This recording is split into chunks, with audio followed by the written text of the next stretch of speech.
Hey guys. This is what if Naruto was the mouse of Konoha. Never underestimate the power of good advice. A few wise words into a pair of young ears leads a young would-be ninja to a decision. The leaf will recognize him, but not as the fox. Now separate from win some, lose some. Hit like and subscribe if you like this one, and also please check the author in the description. Let's start.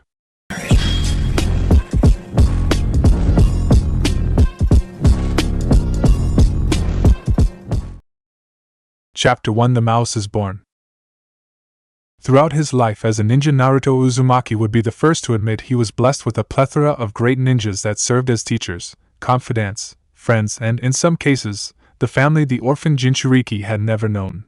From these ninja he learned many varied and different lessons in all topics from love to fighting and everything in between. However, if one was to ask Naruto what his most important lesson was, the answer would probably have surprised everyone who knew the blonde maelstrom. The lesson Naruto judged as being the most important thing he'd ever heard came, not from legendary ninjas such as Kakashi Hatake, or words of wisdom from the late, great Jiraiya the Toad Sage. Instead, the would-be Rokudaime Hokage would pinpoint the day, even the minute, of learning his most important life lesson as the time when an old ramen vendor leant over his Bart and swiped his empty bowl from the under his 4.5-year-old customer's nose. Hey, the child tried to snatch the bowl back, but, as he overbalanced, was forced to focus his attention on suddenly not tipping over the stool he was sat on. What gives, Gigi? There was still broth in there. There were a few drops, nothing more. Teuchi smiled, immune to Naruto's annoyed pout by dint of long exposure, and ruffling the mop of blonde hair as the boy tried to glare up at him. Anyway, you'd better be off now, Naruto-chan. The Hokage might get worried if you're not on time. Gigi knows where I am. His diminutive client shrugged before tapping his chopsticks on the table. I got enough time for another bowl. To his amazement and dismay, however, his second favorite Gigi in all Konoha after the Hokage himself merely shook his head. Sorry, Naruto-chan, no more. No ramen. It was the end of the world as far as the 4.5-year-old could see. Why? Why not? The ramen vendor shrugged. Nothing's free, Naruto-chan, much as I'd like to. I can't afford to fill that little pit of yours up every time you come in here. The child giggled as the man leant over and prodded his belly, making him cover his stomach as Teuchi explained further. What do you think would happen if I fed you to the brim every time I saw you for free? It was a question that immediately had delight fire up in Naruto's eyes. Free ramen, whenever he wanted. It would be an earthly paradise he'd never want to leave. Hell, he'd sleep on the floor of Ichiraku ramen to make sure it never ended. However, his childish dreams, perfectly valid as he was still a child after all, were brought back to earth with a bump as Teuchi explained things as simply as he could. Well, what would happen would be that I'd be able to for a little while. But what do you think would happen after that? If I was feeding you for free, I wouldn't make any money, and then what would happen? Naruto thought hard for a minute, so hard he had to screw his eyes up in concentration. For a minute Teuchi thought he'd have to explain things all the way, but even as he drew in the breath to speak, his customer's eyes suddenly snapped open and the blood drained from his face. No money? That mean you wouldn't, the stand would. It was the apocalypse. Paradise had become a hell on earth, trapping Naruto in an illusion so strong it would have made an Uchiha weep with envy. No, I'll pay, I'll settle my tab, here's Gama-chan, just don't go out of work. Calm down, Naruto-chan. As the boy suddenly dove into his pockets, searching frantically for his little frog wallet in order to stop the risk of his beloved ramen font drying up forever, Teuchi spoke up enough to break through his blind panic. I've got enough money to keep this shack open until Ayam-chan can take over. But just remember that nothing's ever free. If you want something from someone, you have to offer them something in return or they'll just say no. It's the way I've lived my life, and I'm first to admit I'm not a rich man. But I'm comfortably off and I'm happy with my stand, my daughter, and my favorite customer as well. Hands slowly retreating back out of his pockets, Naruto listened attentively as Teuchi pointed to his menu on the side of the bar, smiling broadly as his Gigi complimented him. At the same time he soaked in the wise words like a sponge. For me it's simple. People give me money and I give them ramen. But I can imagine for a future Hokage it'll be a lot more difficult, all that politics and working things out to run the village. But as long as you remember that life's a game of give and take, I don't think our future Hokage will go far wrong. Hearing those stirring words and his already prodigious self-belief fortified by the mere fact that someone believed in his dream, Naruto leapt up onto his seat with one hand thrust defiantly into the air, challenging the world that seemed to have set itself against him to try and pull him down. You bet, Gigi, I'm gonna be Hokage and look after everyone. I am Nichin, Gigi-san and everyone else in a village. Tucci chuckled slightly at the youngster's antics before making a shooing motion with his hand. I know you will, Naruto, but before you do that you'd best be off or Hokage-sama might get worried about you. For a minute the child looked confused before his eyes fell on the battered old clock hanging on the back wall of the ramen stand, and he jumped off his stool like a scalded cat.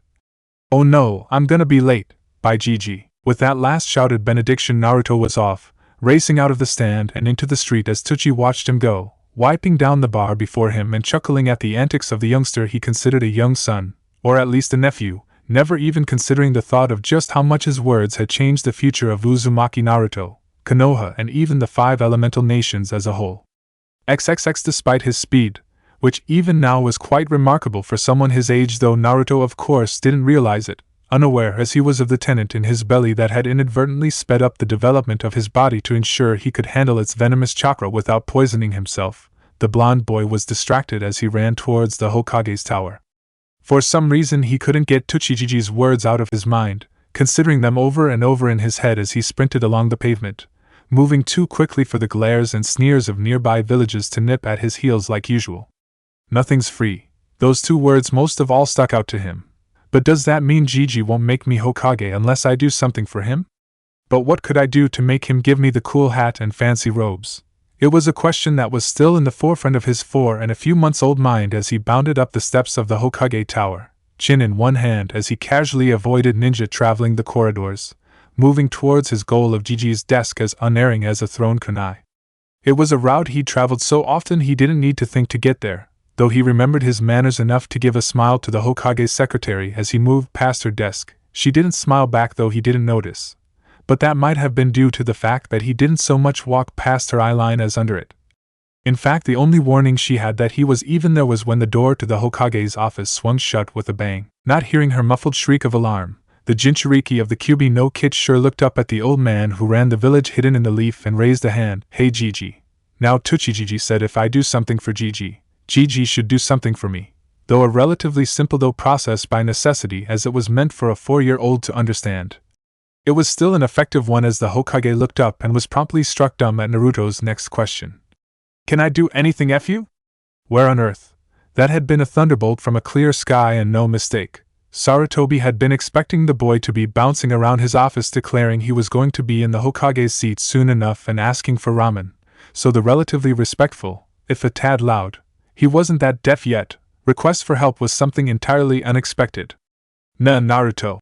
The boy looked up smiling as the Hokage played for time by refilling his pipe, trying to think how to phrase his next question. I'm grateful for the offer, but what do you mean? I was talking to Tuchijiji. The ramen vendor. Sarutobi had met the man a few times while treating his little charge and considered him a passing acquaintance, more so as he was the only man in the village other than himself whom Naruto had gifted with the nickname of Gigi. High praise indeed from the Jinchuriki. And he said about nothing being free, so if I do something for you, can you help me become Hokage?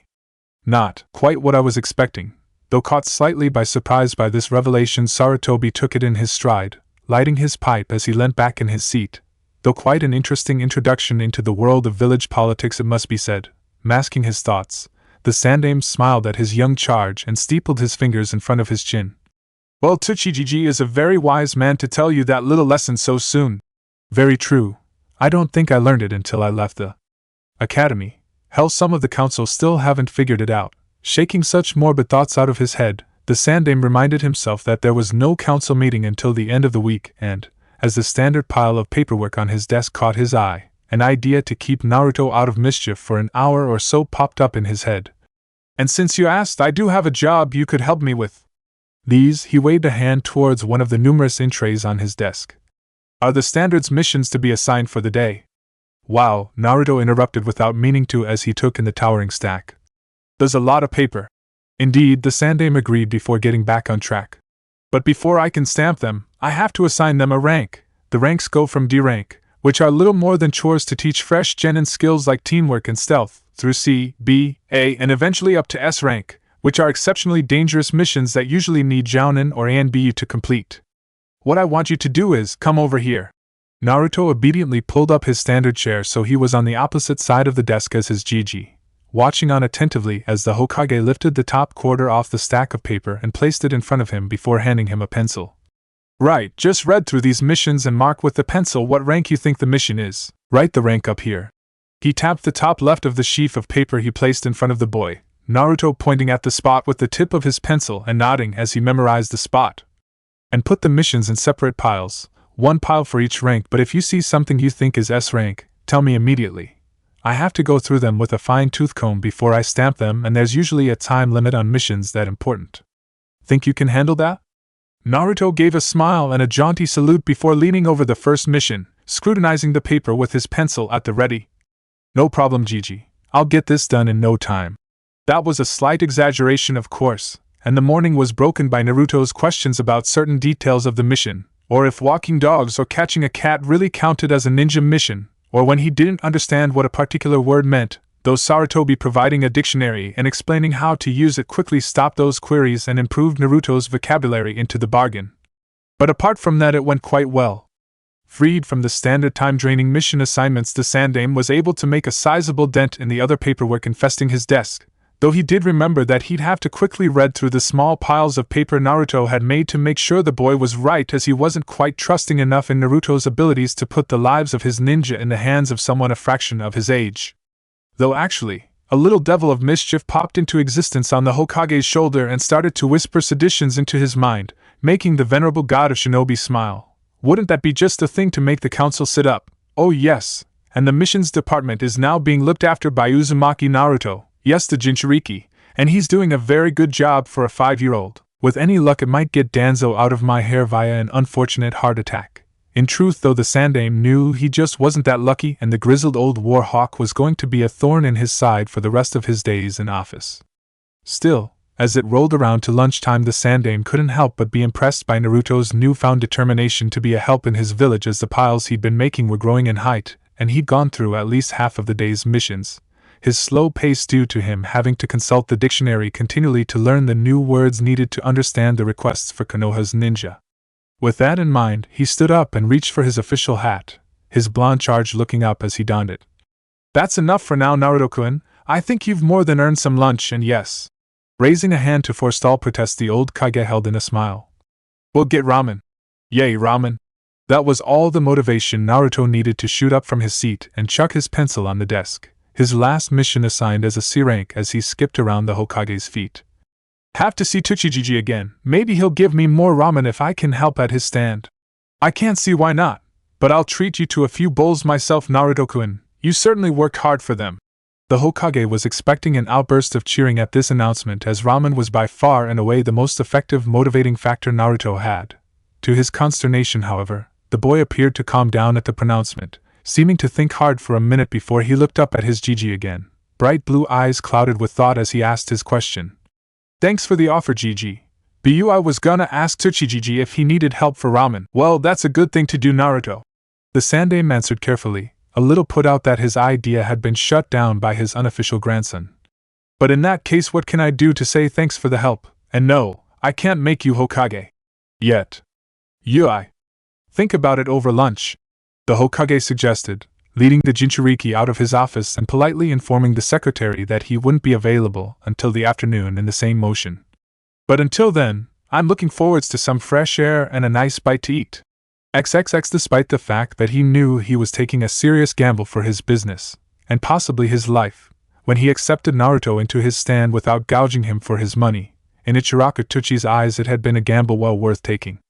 Not only had Naruto himself wormed himself right into the heart of the Ichiraka family to the point where I am, at the tender age of 9 3/4, would instantly blush like a lit firework if her father tried to innocuously suggest how cute a couple she and little Naruchan would make, but the Hokage had become a regular customer at his stand and, as if by magic, the number of customers his stand catered for had increased considerably, and consisted mostly of ninja, not ashamed or disgusted by the presence of the demon child frequenting the stand, as, in their eyes, the Hokage being there was the highest seal of approval any establishment could hope for. Right now he was at the tail end of the lunchtime rush and clearing up the stand, idly hoping that Ayam would have her school homework done in time to help with the evening rush, when he noticed the pointed hat that had entered his store and immediately bowed down low. Hokage-sama, an honor to see you. He broke off as the older man wafted a hand dismissively, a smile on his wrinkled visage. No need for that, Tuchi-san. Have enough of that with the council. Sometimes I think Naruto-chan is the only thing that keeps me truly sane. As if by magic, the boy appeared from behind his would-be grandfather, beaming broadly as he rubbed his hands together. Hey Tuchi-jiji, can I get a bowl of beef ramen? Of course, and yourself, Hokage-san. Hokage-san. The ramen chef corrected himself, grateful to see the village leader nod in gratitude as he sat himself at the bar, Naruto bounding into the seat next to him as he made his order. One of shrimp please, though I think Naruto has a proposition for you. Really? That surprised the chef and he turned from his steaming pots and pans in time to see Naruto. After a slight nudge from the Hokage, remember what he was going to ask in time to meet the chef's curious gaze. Yeah, thanks GGI. Forgot.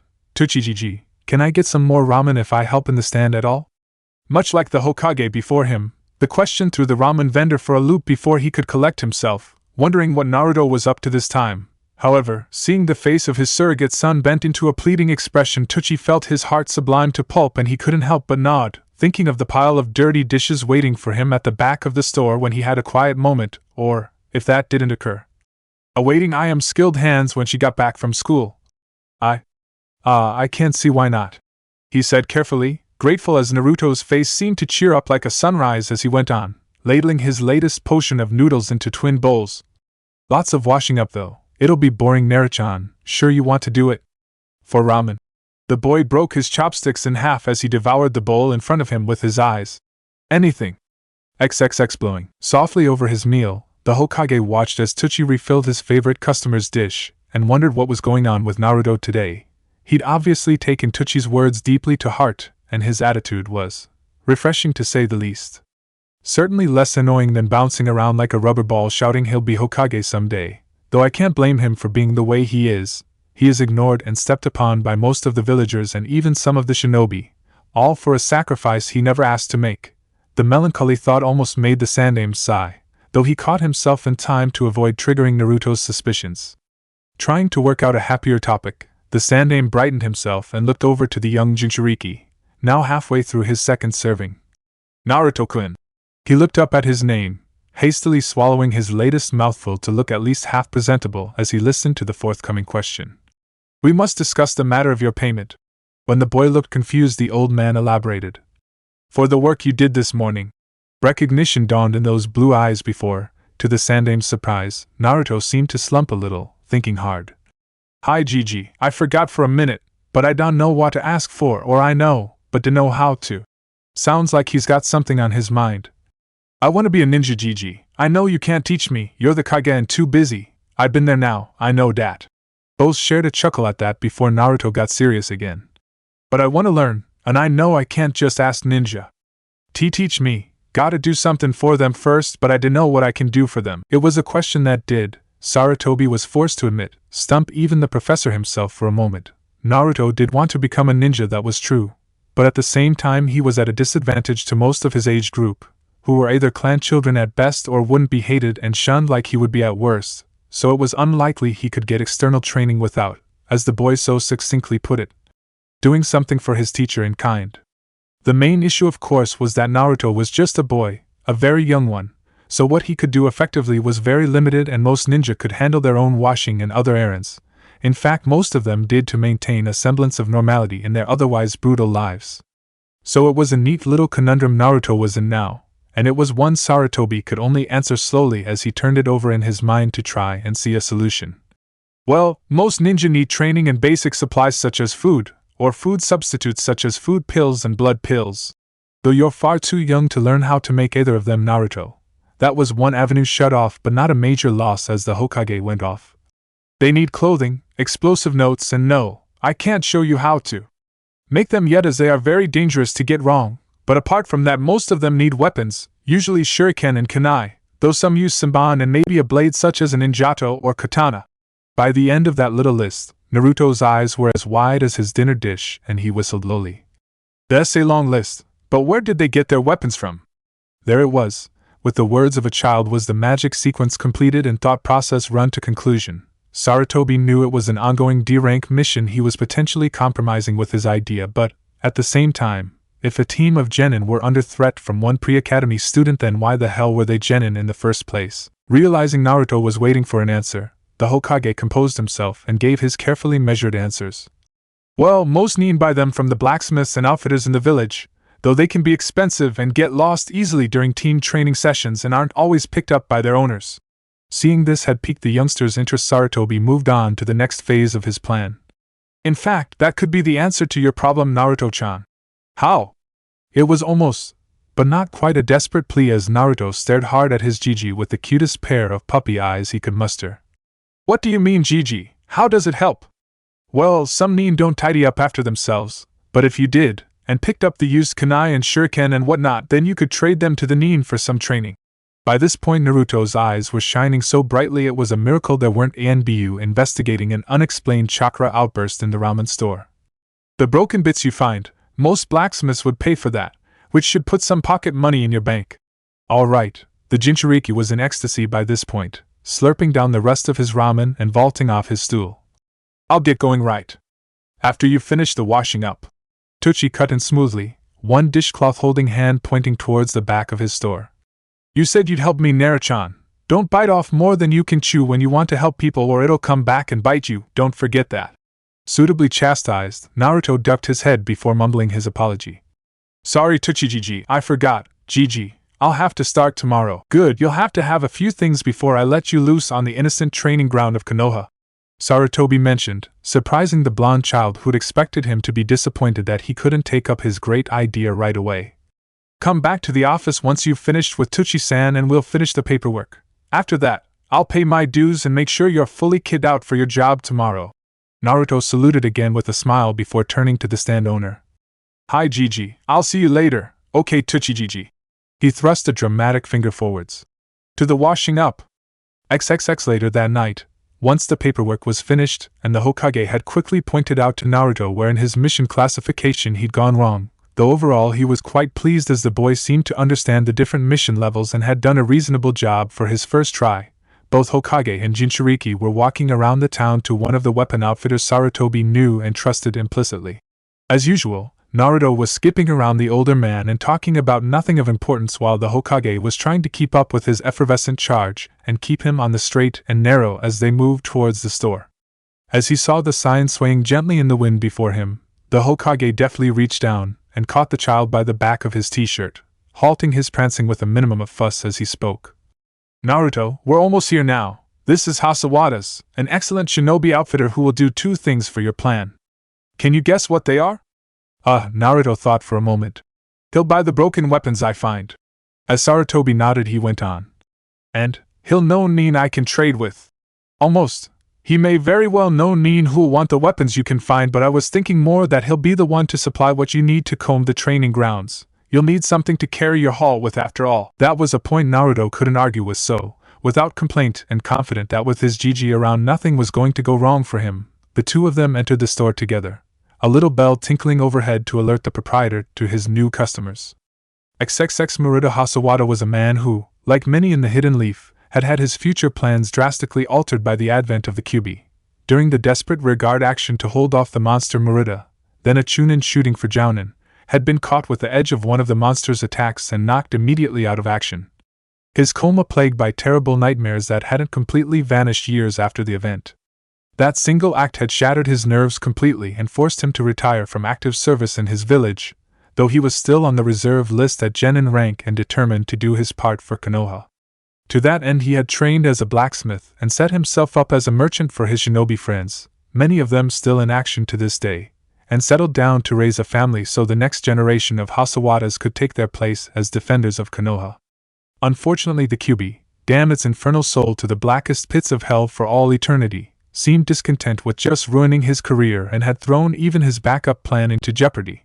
For all that his dear Kishikoi told him it made him no less of a man, Murata would forever be damning his bad karma that he couldn't have children of his own to inherit his legacy.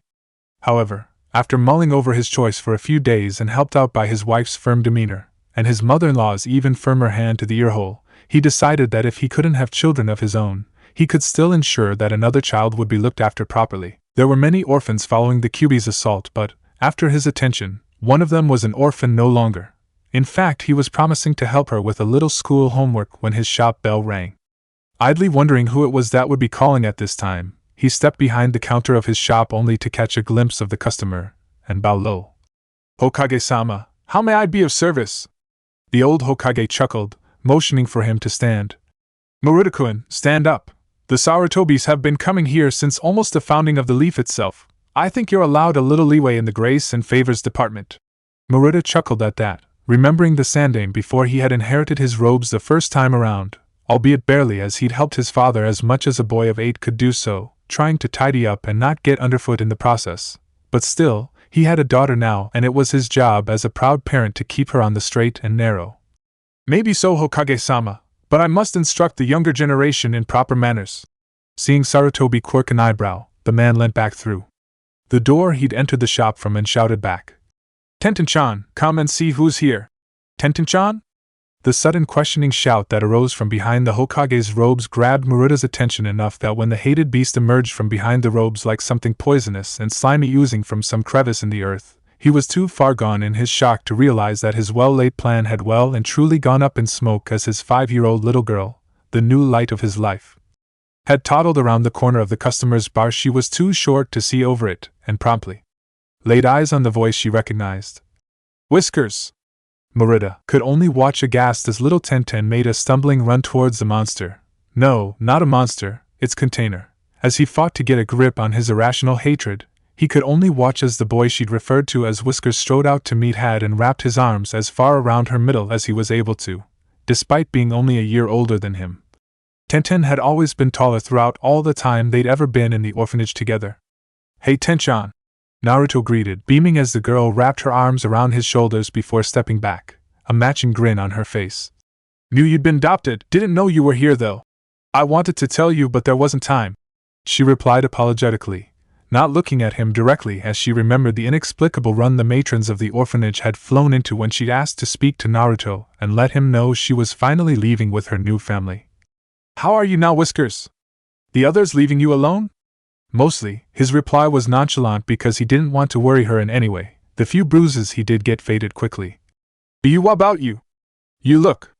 He stepped back and examined her up and down, taking in the new look a world away from the identical uniforms the orphanage made its patrons wear.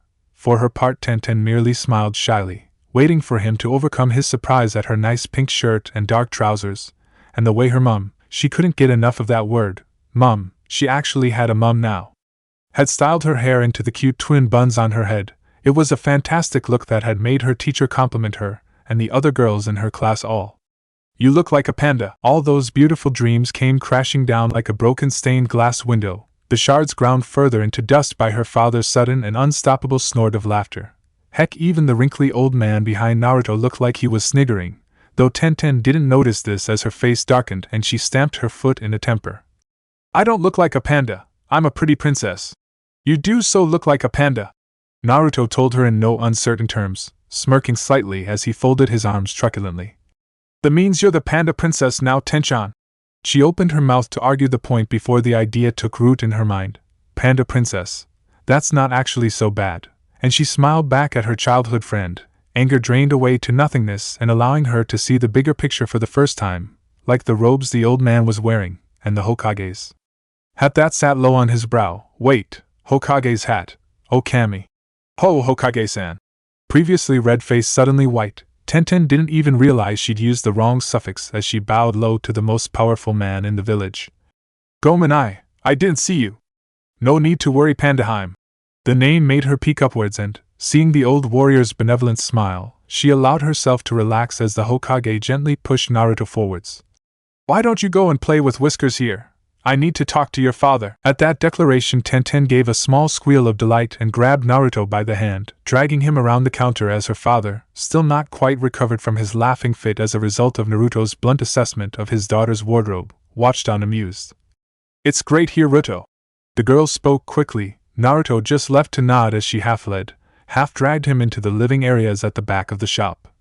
"Daddy was a great ninja and he's teaching me how to use weapons. I got my own starter set for kunai and shurikens, and I'll be using ninja wire soon too." "Cool." Sarutobi heard Naruto's voice float from behind the counter and fade away as he was lost to the old man's view. I'm gonna get kunai and shurikens too, but I need Gigi to help me too. Sarutobi just about heard Tent and began to admonish the younger boy for calling the Hokage old before he moved over to the store owner and said neutrally, "You know the difference between the kunai and the scroll?" It was a loaded question if ever there was one, and, fortunately for his future, Maruta nodded, a little shamefaced as he couldn't meet the older man's eyes. "Hi Hokage-sama, I know, he just caught me by surprise and, well, the old nightmares don't rest easily." At this explanation the Hokage nodded, looking a little mollified before resting his elbows on the bench and getting down to business. "I know, but your daughter seems to have taken a shine to him. I remember Naruto-chan telling me about a girl that wanted to be a ninja just like him in the orphanage. Well, she ended up in the right household for that." Maruta just about stopped himself, looking too smug at the praise before turning serious, understanding that they were getting to the meat of the issue. "But apart from that, Naruto also wants to be a shinobi and has a unique idea of how to become one. To do that, though, he'll need a few things from you." Professionalism taking over, the ninja outfitter looked his village leader in the face and nodded. "What does he need, Hokage-sama? I live to serve the great tree." XXX. Seeing the last thing Gigi had picked out for him, Naruto suddenly found himself less than completely confident that the old man was completely coherent mentally. "Isn't it a bit bright? That's the whole idea, Naruto-san." The shop owner seemed to take over and make his pitch, a professional eye on the display piece before him as he held up a single arm of the jumpsuit before him. "Hokage-sama told me your plans to go combing the training grounds for weapons to trade and sell, but he was worried that you might accidentally get caught in a training exercise. This jumpsuit, while not suitable for ninja to wear, will stick out and make sure any ninja around will see you a mile off and know not to attack you while you're working." "Okay, that makes sense," Naruto answered after a moment of thinking, though he didn't look entirely convinced as he turned curious eyes towards Maruta. "But if ninja can't wear them, why do you have them?" At this, the older man had the good grace to look embarrassed. "They were meant to be white, for anbu visiting cold places like snow country, but the supplier got the color wrong and I haven't been able to shift them yet." At this Naruto laughed, not unkindly, before pulling the jumpsuit off the hanger and shucking it over his shoulders. There was a bit of a struggle to try and fit into the one piece of clothing, and by the time he managed it, Maruta was looking embarrassed at his misjudgment. The Hokage was amused and Tenten was all but rolling around on the floor in laughter. You look." She hugged herself, gasping for air at the sight of Naruto's face framed by the collar and back of the jumpsuit that was at least 2 sizes too big for him, making him look like a small Akimichi. "You look like a mouse trying to hide in a hole, yeah, that's it." She stood up tall, making her declaration.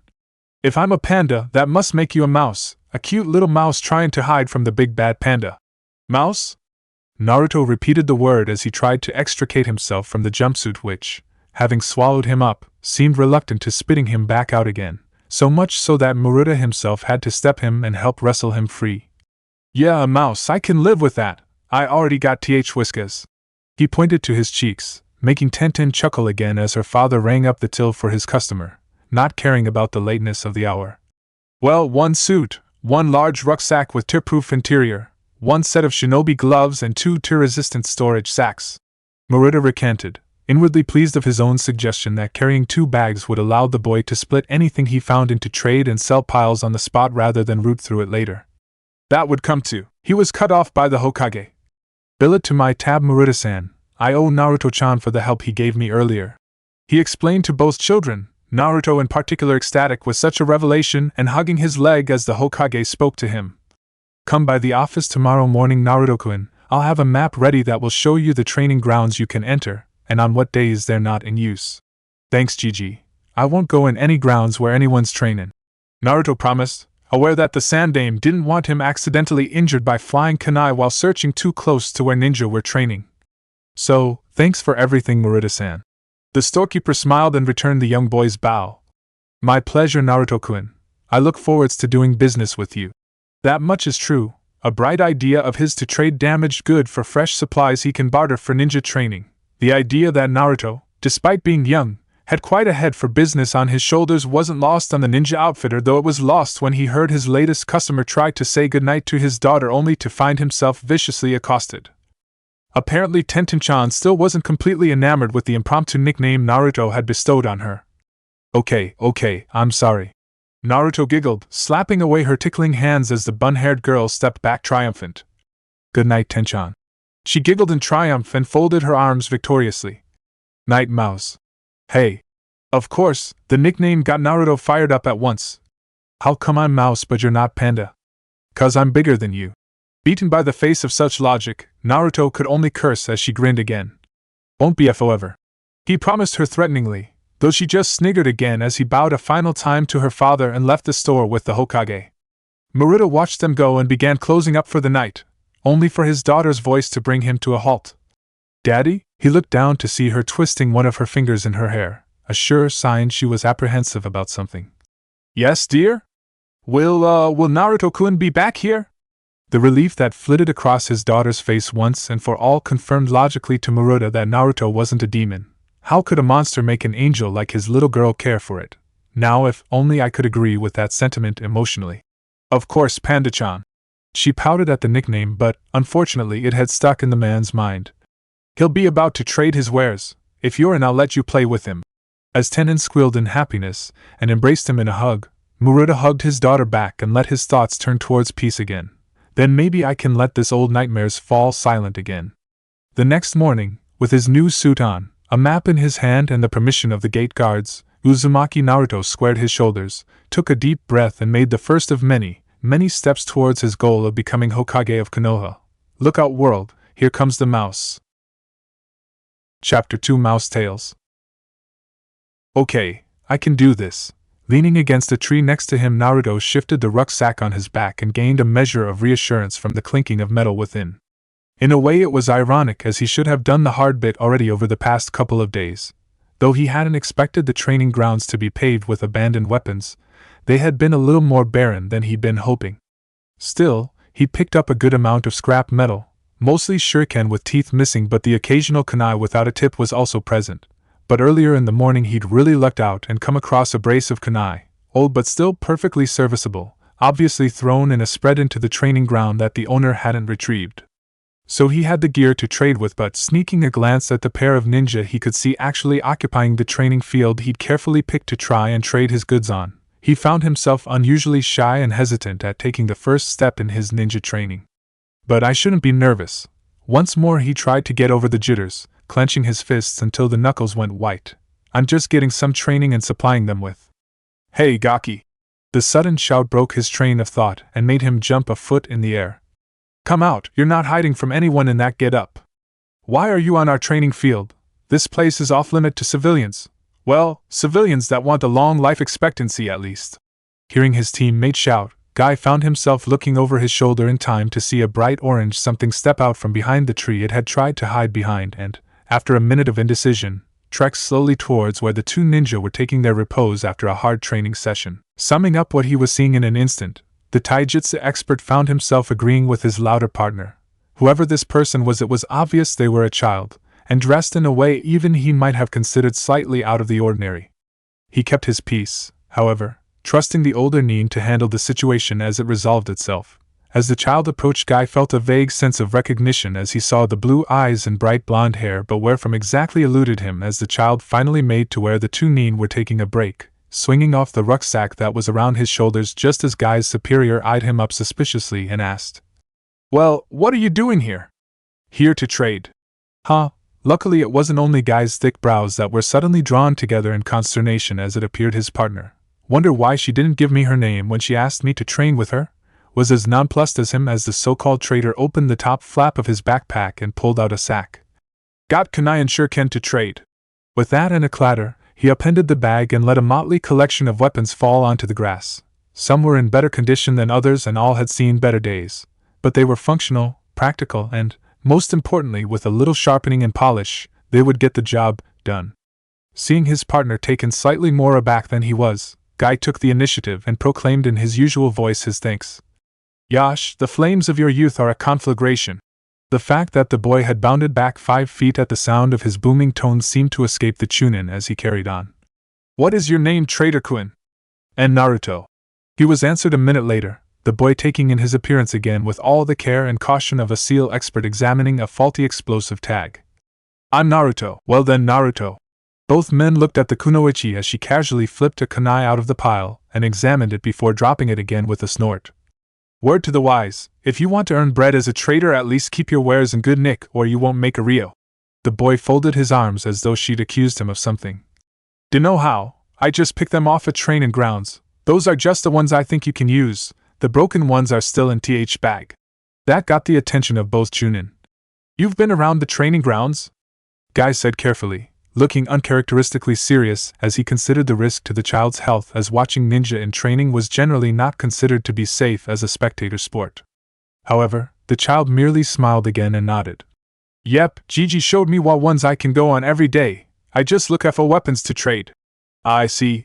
The kunoichi said colorlessly, seeing like all seasoned shinobi a potential threat to village secrets, and already moving to counter such threats. And who is your Gigi? Who tells you where's safe to go? Oh, this Hokage Gigi.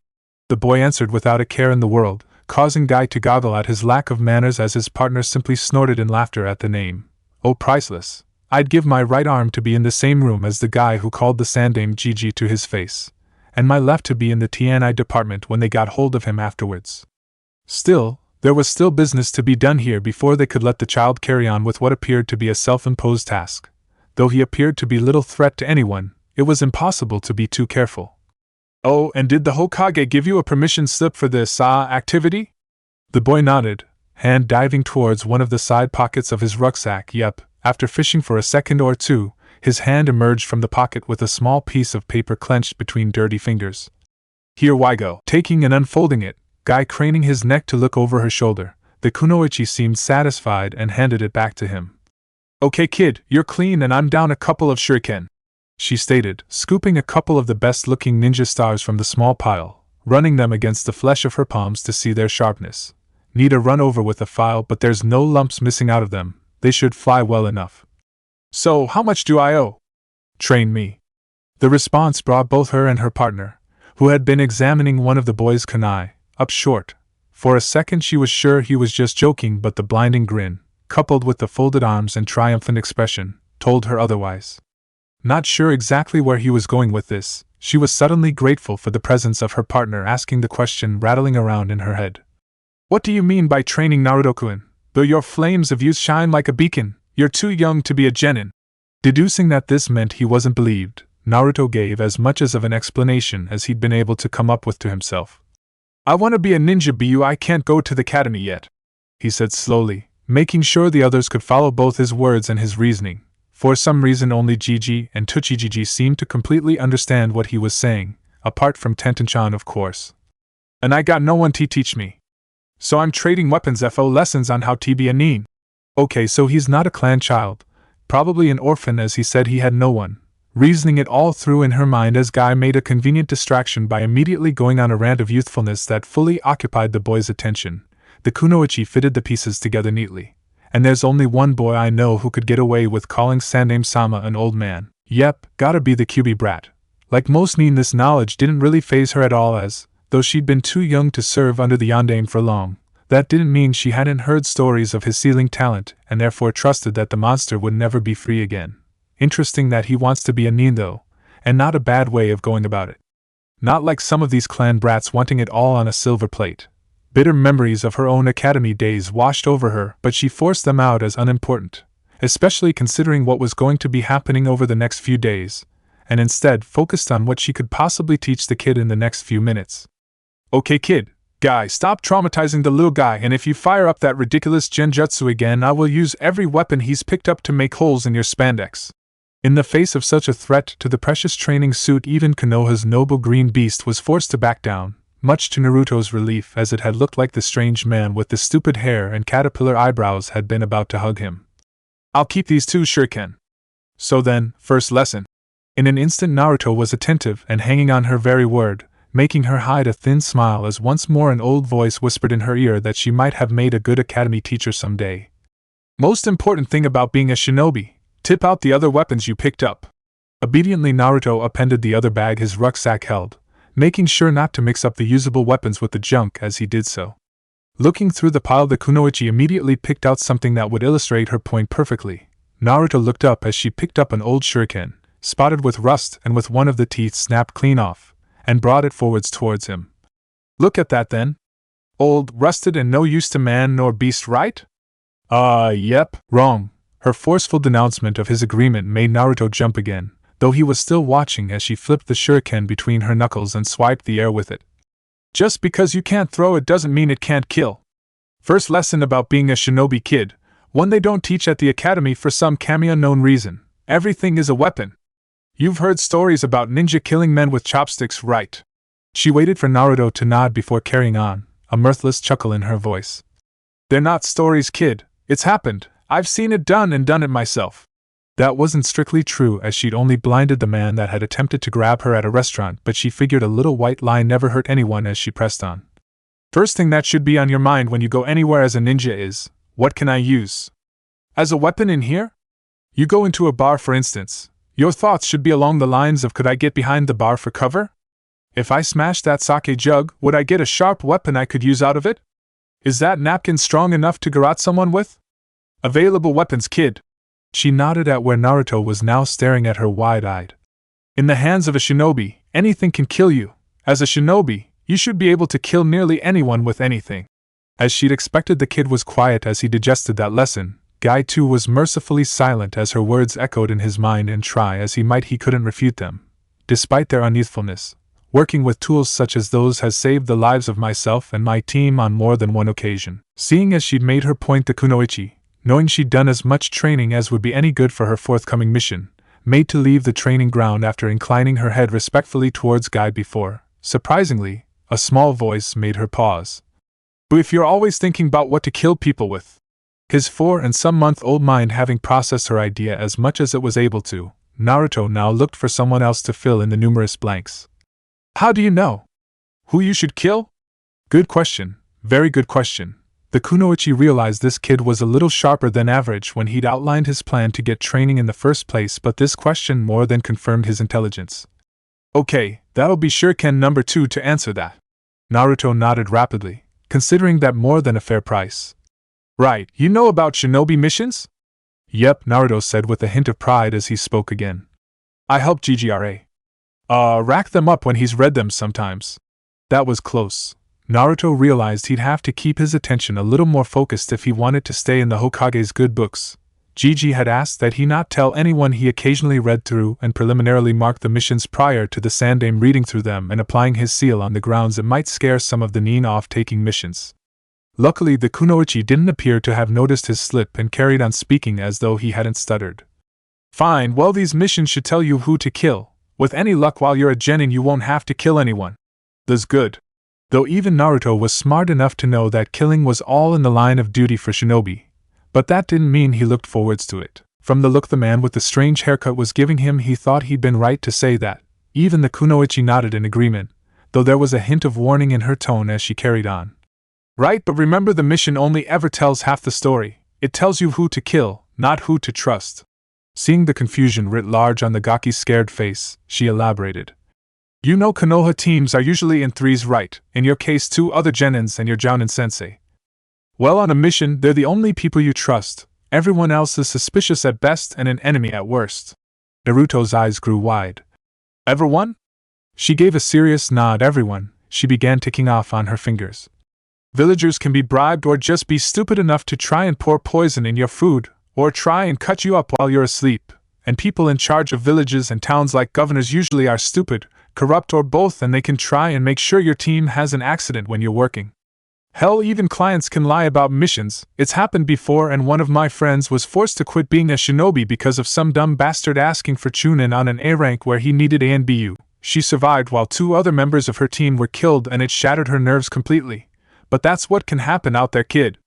And that's before you take into account enemy nin or anyone else who actually wants to try and kill you. It's a bastard of a job being a shinobi. You have to learn to actively seek the truth behind everything that you read or are told. Look underneath the underneath, as some people call it. Basically, kid, don't trust anyone who's not part of your team. Listen to them. Take advice from them, sure, but never trust them, because you can guarantee that the one time you do, karma will be there ready to rip you a new 1-inch. It wasn't quite what Naruto had envisioned when he'd come up with this idea about getting training as a ninja. He'd been anticipating learning cool ninja tricks or unbeatable combat moves. But these cold, forbidding truths were enough to chill even his normally burning personality. So much could go wrong. Are all shinobi like this? He didn't want to think so, but the man in green appeared to be listening to the woman as well, and he wasn't correcting her, so that meant he at least agreed with some of what she said. He wasn't sure if he liked the sound of that at all, but a sudden tinkling noise made him look up from his train of thought in time to see the woman use the toe of her sandal to flip a third shuriken from his pile into her hand. Stowing it away in her equipment pouch, she faced him again with the glimmer of a smile on her lips. "Tell you what, make it 3 for luck, kid," she bargained with a smirk, though inside she was just grateful to snap him out of his little depressed funk. "Don't get down about it, it's just the way this world is at the minute, and it sucks, but we can't do anything about that. Save try to go along with it. A lot of people, a lot of Neen have bled or even died to learn what I just told you, but because you were smart and came up with a way to trade for this information, you know now what could save your life later without having to learn the hard way. Anyway, enough of this. One last lesson for my last star, a way a ninja can even the olds when the Shiaya." One look as Guy's eyes hardening to chips of colored glass made her choke off the curse halfway through, replacing it with a weak-looking smile and contrite explanation. "I mean, when it all goes down the drain, the lesson is this, kid."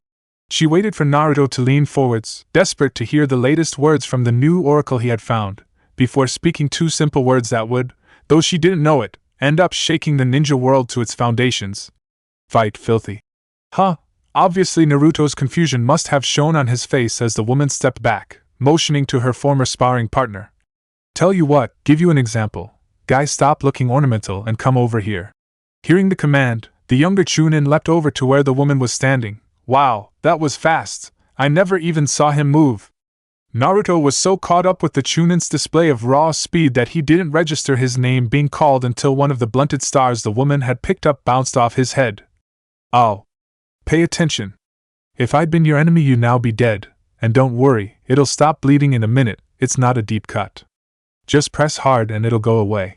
Seeing a thin smudge of blood on the hand that he'd reflexively shot to his abused forehead, Naruto grumbled but complied, knowing the scratch would heal quickly anyway, as the woman had Guy stand shoulder to shoulder with her and began the lesson. "Apart from that, Gaki, this here is Mado Guy, one of the best taijutsu, or fighting if you like, ninja in Konoha. In a straight fight he completely blows me out the water." She began pointing at different parts of the spandex-wearing man's body, the newly dubbed Mado Guy obediently holding out body parts for comparison as she did so. "He's stronger than me, got more reach than me, and completely skins me for pace. Because taijutsu is his focus, he's also better trained than me and can probably figure out my taijutsu style in an instant, as he knows several. Means I'm going to get creamed by him in a fight, doesn't it? Now say he's my enemy, I've got to get past him to do a mission. How can I beat him? How do I win, Naruto?" The boy thought hard for a second. "Don't fight with taijutsu?" "Perfect," she clapped at his assessment, Guy in turn nodding and doing some uncomfortable pose while giving a smile that made Naruto have to blink stars out of his eyes. "Ideally I wouldn't fight him hand to hand, I'd use ninjutsu or a weapon to take him out. There's an old shinobi saying, always take a kunai and a jutsu to a fistfight, and this is precisely why you do that. If Guy can't get close to me, he can't hit me and I can complete my mission." However, Naruto, who had been feeling rather pleased with himself at his answer, immediately looked attentive again as her tone lowered and she asked the second question. "Say I don't have that luxury. He's got the drop on me and I've got to fight him to get through. How can I beat him?" Asked nicely. The answer made both shinobi snort with laughter, though it had been the only thing Naruto could come up with on the fly. After settling down, and with a huge smirk still on her dainty lips, the kunoichi looked at the boy as Guy recomposed himself, though the occasional snicker still escaped his stock-still posture every now and then. Not quite what I was after, but it might work. I wouldn't recommend trying it, but it might work." She smiled again before wrestling down her feelings and continuing. "But remember what I said earlier, fight filthy? That's what I was after." "Boo." Naruto looked between the Chunin, still not quite understanding what she was driving at. "But you was fighting filthy, and it means don't fight fair," she corrected and explained in the same sentence. "Basically I'm not going to beat Guy in a fair fight, so why the hell would I fight fair? I'm not. If I had to, I'd cheat and use every dirty trick in the book to win. There are hundreds of them. Throw mud in his eyes, kick him in the soft bits, bite, pull hair, use insults to make him lose his cool and attack recklessly, use anything around you, availably weapons? Good lad, you're learning." She complimented his blurted-out observation. "But yeah, if it's there, use it. When you're thinking like a nin, the only thing that ought to be on your mind is carrying out your orders and looking out for your team. Fighting fair is just a pretty idea that samurai use, which is why 9 times out of 10 a nin will kill a samurai in the field because no nin worth his salt ever fights fair. If your mission is to deliver say a scroll somewhere, then you had better make damn sure that scroll gets where it's supposed to go, and hang anything else. You don't go picking fights with rogue nins, you don't get sidetracked. You pull out all the stops to get the mission done and make sure everyone on your team gets home safe, okay? If you have to whip your shirt or pants off as a distraction, and a lot of kunoichi have done that in the past, me included, you do it because you can regain your dignity. But once your life is over, that's in, no coming back. Understand what I'm saying? Seeing Naruto nod, Guy decided to add a couple of ryo of his own to the mix. It's true, Naruto-kun. On one of my missions while I was a genin, I was forced to fight a missing nin who used Doton, earth techniques, including stone armor that my flames of youth were not strong enough to overcome. But by saying unyouthful things about his mother I was able to enrage him, and using this I tricked him into jumping after me while I was stood upon a frozen lake. He didn't realize this until it gave way under his weight. His armor was too heavy and he drowned in the cold water while I, though injured, was able to rejoin my team. Hearing about these ideas being used in a mission seemed to do the trick as Naruto looked up with more understanding in his blue eyes than had been there before. Seizing the initiative while she had the chance, the kunoichi clapped her hand to gain the boy's attention. Okay, that's my 3, now, homework Naruto-san. Though too young to go to school, it seemed all children had an instinctive understanding and loathing of that word if the flinch that ran through him was anything to go by. Don't worry, nothing too taxing, and it's not really homework if you think about it. It's an essential life skill all ninjas should have and hone at every opportunity. What I want you to do is every time you go into a room, or a public place, or anywhere really, look around and see how many different weapons you can see and how you'd use them. If someone comes in after you, imagine he's going to attack and try to work out the best way to defend against him. Needless to say, seeing a fire of anticipation starting to smolder behind those brilliant blue peepers, the kunoichi decided to quickly bank such a fire before it raged out of control. Just do this in your head, we don't want you to get in trouble for attempting to stab innocent civilians to death with paper clips. That was the right thing to say as it made Naruto giggle. Even the kunoichi herself looked amused as she readjusted her equipment pouch and looked back to where Konoha sat awaiting her. Best to go now. I want a night to get everything settled before my next mission. Guy, I'm leaving him in your hands. Sorry, Squirt, but I've got places to be. She defended herself against his reflexive puppy dog eyes as she moved off, hearing Guy earn his salt by picking something off the pile of equipment, his loud voice dogging her heels all the way back to Konoha. Naruto-kun, this kunai looks fine for me. I lost some during my most recent competition with my eternal rival. Now for payment. You know you cannot be a ninja if the flames of your youth burn in an unhealthy body. You are a little too young to learn an effective taijutsu style. No, don't let your fires dim. It is just a fact of life that your bones and muscles aren't yet strong enough to support hard taijutsu training. Instead rejoice, for you are young and your body is still growing, making it very flexible and receptive to learning good habits that will serve as the basics for taijutsu training in the future. As Konoha's noble green beast, I swear I will draft up a training regime for you to follow every day in exchange for your kunai wares. This regime will consist mostly of stretches to increase your flexibility, but I think a few exercises for strength as well. Still, we should not tarry when the sun shines so brightly or we risk wasting our youth. Before I can tailor my ideas to your needs, we must see where you stand. Follow me and we'll take a leisurely jog around the training grounds. Flames of youth, explode. Poor kid, truth be told she did feel a little guilty for leaving one so young so exposed to concentrated youthfulness, but at the same time she couldn't quite stop a smile creeping onto her lips. Still, if anyone can help the kid it'll be Guy. Though knowing my luck he'll be in spandex with a bowl cut before he hits 6. The Hokage would have my guts for garters for that one, but as she turned her attention back towards the gates of her home village the smile faded to a thin, grim line as she thought about what was to come. He's not going to get the chance. Though Naruto would keep a weather eye out for that kunoichi, intent on offering discounted rates as she'd been so nice, on his travels of the training grounds, he would never find her again. When he next bumped into the man he came to know affectionately as Fuzzy Brows Sensei some months later, Guy would tell him that the woman was not able to train as a shinobi anymore. The taijutsu master had wanted to leave it at that, but the boy would not be dissuaded and, eventually, the Chunin was forced to reveal the truth behind their impromptu meeting and her subsequent disappearance. The kunoichi, whose name even Guy hadn't been told, had recently retired from the anbu following the death of her entire squad and requested a mission of exemplary suicide to end her shinobi life and join her comrades in the afterlife. Dying in combat for the good of Konoha not 3 days after bidding farewell to Naruto and Guy as the relief team mopped up the few remaining missing men of the people smuggling ring she'd blown wide open and mostly wiped out. She had only been on the training field to polish up her taijutsu skills against one of the young up-and-coming Chunin and understand how younger Nin fought when Naruto had met her, but through her he learned some of the most important lessons any shinobi could know. Once he dried his tears on Guy's Chunin vest and talked to the man to understand how closely death stalked in the lives and shadows of shinobi, Naruto had cut his day short and gone home to light a small stick of incense he asked his Jiji to buy him in honor of the nameless woman who had taught him so much.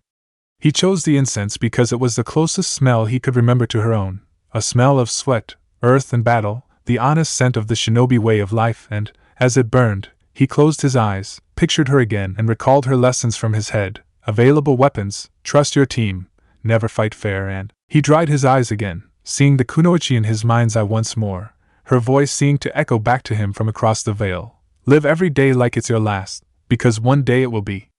To ensure he remembered these lessons, he would light a stick of incense on the day of her death every year for the rest of his life. XXX, it was beautiful. 6 teeth, perfect balance, and not a hint of rust on it. Hell, the damn thing was so new he could even smell the oil its previous owner had used to stop rust forming on the metal of the shuriken his keen little eyes had spotted. The weapon was one of the newer design, one that had only been on Hasawada-san's shelf for a few weeks, but apparently they were selling like hotcakes and, therefore, were in high demand in Naruto's line of business. The Uzumaki knew the second he'd seen the shiny shuriken that this little ninja star pretty much had the words "free ninja lesson" printed on it. By that logic, it simply had to be his. The very large tree said ninja star was embedded in, however, didn't seem to have gotten that message, hence why the newly christened mouse of Konoha was currently engaged in a one-boy tug-of-war with a giant redwood, and, unsurprisingly, coming off second best in this endeavor. Whoever threw this thing? Naruto paused from his frantic tugging to wipe the sweat from his forehead before finishing his thought, punctuating each mental word of his rant with a venomous tug. Really? Meant business. Damn, if I could get a proper grip on it I could probably shift it no problem, but it's too high up the tree for that. Not for the first time Naruto cursed his lack of height. More than once he'd been forced to turn his nose up at a potentially tradable weapon simply because he couldn't reach it, but that wasn't an option now, even if he could only just reach the lowest tooth of the weapon with 2 fingers when he stood on tiptoe. Stepping back and kicking the tree petulantly, the blond child folded his arms as he glared up at the prize his shortness was denying him. In his mind the problem was simple. He couldn't reach the eyelet of the shuriken to get a firm grip on it, and he wasn't going to risk jumping for it again. Not after that kunai nearly 2.5 weeks ago had nearly severed a couple of fingers as he'd mistimed his jump and grabbed the sharp bit rather than the handle. That incident was the reason he'd started carrying a small first aid around in one of the side pockets of his rucksack, not that he'd ever let anyone find out about it due to the embarrassment factor. I need. Whispers of available weapons arose in his mind and he heeded them, realizing that he needed not a weapon but a tool this time. Looking around for something that could suit his purpose, his eyes lit up as he noticed a small branch, seemingly newly fallen, on the forest floor some 15 feet away. Swiftly seizing it, Naruto jabbed the impromptu branch up towards the pinned shuriken, only to curse softly when he realized even the thin end of the branch was too wide to fit through the shuriken eyelet. He'd have to trim it to size to make sure he could recover his prize in optimum condition. He could have simply tried to bash the star out of its prison, but that ran the risk of blunting or, worse, destroying it completely by snapping off a tooth. No, Naruto reasoned as he slid his pack off and rooted through the broken weapons for something with a sharp edge. This would take time, tact, and delicacy to pull off. Only a patient mouse would get the cheese this time, so with the longest edge of a jagged, broken kunai, Naruto began casually stripping wood off the thinnest end of his newest find, bringing it up to eye level to inspect his progress on occasion before, some 15 minutes and a nicked finger later, he placed the kunai by his feet and hefted the stick in both hands. Tongue poked out the corner of his mouth as he tried to aim the sharpened end towards the shuriken's eye. Luckily, Fuzzy Brow Sensei's talk about hand-eye coordination must have counted for something as he managed to hit the target on the 3rd attempt, not even trying to suppress a hiss of triumph as he rammed the weapon into his target, making sure the wood was wedged in place before he started to slowly wiggle the shuriken free. He pushed forwards, backwards and from side to side, seeing that the disc of metal was gradually coming free before, with a sudden pop, the whole contraption gave way unexpectedly and almost pitched Naruto onto his face. The Jinchuriki swayed on his very tiptoes, flailing for balance before, with a grateful sigh of relief, he sank back onto his feet and, with an excited yelp, dropped the stick in his hands lower, greedy for his prize. Carefully levering the shuriken off the branch that now impaled it, the boy gave it a last-minute casual inspection, ran his thumb over the middle to wipe off a few residues of sap from the branch, and placed it carefully in his trading bag. Satisfied he'd got what he came for, Naruto stood up and made to leave, only to pause, seeing the branch he'd used by his feet, and not at all sure what he should do with it now. It was useful, but it's too heavy to carry that far. That much was certainly true. Despite the training he'd been doing, Naruto's arms were still shaking from the exertion of manipulating such a heavy chunk of wood even for such a short time. Nah, I have to leave it here. But it was a decent bit of kit to have. With those thoughts in his mind, the youngster carefully dragged the branch towards where he'd found it, giving it the best possible burial he could manage in the circumstances, and kept the idea of the branch in his mind as he left to try and find ninja to trade with. The reminder of the branch was rooted so deeply in his mind that when he came to his last stop of the night, inspiration didn't so much as strike as check the sun and demand why it had taken him so long to figure this much out. Hearing the bell over his head tinkle, Naruto slipped off his pack just as Maruta, who had been busy restocking shelves in his display aisles, looked up and smiled. "Ah, Naruto-kun." Hearing the jingling as the boy slipped off his pack, the weaponsmith flicked a glance towards where the packs of kunai, ninja wire and shuriken were stored. He must have had a big haul, though most nin usually train more in summer. "I was expecting you tomorrow. Had a good day?" "You bet. Got load sa scrap fu Maruta-san." As if to emphasize his point, there was a tinkling crash as Naruto swung his scrap bag to the floor, the sound bringing a squeak from Tenten, who'd just come down the stairs from the living quarters in the back of the shop. "Word on the training grounds are those shuriken you got last time are doing business." "Glad to hear it, Rudo. Now." Running a practiced eye over what he could see of the hall, Maruta looked his customer in the face. "What would you like for this little lot?" "Got a few spare bundles of ninja wire, going cheap. They're always running out of that out on the field." To his surprise, however, the Jinchuriki shook his head. "Nah, no this time. Was out there earlier and found something useful. It was too heavy to carry, so I need your help to get something similar." Not quite sure what the boy had planned but willing to play along, the blacksmith tapped his fingers together and nodded carefully. "All right, what were you after?" "Something lick." "Ha, gotcha!" Hearing her daughter shriek and try to defend herself from the smaller child that had pounced on her back, Kishi Maruta ducked her head back into the small kitchen and stopped even trying to hide her smile. She had been originally wary of letting the QB brat into her shop, never mind her house, and it had taken not only Tenten's pleading but her husband's very firm explanation, the same one that Maruta-kun had been given by the Sandame himself, that the boy could not be pilloried for the crimes of the beast he contained, to get her to relent. Even then, for the first couple of visits she'd been present at all times Naruto had been around her dear daughter, though it was with a jolt of surprise that she discovered that Naruto had known little Tenten even longer than she and her husband had, as the two had grown up in the village orphanage for a while.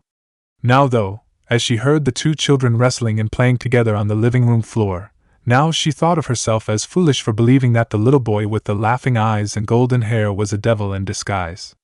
Naruto had a truly dynamic personality that, if given a chance, forcibly dragged people in and refused to let them escape unchanged by their exposure.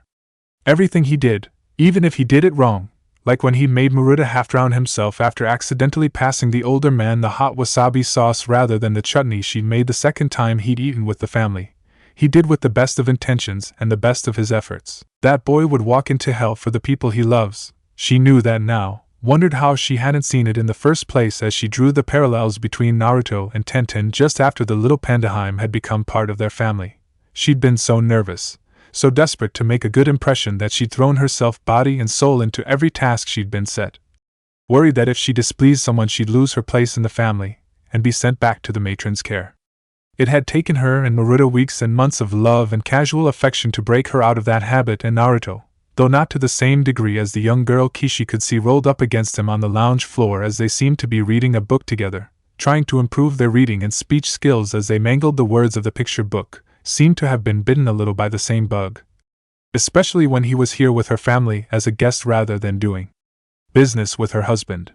Though speak of the devil, Ears long trained to listen for a heavy tread picked up Maruta enter their living space seconds before Tenten gave an excited squeal and flung herself at her daddy, Naruto picking himself up off the floor and carefully putting the book back where he'd found it as Kishi joined the scene, smiling fondly at her husband as he swept Tenten off the floor and perched her on his shoulder, the girl talking nonstop the whole time.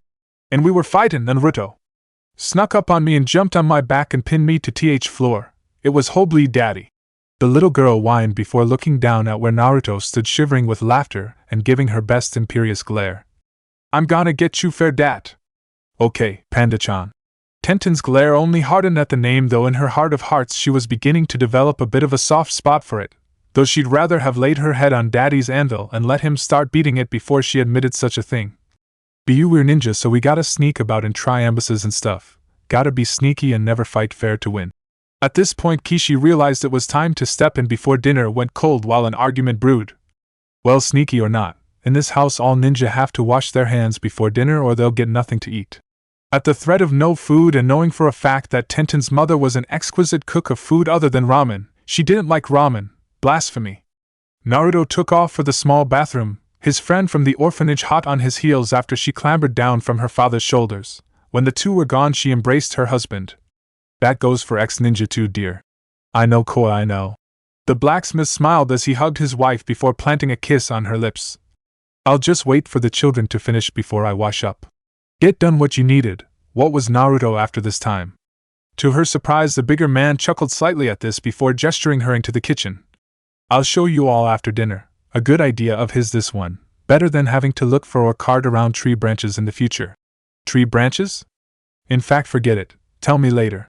Realizing this was a story that couldn't be told in the short time it took two children to wash their hands, Kishi shrugged and put the issue to the back of her mind.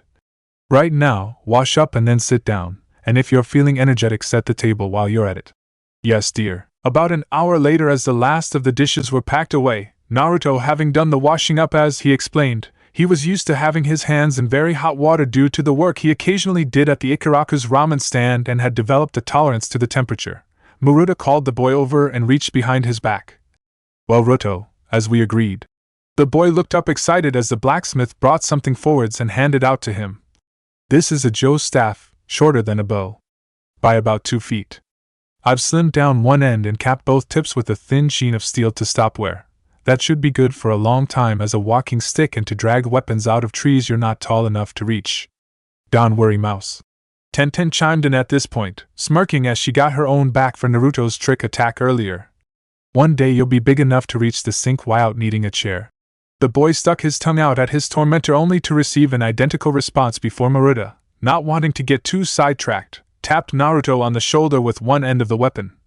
So, take good care of this and it'll take good care of you, and don't wave it around in here. The blacksmith cautioned as Naruto seized his prize, eyes hungry as he looked the former weapon up and down. Kishikoi might get upset if you knock over that vase her mother gave her. He dropped his voice to a stage whisper as he leant over. Though I'd be grateful. I've been trying to get rid of it for years. Both children giggled at this admission as Kishi shook her head before pointing to the stairs, an evil glint in her eyes. Is that so? Well then, Tenchan, would you mind seeing Naruto-kun out? I need to have a little talk with your daddy. Tenten giggled again before taking hold of Naruto's hand and walking towards the lounge door, trying to ignore her daddy as he fell to his knees and groped blindly behind them. No, don't leave me here with her. Sorry, Maruta-san, you brought this on yourself. Naruto tried and failed to say with a straight face, only just keeping himself together long enough for the door to swing shut before both he and Tenten broke down into laughing at the expression on the blacksmith's face. Giggling, the girl led him down the stairs towards the main door of the shop, snagging his backpack off the peg by the front door as he zipped up his jumpsuit and handing it to him. Bye, Whiskers, see you sometime next week? Depends on what's out there, Tenchan. It had taken some time and a lot of slaps and tickles, but eventually Naruto had learned not to call his friend Panda unless her parents were around. If I get a good haul, could be back tomorrow.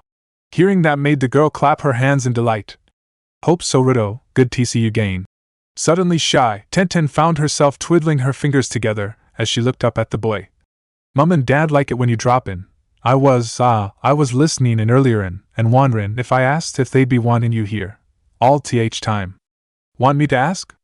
At this news Naruto went very still, rucksack half on and slipping from his shoulder as he looked at where Tenten was now staring at the floor, face red after her confession and offer.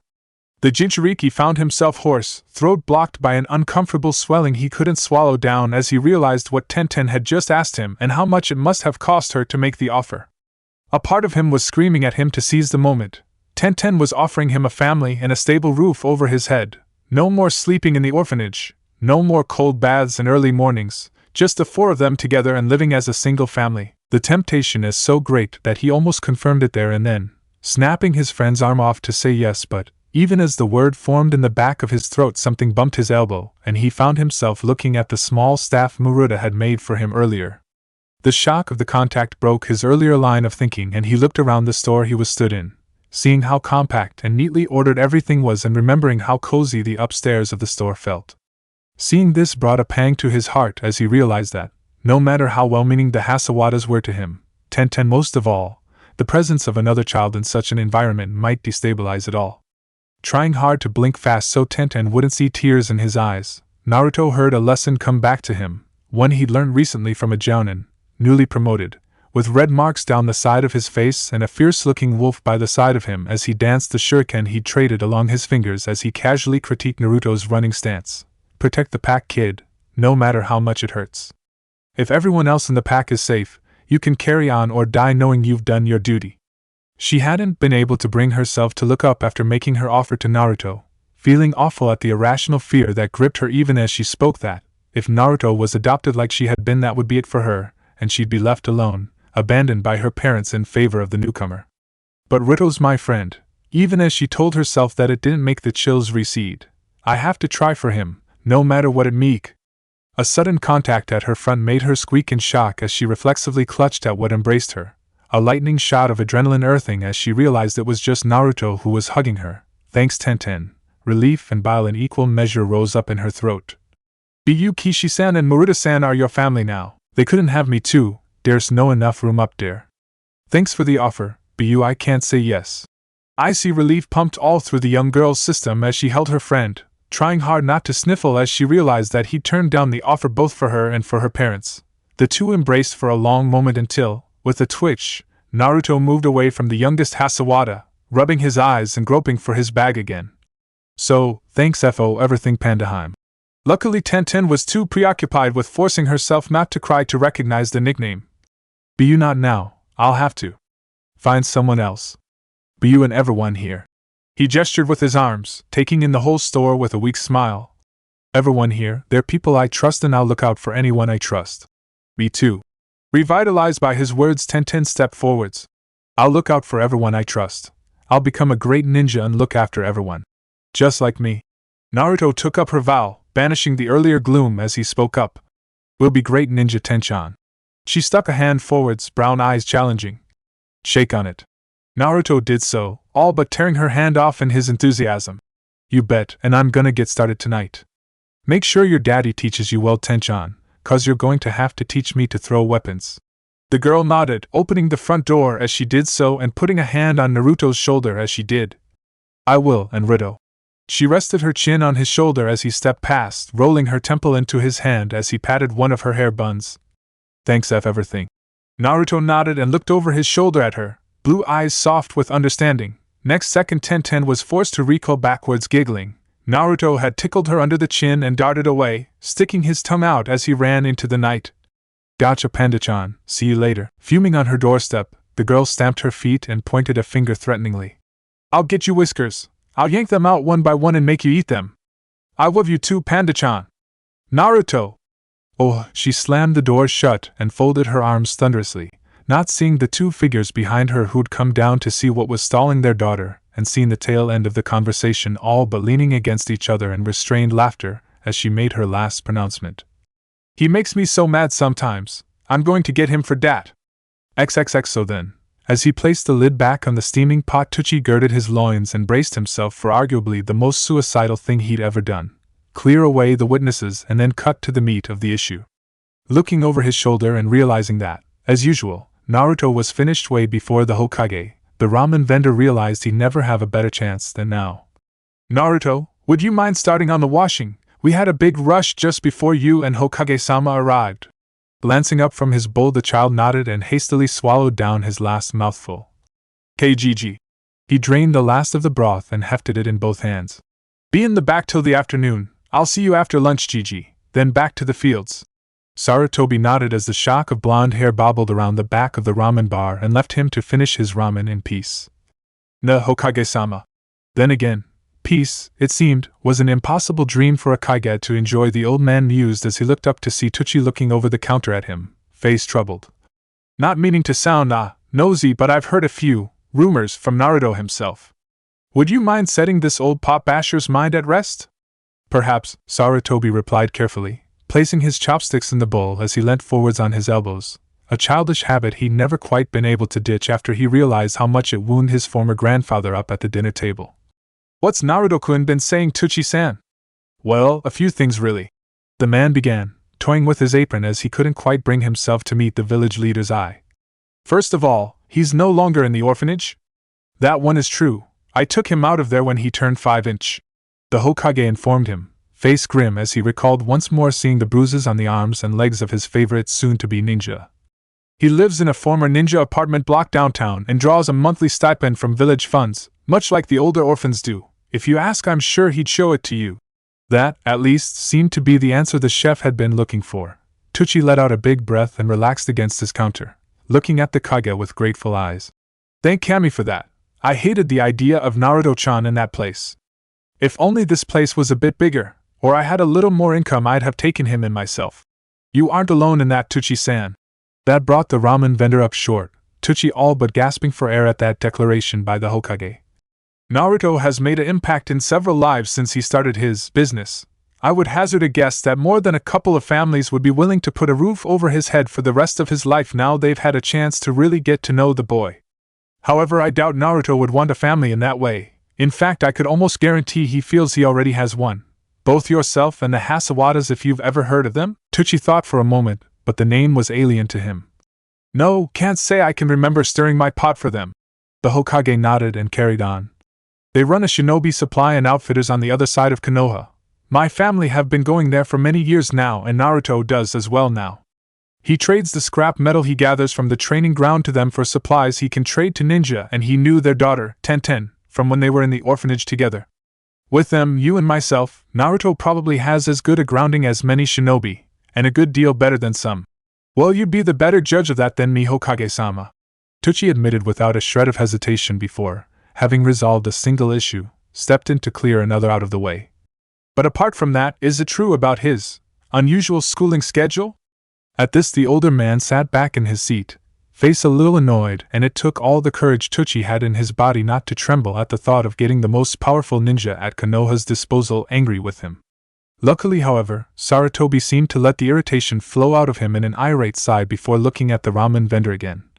I had asked him not to mention that. In the interest of fairness, Tucci felt he had to make a point here. Well, in all honesty, Hokage-sama, I did put Ayam-chan on the case after I realized he was looking a little happier than normal. Despite himself, Tucci smiled.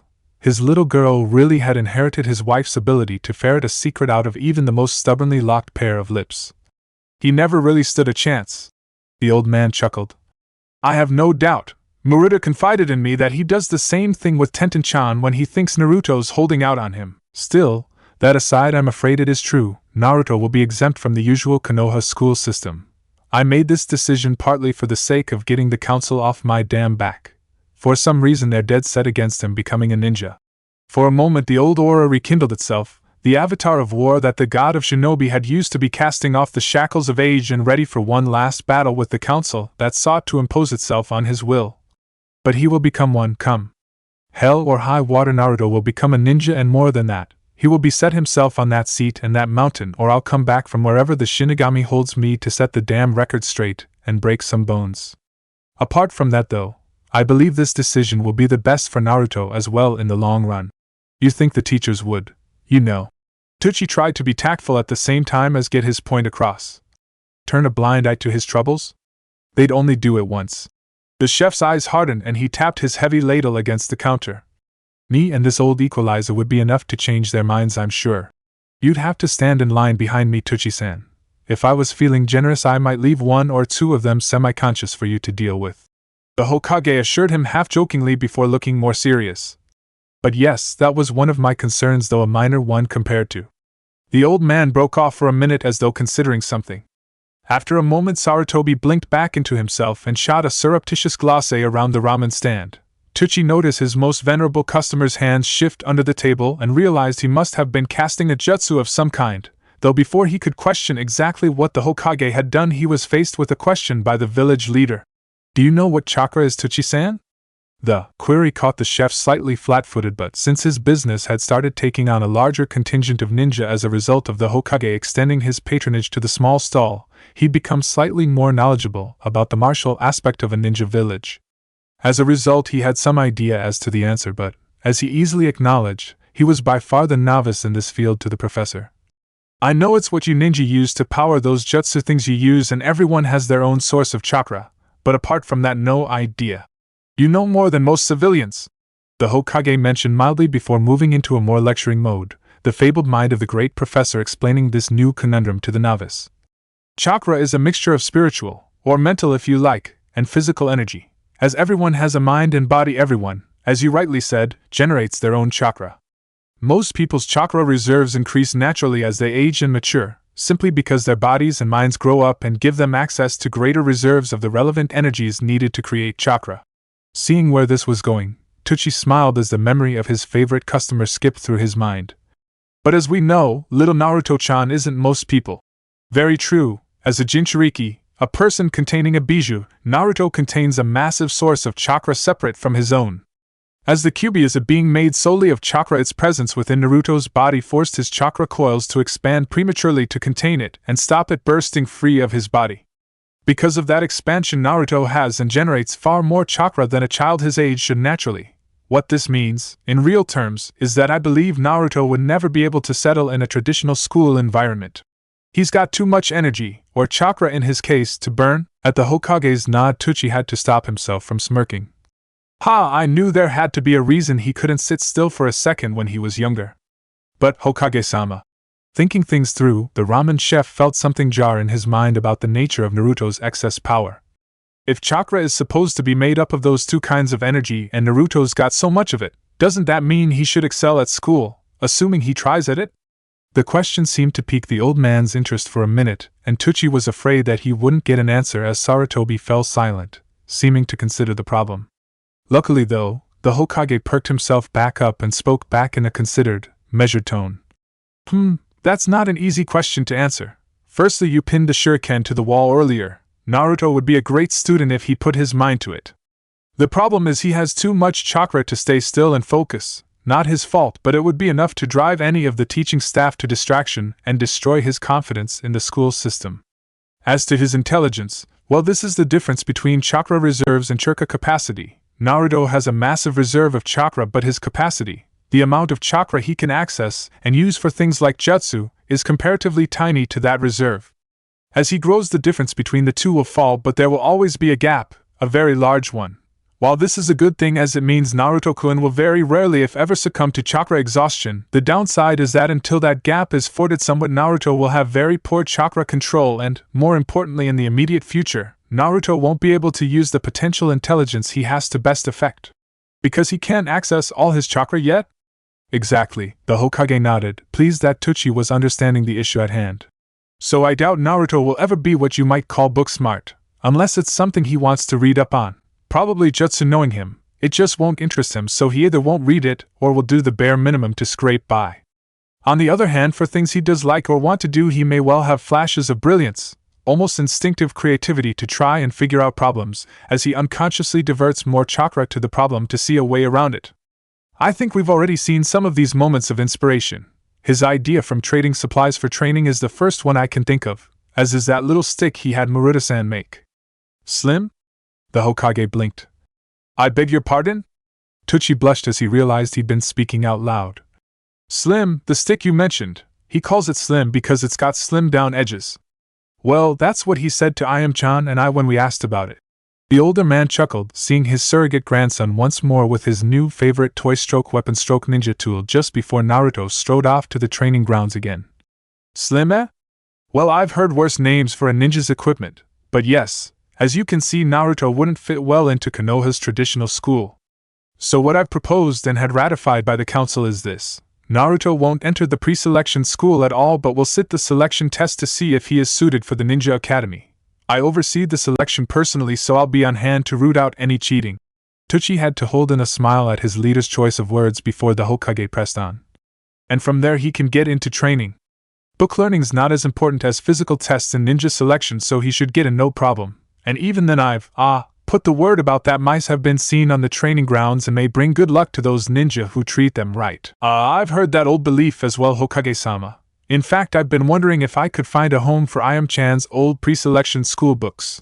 Teuchi commented mildly, the sly smile on his lips echoed by the Hokage as he could read between the lines at least as well as the ramen vendor could. Such a shame she has to take over this place from me. She could have been a ninja herself, she tested out high enough.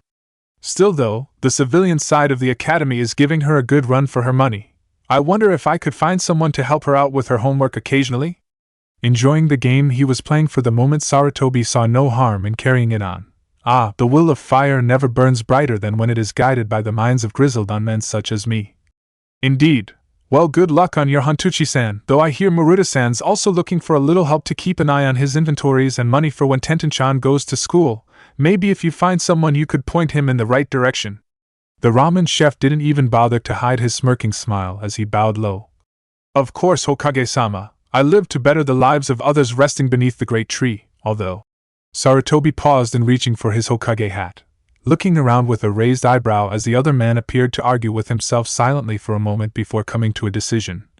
One other thing Ayam-chan managed to root out from her little brother, and rest assured we haven't told a soul. I hear. Congratulations are in order for the Sarutobi clan now. At the veiled benediction the Hokage smiled, though it was an expression tinged with slight sadness as he recalled that night scarcely 2 weeks ago when his beloved little girl had approached him in his study, gotten down on one knee and told him that she was now with child. A permanent reminder of her last completed mission. She'd been deep cover in Kiri, keeping an eye on the course of the civil war and masquerading as a civilian, falling in love with a Kiri butcher before arranging to be caught on the outskirts of one of the periodic blood purges the Yondaime Mizuki seemed so fond of, disappearing in the confusion and leaving the authorities to mark her down as an unseen, unknown casualty, her death unknowingly faked and struck from Kiri's records. However, though successful, her mission had come at a price. A little more than 7 months from now she would become a mother and give the Hokage his first grandchild, a date that was already making Sarutobi feel older than usual, especially since in the absence of the child's real father, he would have to name, and, at least on paper, care for the newest addition to the Sarutobi clan. All these thoughts flashed through his mind in an instant before he inclined his head to the well-wisher, smiling benevolently. My thanks, Teuchi-san, for both your congratulations and your silence. I'll have to get around to a quiet announcement sometime soon, but until then. Silence is golden. Teuchi finished for him, nodding again before busying himself behind the counter, quietly lifting the secrecy jutsu he'd had over the ramen stand since he'd begun discussing Naruto's future and death. The old man called out to the back of the store where the aforementioned Jinchuriki was blithely beavering away at a pile of washing up about as large as he was, cheerfully ignorant as to what his 2 Gigis had collectively worked out for him and his future. Goodbye, Naruto. Kun, come by the office before you head out again. A disembodied by Gigi floated back to the old ninja, making the Hokage chuckle as he stepped into the street and made his way back to the Hokage tower at a steady, sedate pace. XXX, he was a predator, he was the alpha, and he was the best. He'd been given a job only he could do, and he was going to make sure it got done, no matter how many times he was almost kicked or trodden on, or how many times he was tempted by the delicious aromas of cooked and raw food that had wafted to him through Konoha and the surrounding lands. He had stuck to his tasks, and, as he saw the source of the scent he'd been tracking came into his view, he was now to be rewarded. Creeping on the unsuspecting prey, the hunter wormed forwards inches at a time, picking the target and finally making a last lunge, a final thought echoing through his mind as he pounced through the air. If he made this attack, his partner and brothers would be so proud. www. The serene atmosphere of the disused training area was suddenly broken by a piping scream of pain. Naruto flailed around desperately, Slim waving around his hand as he danced manically, trying to shake loose the ungodly pain that had sunk into the seat of his pants. Swearing at the top of his lungs, he threw both hands backwards and hit out, feeling his knuckles brush through something furry before it dropped away and the pain subsided to a dull, angry throb in his posterior. Seizing Slim in his free hand, Naruto whirled around to face his aggressor, temper foul and expression murderous, only to halt his strike in mid-descent as the small gray puppy in front of him barked, a few wisps of orange material still sticking between its teeth. "And you," the whiskered shinobi snapped at it, gingerly rubbing his violated bottom as he glared at the young dog. "I've eaten bigger things than you, mutt. Scram!" Oddly enough, the puppy didn't bolt from the threat or the raised staff. Instead, it stood up and retreated a few steps and sat back down. "Okay, this is odd. Reminds me of something." Curiosity aroused, Naruto took another couple of steps forwards and likewise the puppy retreated, cocking its head as Naruto rested his chin on the tip of Slim as he gazed at the thing that had bitten him. "Okay, I get you wanting me to follow you." He paused for a reaction but was slightly disappointed as he doubted a tongue being lolled out counted as a reasonable response. "So I guess you're not a standard puppy." "Oh, what's the name, that clan that work with them all?" The dog clan." That's it, you're an Inuzuka dog." The puppy barked, which Naruto took as a yes, standing up as the boy began to move again, realizing that this puppy had been sent to find him for a reason and, as it was a ninja dog, albeit a small and rather yappy one, it was probably an important one. Following in the dog's wake, the ninja in training found himself leaving Training Ground 9 and heading back towards Konoha, following the slate-gray back of the little canine as he found himself heading back towards the village, only to suddenly turn off towards one of the other training grounds, one, if he remembered rightly, that was used by the academy.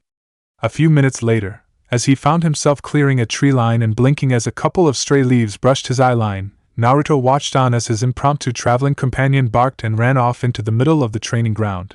To his amazement, it was then mobbed by another couple of puppies, bundling the little dog over as another voice, this one female and crisp, cut out over the squabbling dogs. "Hoy, you two, what's got you? Oh, you're back, and you found him. Good boy." As his vision cleared, Naruto found himself being scrutinized by a girl several years older than him. He recognized as an Inuzuka from the marks on her cheeks as he traded with other members of her clan over the 4 or 5 months he'd been combing the trading area for wares to swap. She appeared to be holding a bag similar to the one he used as she crouched to fuss her returning dog. Though having seen this, Naruto decided he had to square his shoulders and find out what was going on. "Okay, I assume that fluff ball is yours." The girl looked up as Naruto pointed with Slim, slamming the butt of the weapon into the ground as she nodded. "Right, in that case please tell me why I've got fong marks in my butt." "Oh ho," a deeper voice, slightly mirthful, cut in as a boy materialized from a patch of shrubs, holding another bag as he pointed to the whirling patch of fur around the girl's feet. "She got you with that as well, did she? Welcome to the club, man. Those savaged by Hanabaka's hellhounds, please step forwards. That was your fault." From what little the Jinchuriki knew of the clan, most Inuzuka appeared to be quick-tempered, and this Hana appeared no different. "You were playing with the other two and ignoring him. You can't just ignore a ninken, they get jealous." The boy huffed and folded his arms, Naruto raising his eyebrows as another boy appeared from the trees to the left of the squabbling duo and seemed to sigh at the argument. "Jealous? I was throwing a stick, they could have all chased it. In fact, I meant for them all to go for it. I just thought he was asleep, turned my back on him and chomp. If I can't sit down tonight, I'm blaming you." "Oh yeah, blame me for your mistake, Izumabaka." Hana snorted, still fussing her 3 niken and completely ignoring the person she'd had her puppy track down. "You tried to kick him. He was hanging on my ass with his teeth. What did you expect me to do, tickle his paws until he let go? I didn't expect you to try and boot him around the field. Just be grateful my mum never saw that. Kuramura-san would have taken more than a chunk out of you for threatening one of the pack. Well, tell Kuramura-san to raise his kids right." The boy shot back, rubbing his sore spot with one hand as Naruto was torn between sighing in exasperation and chuckling at the duo in front of him. "Bad-mannered, foul-mouthed, and downright bitchy at times. At least the dogs of your clan could be raised right." Hana seemed to stiffen at the insult, and her face reddened, though before she could blow up, the last boy on the field finally spoke up. "Hey lovebirds, stop traumatizing the little mouse over there." Girl and boy both glared at their friend, but, aside from shivering a little at the combined death glare, he soldiered on relentlessly. "This was your idea, Hana-san, so fill the little guy in." "Huh? Oh yeah." Whisking a strand of hair away from the front of her face, the Inuzuka rounded on Naruto, the mouse a little perturbed by her sudden shift in mood as she smiled at him. "Sorry about that. You must be Uzumaki Naruto, right?" "Yeah, that's me," the Jinchuriki said slowly, trying to sum up why these 3 were here and what he had to do with it. his hand still gripped around the middle of Slim. So who are you three? What are you doing here, and why did your damn dog take a chunk out of my jumpsuit? For the first time since he'd seen her, the girl appeared to shrink in on herself a little, abashed as she looked down at him and gave an embarrassed sort of smile. Oh yeah, sorry about that. I've not had them long and just getting used to working with them, she explained before pointing at herself.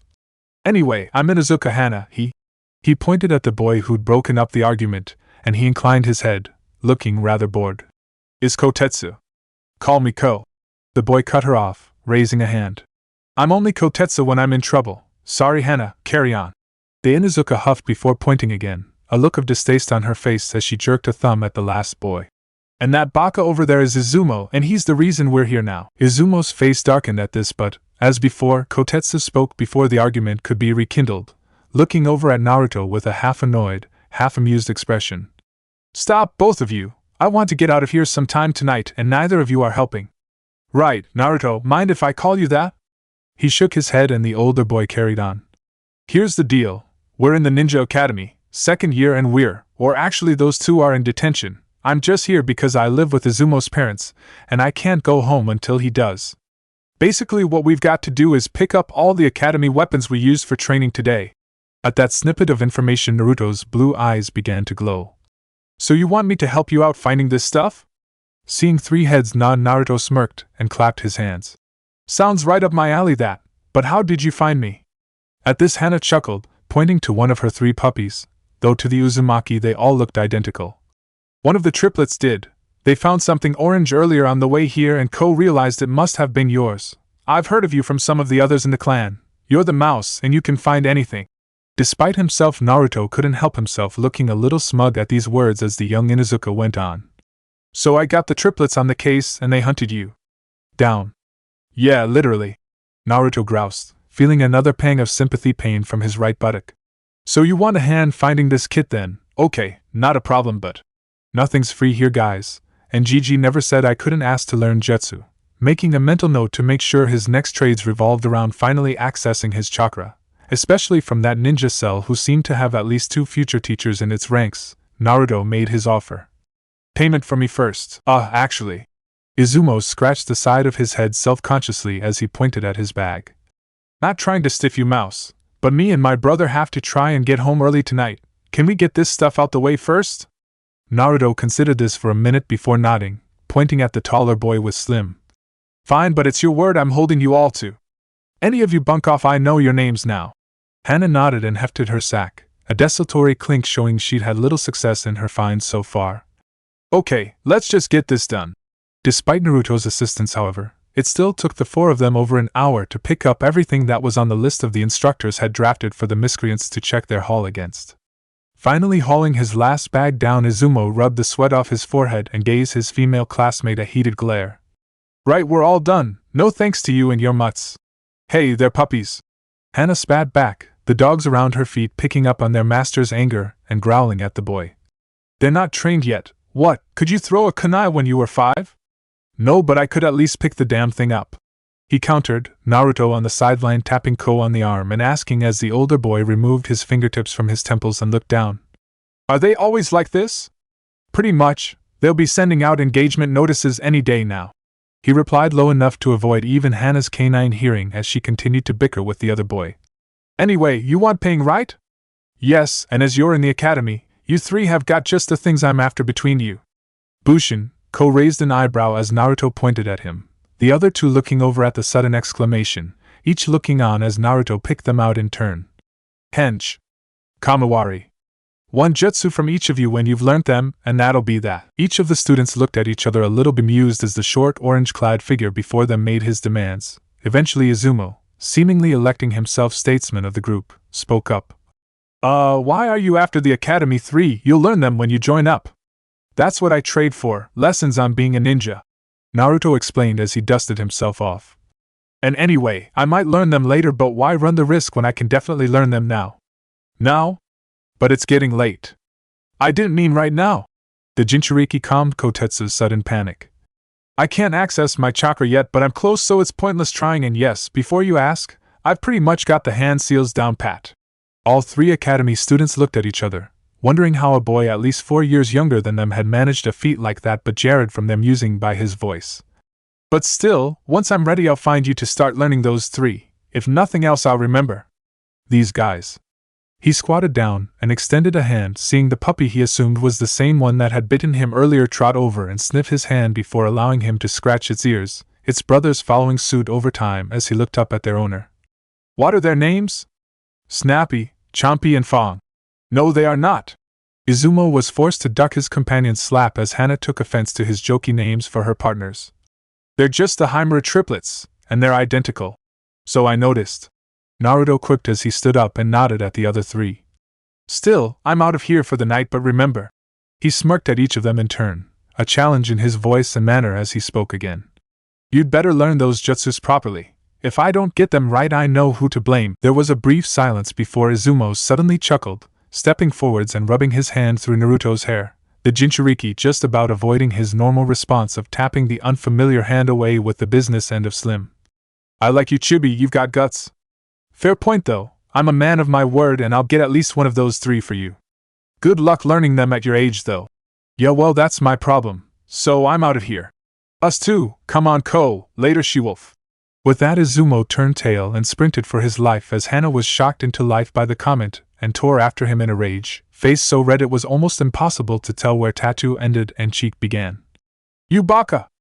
I'll teach you to call me a wolf. Get him, boys, I want so many holes in his trousers the Uchiha'll be picking him up for indecent exposure. As the 2 disappeared over the horizon, Naruto, having to fight hard to hold in a snigger, looked up to see Ko with his head in his hands. You put up with this? Every day, he agreed with a sigh before making ready to chase after his errant brother and their sometime mutual friend, later Mouse. Naruto said nothing but waved as the taller boy took off. Only when Kotetsu's form had faded into the distance, and he was sure he was alone, did the Jinchuriki plant Slim in the ground, lean on it as much as he could and break down into helpless laughter. Chapter 3 More Mouse Tales. I'm going to get my chakra today. I'm going to get my chakra today. Even for a naturally cheerful person, Naruto's mind was a real blur of joy and excitement as, fresh from his daily labors, he rushed towards Training Ground 29, the prearranged meeting point to what he'd unofficially nicknamed the teacher team. The threesome that awaited him were a 3-man team that, while originally thrown together following a compilation of injury and promotion from other teams, had proved to be so successful that it had stuck together for the past 6 months. Lucky for me they did really. Amongst all the occupants of Konoha, Uzumaki Naruto was amongst the first to acknowledge the kami when it smiled upon him, possibly because it did so infrequently, and he was always quick to count his blessings. I've learned a lot from them all, even if I'm sure that Ebisu still doesn't like me much. In the end though, it didn't really matter. At the end of the day he was a businessman and, as he raised a hand in greeting towards the 3 older and taller forms already in the clearing, as long as the other party held up their end of the deal, he'd walk away happy. Afternoon team, he greeting cheerfully, waving a jaunty salute towards the 3 Chunin as he paced into the training ground, his jumpsuit as always making him look like a lit signal flare. First things first, anyone short anything?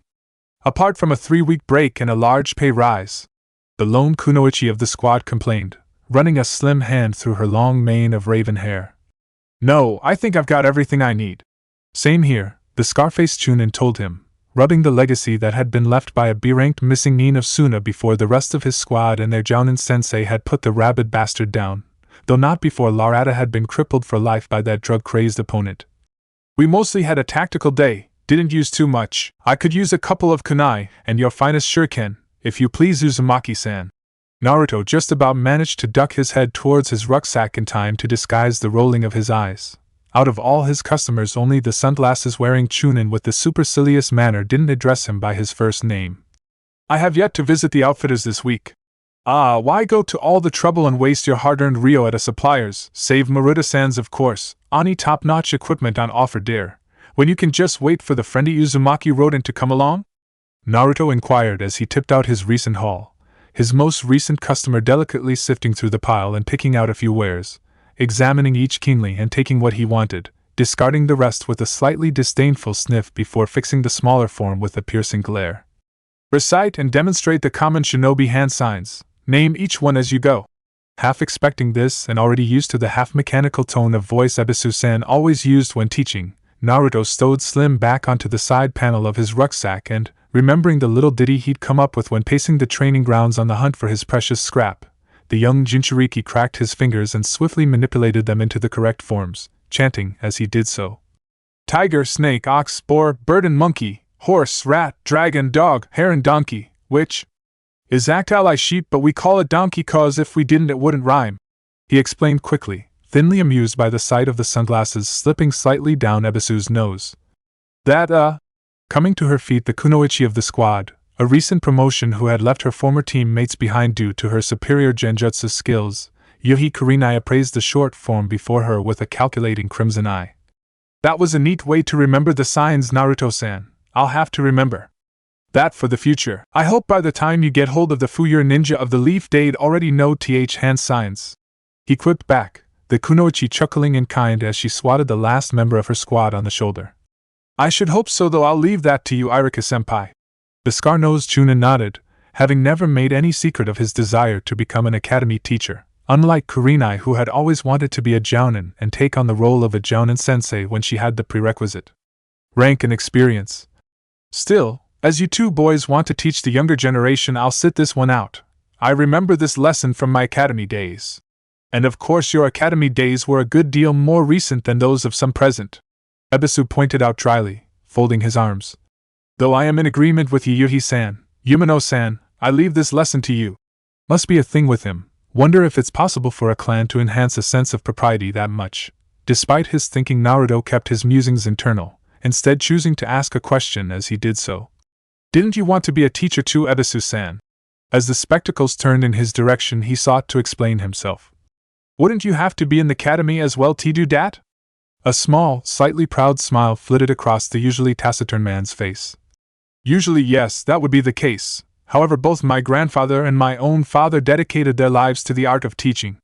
The results of their hard work is that our family, both my elder sisters and hopefully myself when I am trained enough, are considered the first port of call for specialized training. If it exists, we can find a way to bring out the potential in people.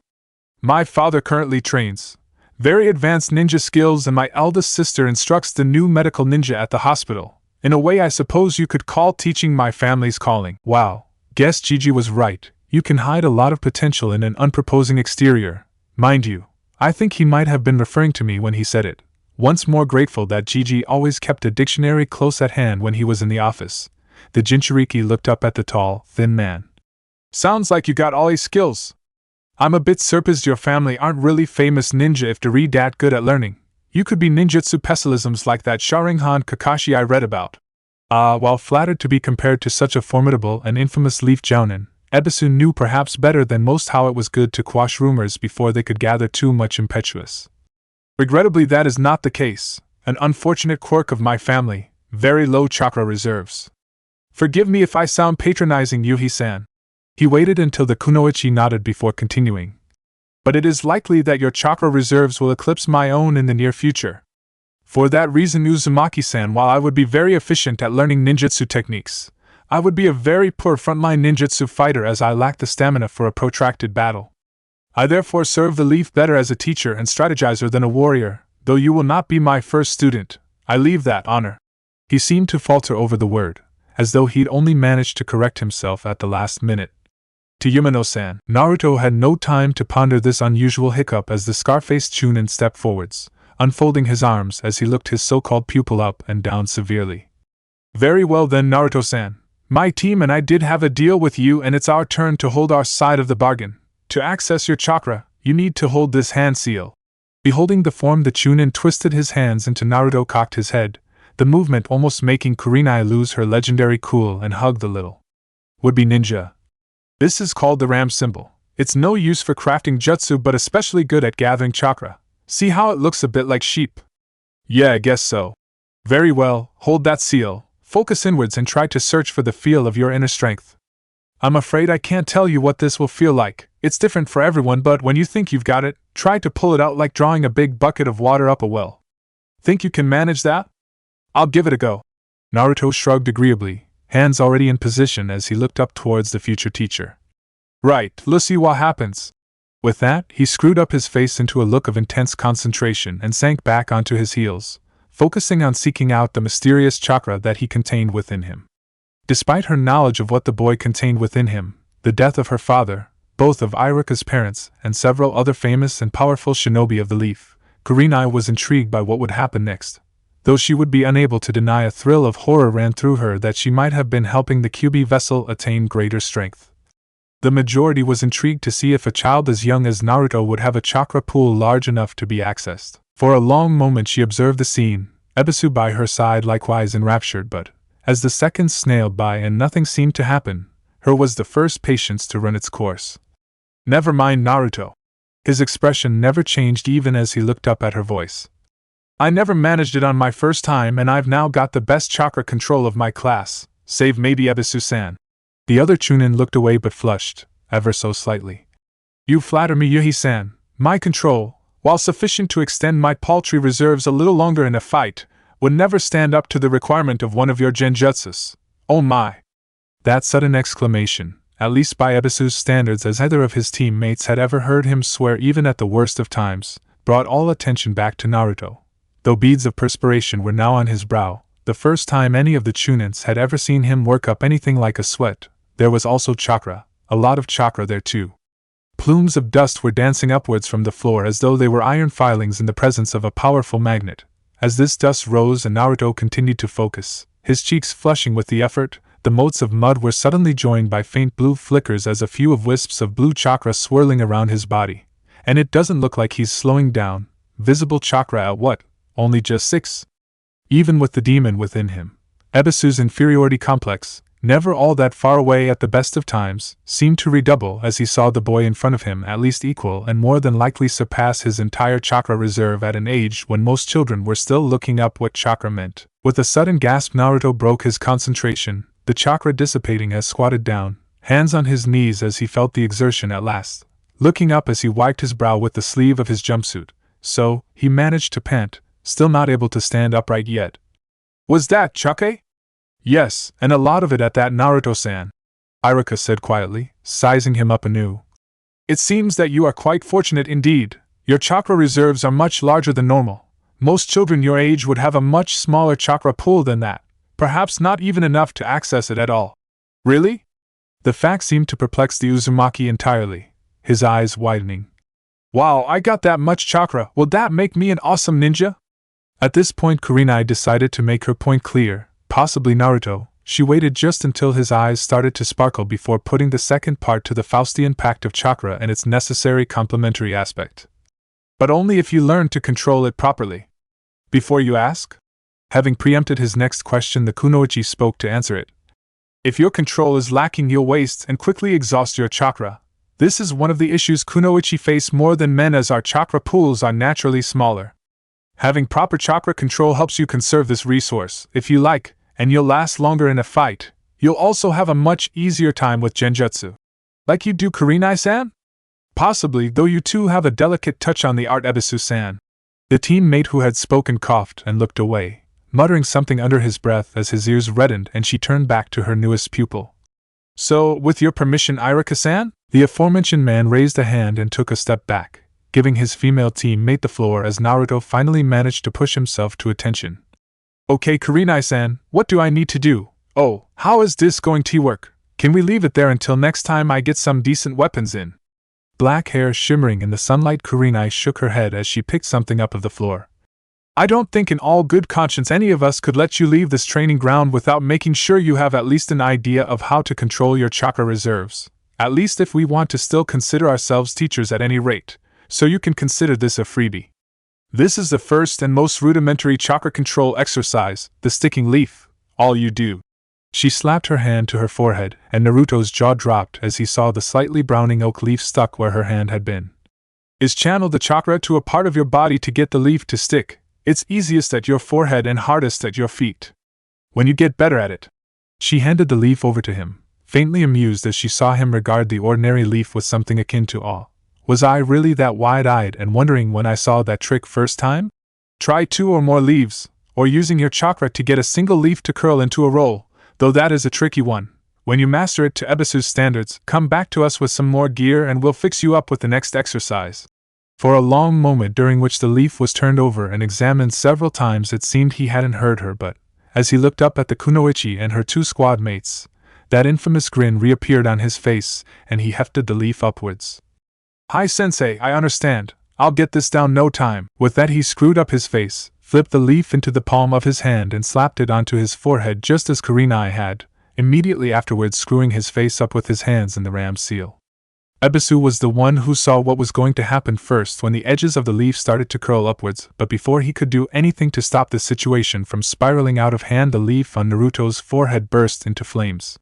The sight of the just about 6-year-old suddenly sprinting around the training ground and yelling like a madman while repeatedly slamming his forehead against the palms of his hands was enough to make all three chunins in the clearing snicker and laugh out loud, even more so when his soot-stained face attempted to glower at them prior to picking up another leaf from the ground. After all, even a teacher was allowed to laugh occasionally.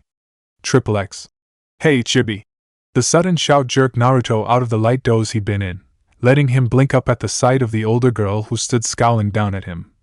"What are you doing here? These are academy grounds." Oh, I was just waiting for someone," he explained, looking past the black-haired young lady in the blue and black uniform who looked like she was in the graduating year or the year below that, older than either of the threesome he had come to see. "You know when Izumo and Kotetsu usually show up, or Inuzuka Hana?" "You mean Inuzuka Hana?" "Damn, forgot the U." Closing his eyes at his mistake, the youngster nodded quickly, the girl's expression softening slightly as she stood up, thinking. "I don't know the first two, but Hana-san usually arrives with her mother and a little kid about your age. You can always tell when the Inuzukas show up, their dogs bark enough to raise the dead, anyway."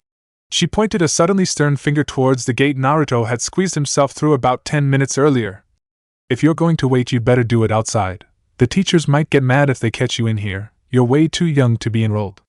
In fact, she seemed to suddenly realize something for the first time, dark gray eyes narrowing slightly as she looked down at Naruto again. "How did you get in here in the first place?"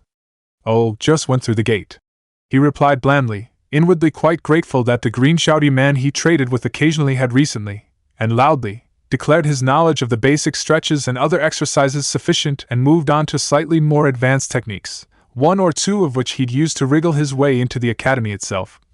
How did you get in?" His forthrightness seemed to stun her somewhat, and she fell back half a pace, suddenly defensive as she raised her arms as though warding his question off. "Oh, Reito-sensei knows I like to come in early to study. I have a problem reading for some reason. Something not quite right with my eyes. I see all the words backwards on the page and it takes me a while to unscramble them. I kept trying to sneak in early to get extra time to read the scrolls for practice. In the end he must have got fed up with seeing me waiting for him on the step and just gave me my own key, said I could keep it as long as I didn't cause any trouble. I don't really, just set up a few little pranks now and then." She leant forwards conspiratorially, some instinct Naruto couldn't quite name making him do likewise as a small smile graced her lips. "But don't tell sensei, or the clan for that matter." "Clan?" Despite never having a family, Naruto knew the basic idea of a clan was that it was essentially a large family that had something, usually a particular ninja skill, in common. Due to his trading he was aware of some of the clans in Konoha, the Hyuga and the Inuzuka most of all as their unusual faces and, in the Hyuga's case, standards of dress made them easy to spot, but the clan this girl must have belonged to was unknown to him. "Sorry if soundin' dumb, but which clan are you from?" She regarded him almost suspiciously for a moment before, apparently satisfied by the innocent curiosity on his face, she gave an answer. "Uchiha, I'm Uchiha Mila." She half turned around, letting him see the clan symbol on the back of her dark navy shirt. "And you are?" "Uzumaki Naruto, and I'm gonna be Hokage someday." Springing to his feet, the little Jinchuriki thrust one fist in the air, looking so determined that Mila couldn't quite bring herself to laugh at his pose, though there was no stopping the broad smile that blossomed on a face that should, by clan diktat, have been serious and severe at all times. "So I see.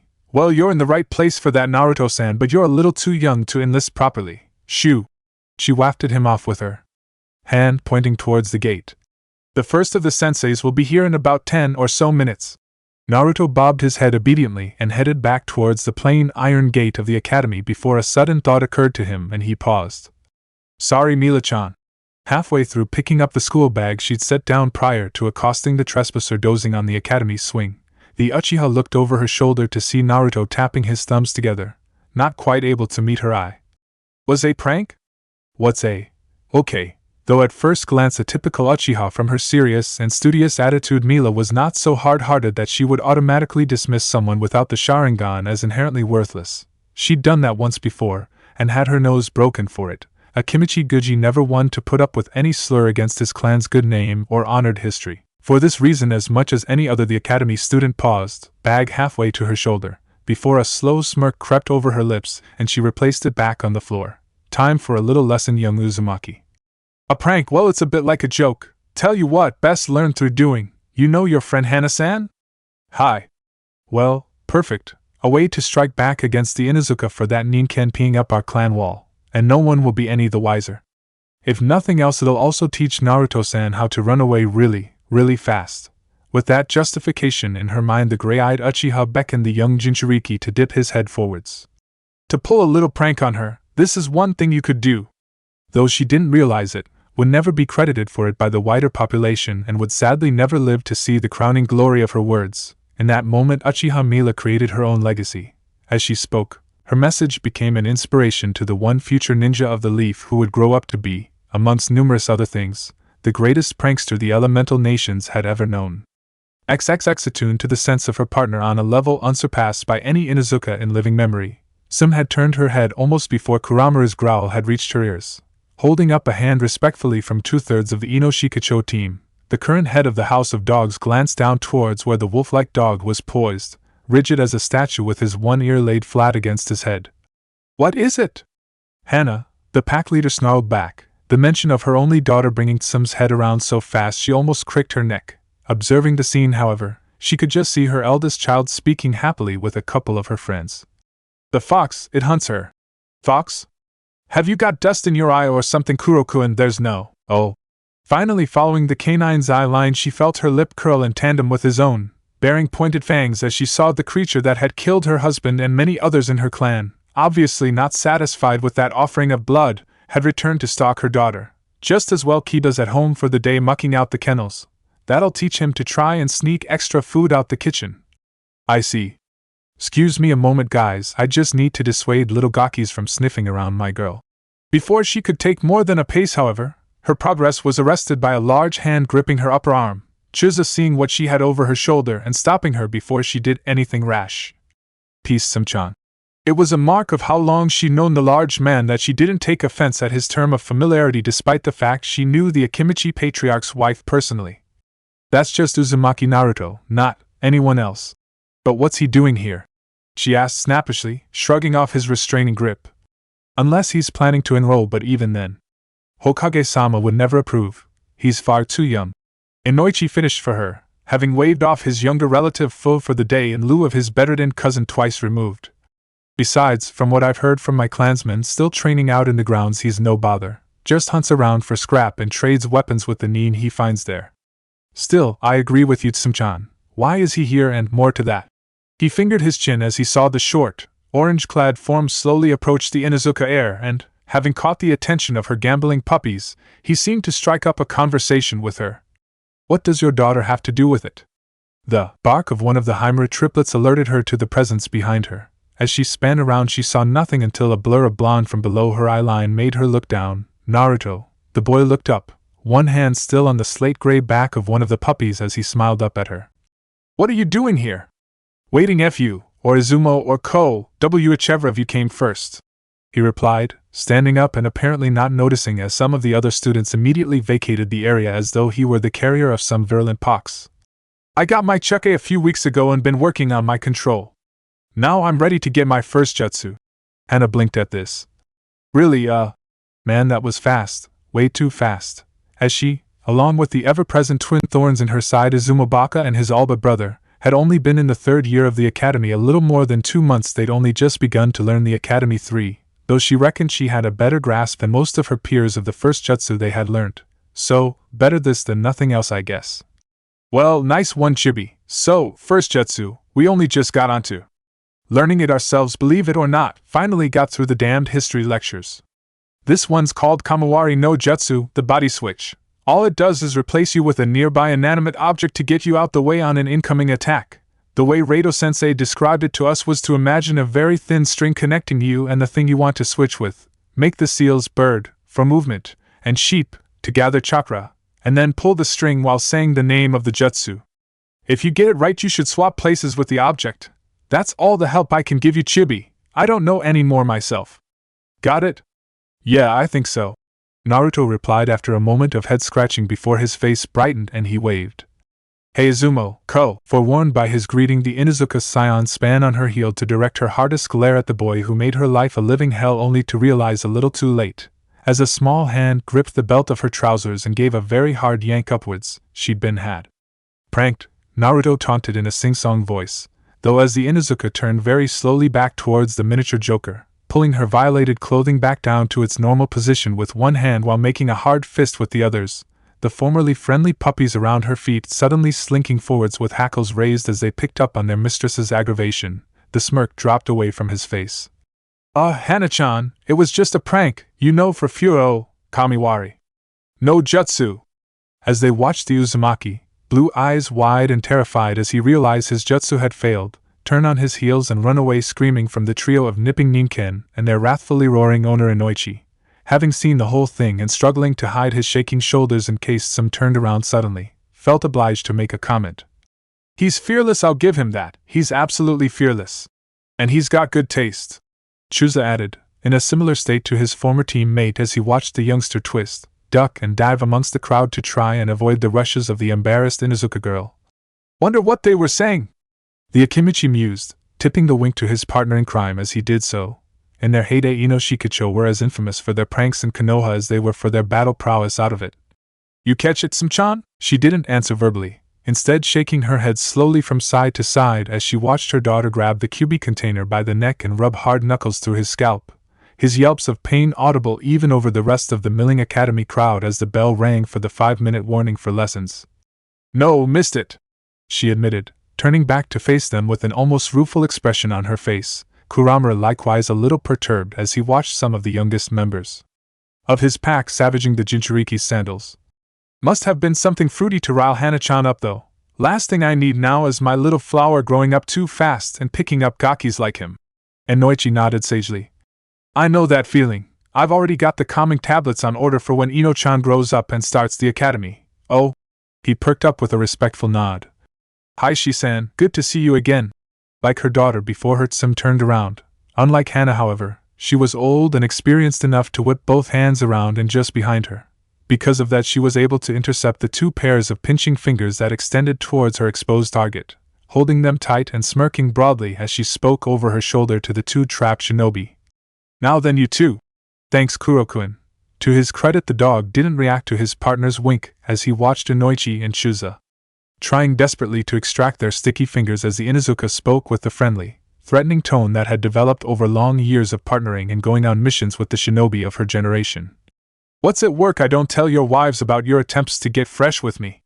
Caught with his fingers quite literally in the danger area, the Yamanaka clan had turned to his similarly collared partner in crime. We didn't think that through very well, did we? Not really. Chusa agreed, thinking up various scenarios of what his dear Chimheim would do to him if Tsum followed through on her promise to tattle and shuddering. Okay, Tsum-chan, what would you want for your silence? Let's just say. She gave the trapped fingers a final twist before letting go in time to wave Hana into school for the day, the scolded Uzumaki slinking out the way of further reprisals as she looked over her shoulders to beam at them malevolently. Bring your checkbooks. XXX. Finally heaving a huff of frustration, Naruto put aside the leaf on his head with a weary sigh. For some reason, no matter how hard he tried, it never seemed to get any easier to get the stupid thing to stick to even his forehead, never mind anywhere else on his body. Still, he could do it now, and that was a great improvement on the first time he tried it. At least he wasn't burning himself anymore. Still, Kurenai-sensei had impressed upon him the importance of good chakra control, and just because he had a lot of it, that didn't mean he was going to scrimp on what could one day be very important. Especially since I think Iruka-san said he might try to make it a requirement to pass his classes when he gets into the academy. If he'd done that before I got to know him, I'd be well and truly screwed. Still, for the time being, like most kids being presented with a new treat or toy, Naruto felt his pulse start to quicken as he stood up from his cross-legged sitting position and casually threw the cushion he'd been sat on onto the nearest chair, wanting a soft landing in case he got this jutsu down fast. And I will, because I'm the future Hokage, believe it! With that thought in his mind, the Jinchuriki determinedly set his sights on the cushion, flipped through the hand signs Hana had told him. Imagine throwing a thin twine around the cushion and shouted the jutsu around. Kamawari no jutsu. That had been a week ago, and he was still frustratingly stuck on the replacement jutsu. Though he was getting closer, the progress, much like his chakra control, was painfully slow. Still, as he knew from repeated lessons from both his GGs, whether it be on moaning at the washing up or being unable to spell a specific word enough to annotate a report with it, shouting and screaming to the heavens wouldn't do anything but make him feel better. So, facing the cushion again, he cleared his mind and tried again. Cast chakra forwards like a wire, bird seal, sheep seal, and call. Kamawari no jutsu! Okay, I felt it again. It was something, but not much of something, Naruto internally complained as he watched the slightly disturbed cushion flop to the floor. It's moving and I move the same amount. Once more he was grateful he'd taken to sitting on a second cushion. The carpet burns had been a killer first time it had happened, but it's not enough. Why is that? Folding his hands and placing one fist just under his chin, willing the gears in his mind to turn correctly. Am I not using enough chakra or something? But this is supposed to be an E-rank jutsu. How can I be Hokage if I can't even manage something this simple? No, don't get distracted.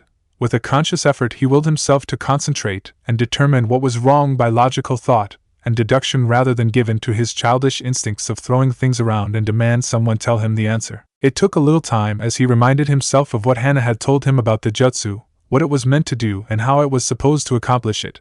In theory, the string should snap forwards and you and the object should switch places. You pull the object towards where you were, and by the law of chakra conservation and motion. Naruto made a mental note to thank the Sandaime for explaining this theory to him, though he had been careful not to give the old man any indication that he was actively learning the Academy 3 just yet, as chakra can't be used to fill a vacuum. As the movement of the object switched with creates, the chakra string instantly flexes and drags you into the space where the object was before dissipating in smoke. Because of this you can make Kamawari smokeless by using exactly the right amount of chakra to pull the switch, and it's harder to replace yourself with a living object or person as they have their own chakra. So it's harder to force it to come with you. You have to overpower their chakra's inertia with the force of your chakra pulling them along. Still, he frowned despite himself. Knowing the theory is one thing, but actually being able to do it is something else. Chakra control shouldn't be too much of an issue, so what am I doing wrong? Well, I know that one. The fact he was moving a little was enough of an answer for that question. He wasn't molding enough chakra to complete the technique fully. His chakra string was sluggish to form, and because of that, he couldn't pull it fast enough to actually swap with the pillow. So how can I get more chakra faster? Should I add another sheep seal? That might do it, but then, this was actually an old argument, and having tried it, it hadn't worked at all well, even if it had allowed him to switch once before. This jutsu's supposed to get you out the way in an instant. Hell, a lot of ninja can do it smokelessly without seals or saying the name aloud. I'd look a real lemon if I was there fiddling with 5 or 6 sheep seals to move. I'd be dead before I got anywhere. So extra sheep are out, what? At that moment, thinking about sheep seals and working out what other potential seals could be used to gather chakra, another voice seemed to echo back to him, and Naruto's eyes snapped open. Looking down at his hands with a sudden excitement pounding through him, the newly minted 6-year-old formed the new seal and, after considering the advice that it was supposed to be useless in actually performing ninjutsu, shrugged, smiled shyly, and decided he had nothing to lose, so would give it a go. Anyway. Squaring up to the pillow across from him earlier, Naruto told himself mentally that this time he'd do it. He fixed his gaze on the pillow and recited in his mind, "Okay, thin ribbon of chakra, bird seal, ram seal, and Kami." There was a sudden loud bamf noise in his ears and he felt himself crashing into something. Dizzy and disorientated, the Jinchuriki had only a second to recover before a slow vertigo assailed his senses and he found himself shrieking as he tucked himself into a tight ball, awaiting the end with a terrified kind of acceptance. He seemed to hang in the air for an eternity before, with a bone-jarring thud, he felt his new ride hit the floor and he tumbled off the back of the chair onto the floor, panting with adrenaline and shock as, after checking all his limbs were still present and functioning correctly, he slowly rolled onto his front and began to pick himself up, seeing what had happened. For a moment he was unsure as to why the chair had fallen over in the first place, scratching his head until he looked beyond it and felt his jaw drop. Sitting directly in front of him on top of the pillow he'd been half crouched on was the pillow he'd aimed to switch with, one corner drooping onto the floor as it wobbled in its place. "I did it. The thought was so alien and weird that for a moment he didn't believe the evidence of his own eyes.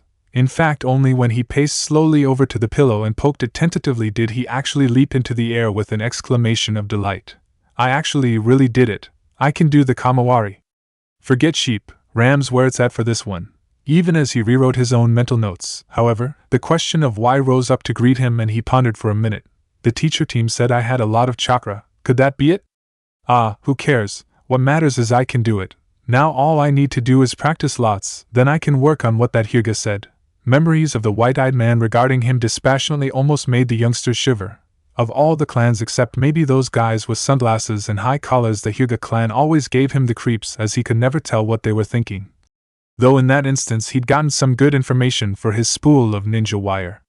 Okay, this time, he told himself as he straightened the chair and, after a second's deliberation, chucked the practice pillow towards the settee this time, not wanting to risk damaging the more rickety of the two pieces of furniture he owned. Feel the flow of the chakra, how it moves when you make those seals. After that, because I never really said its name anyway, a slight tinge of pride flavored his thoughts at that moment, but, excited by what might await him in the future, he decided against paying it too much heed. Try to move the chakra without even using all the seals.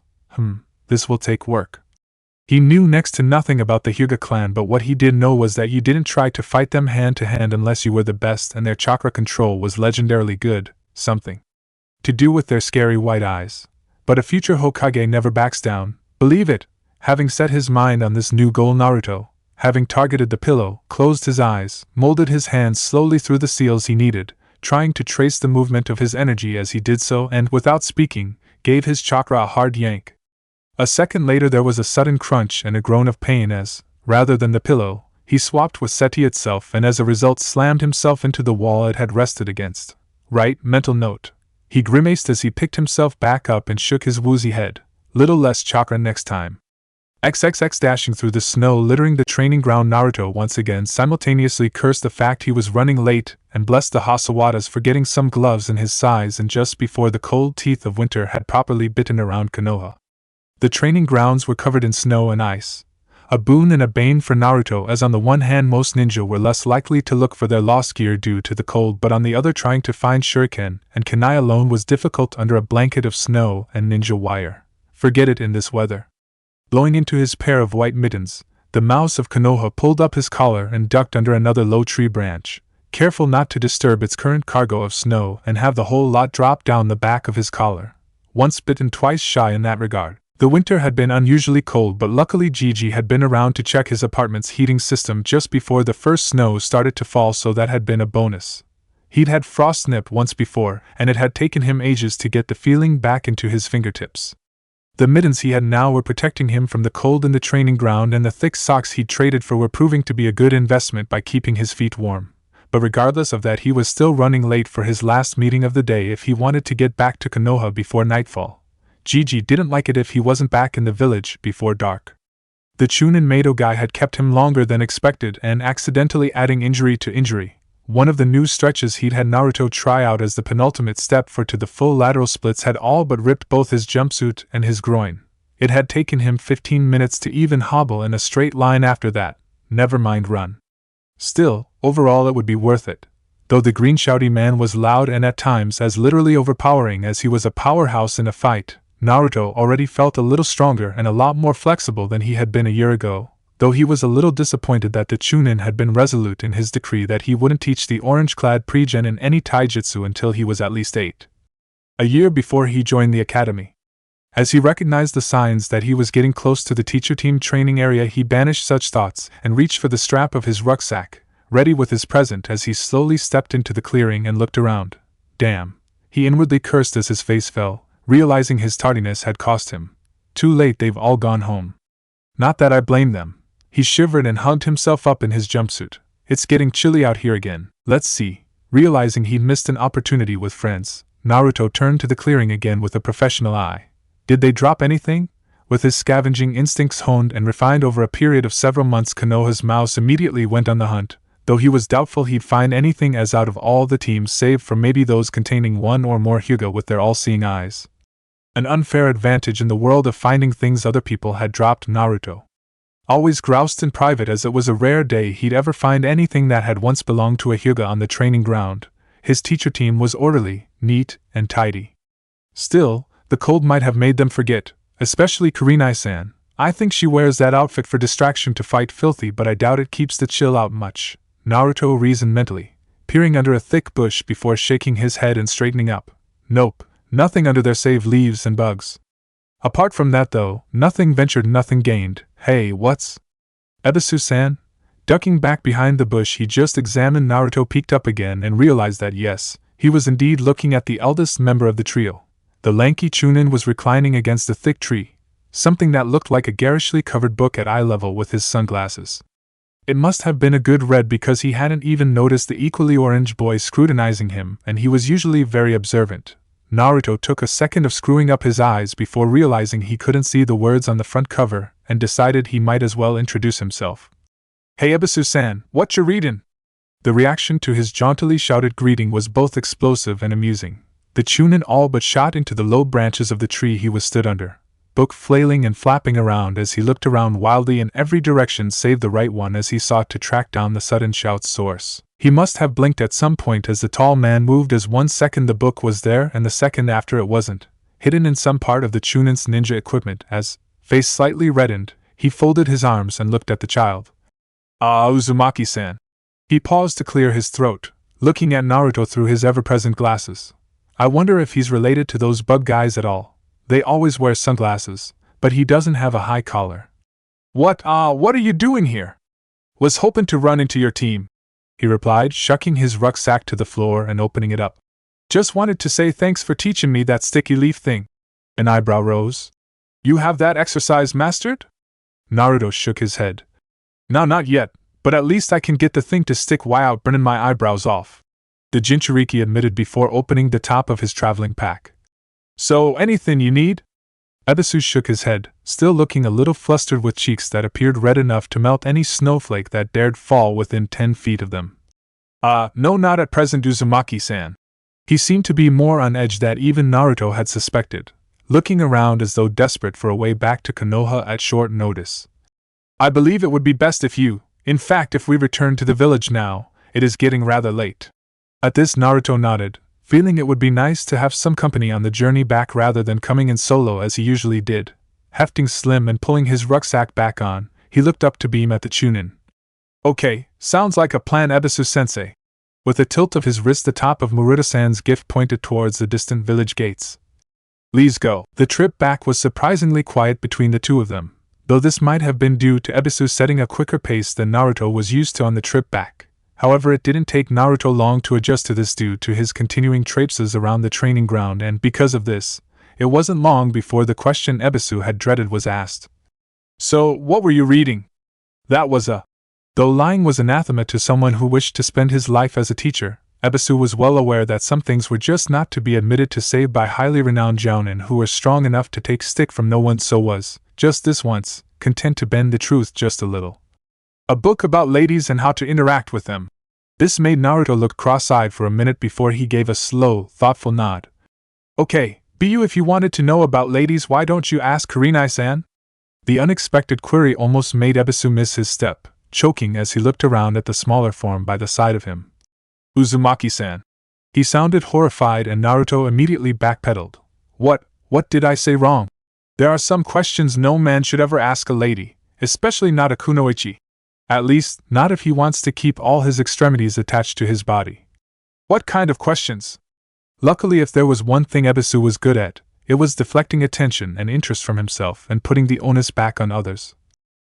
I'll let you answer your own question here, Uzumaki-san, the Chunin informed him, the ghost of a smile on his lips as his shielded eyes glanced sideways and down once more. What do you know about the fairer sex? It was a question that rather foxed Naruto, though once he realized the Chunin meant the fairer sex as in ladies rather than the other kind, he thought back to the girls he did actually know.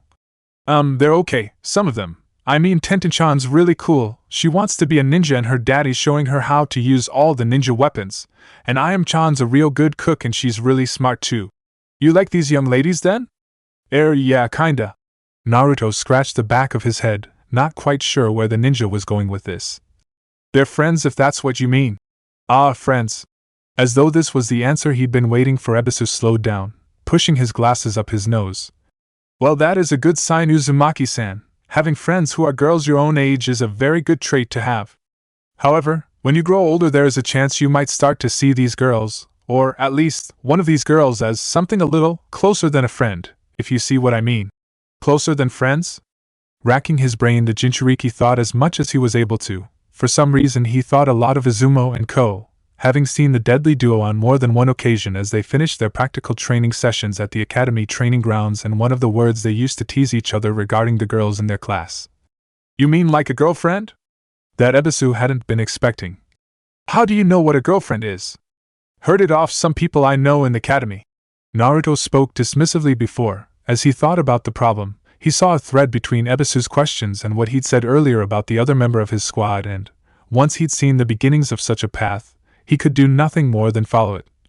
Oh, is that why you were reading that book? You wanted to ask Kurenai-san to be your GI. He was cut off by a sudden hand slapping over his mouth, Ebisu looking around as though he was expecting to see missing Nin come crawling out the trees all around them before releasing his prisoner belatedly, Naruto heaving down a deep breath after his unexpected suffocation.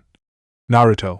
It was a sign of how desperate the man must have been that he actually used the Jinchuriki's first name as he stood back up tall and glared. You are never to repeat that I was reading that book or mentioned Kurenai around it to another living soul.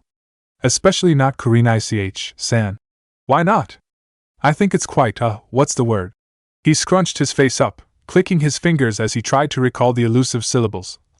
Endearing, if that's it, reading that cause you didn't know how to ask her yourself. So, you going to ask her? No, of course I'm not. Naruto's face fell. Why not? You're both Chunin, you're in the same squad and you must like her. If you were reading a book on how to ask her, what's the problem? Because. How did it come to this? I never asked to be giving the talk to an inquisitive 6-year-old. Because Kurenai-san and I would never work as a couple. Why not? What's wrong with her? Is she sick or something? Nothing is wrong with Kurenai-san, she's in perfect health. The problem, I fear, lies with me. Ebisu was already well aware of his faults, especially in comparison to the kunoichi who had already surpassed him. Compared to her I've very little to offer. She's a lot more competent as a ninja. Her genjutsus are all but flawless, and compared to my own ambitions her are much more advanced, and unlike me, she has the skill and drive to achieve them, and she is 2.5 years younger than I am. I would do nothing but hold her back. It was a little harsh, but overall it seemed fair. Ebisu knew, or at least had a vague idea of his probable future, and in no way could he see the raven-haired kunoichi playing more of a part in it than as a short-term teammate. To his relief, Naruto seemed to accept this as well, though he looked a little put out by his omissions. Before he could inquire why, however, the Jinchuriki spoke. That was mean. I didn't think Kurenai-san would say things like that to people, least of all her own team. I think you're an okay, or better than okay, teacher, and you know more than she does about being a ninja, and you've got loads more experience than her. If she said that to you, she's not much of a friend, and I sure wouldn't want her as a girlfriend. What? Kurenai-chan would never say those. Oh, I see. Now he was able to see Naruto's error, he was able to correct it. Well, you were right in one regard. Almost despite himself, a slight smile slid over his face as Naruto looked up, beaming at being told he'd done something right. Kurenai-san would never say such things about people. One of the most important things a ninja can know is his own limitations. Minimizing the risks of these limitations to others is one of the principal reasons Konoha's nins use the team system. My low chakra reserves, for instance, are overcome by Yumino-san, while I can quickly analyze a situation and think my way out of many situations that may flummox him. However, because of the differences between us, I couldn't ask Kurenai-san to be my very close friend. She deserves someone who is better suited to her skills and abilities. Does she think that? The question, coming as it did after a moment of silence following his explanation ending, brought Ebisu up short, blinking as he looked down at the diminutive figure by the side of him. I beg your pardon? Is that what Kurenai-san thinks? I mean, Naruto sought to explain himself as Ebisu fixed him with a stern but not evil eye. Everything you said, is that what Kurenai said or thinks? I don't know. I don't know her enough, so I guess you'd have a better idea than me. But if she hasn't said those things to you, why do you think that? She could say you're being silly, or overthinking things. She said you were good at genjutsu last time I saw you guys, so she must think you're fairly good. I know she's the Legion Queen of Konoha, so if she says you're good, you must be. I dunno, but shouldn't you ask before saying you couldn't work? That's like me saying I couldn't do a technique without trying it. At least I'd give it a go first. I might be shocked myself. If it didn't work, then never mind. At least I tried. At least I tried. The words rattled around Ebisu's head as he kept step with the youngster, slowing down to Naruto's pace as the duo made it onto the main road back into Konoha. To cover his tracks and mask his thinking, however, the would-be teacher flicked his eyes sideways and spoke in his most elite tutoring voice. It's possible you're right, Naruto. However, for now explain the purpose of an ending seal and give examples of the common ones. An ending seal. Naruto spoke after a moment, screwing his face up as he tried to remember the explanations he'd read from the scrolls in Gigi's office. Is the last seal used in a technique and is commonly to convert the chakra used in the technique to a specific element. The common ending seals are tiger for fire jutsus, dragon for lightning, ox for earth, and bird for wind. Water jutsus doesn't have a common ending seal. And why is this? Because according to legend, the 12 animals of the hand seals all swam across a river, therefore no aquatic animals could compete. Good, now what is chakra and how can a ninja increase his reserves, I wonder? Even as he asked, Ebisu felt the weight of the book in his back equipment pouch and its mirror in the pit of his stomach. Even as he did, though, he heard Naruto speak again with the innocence of his youth, and the ball of dread solidified. At least I can try.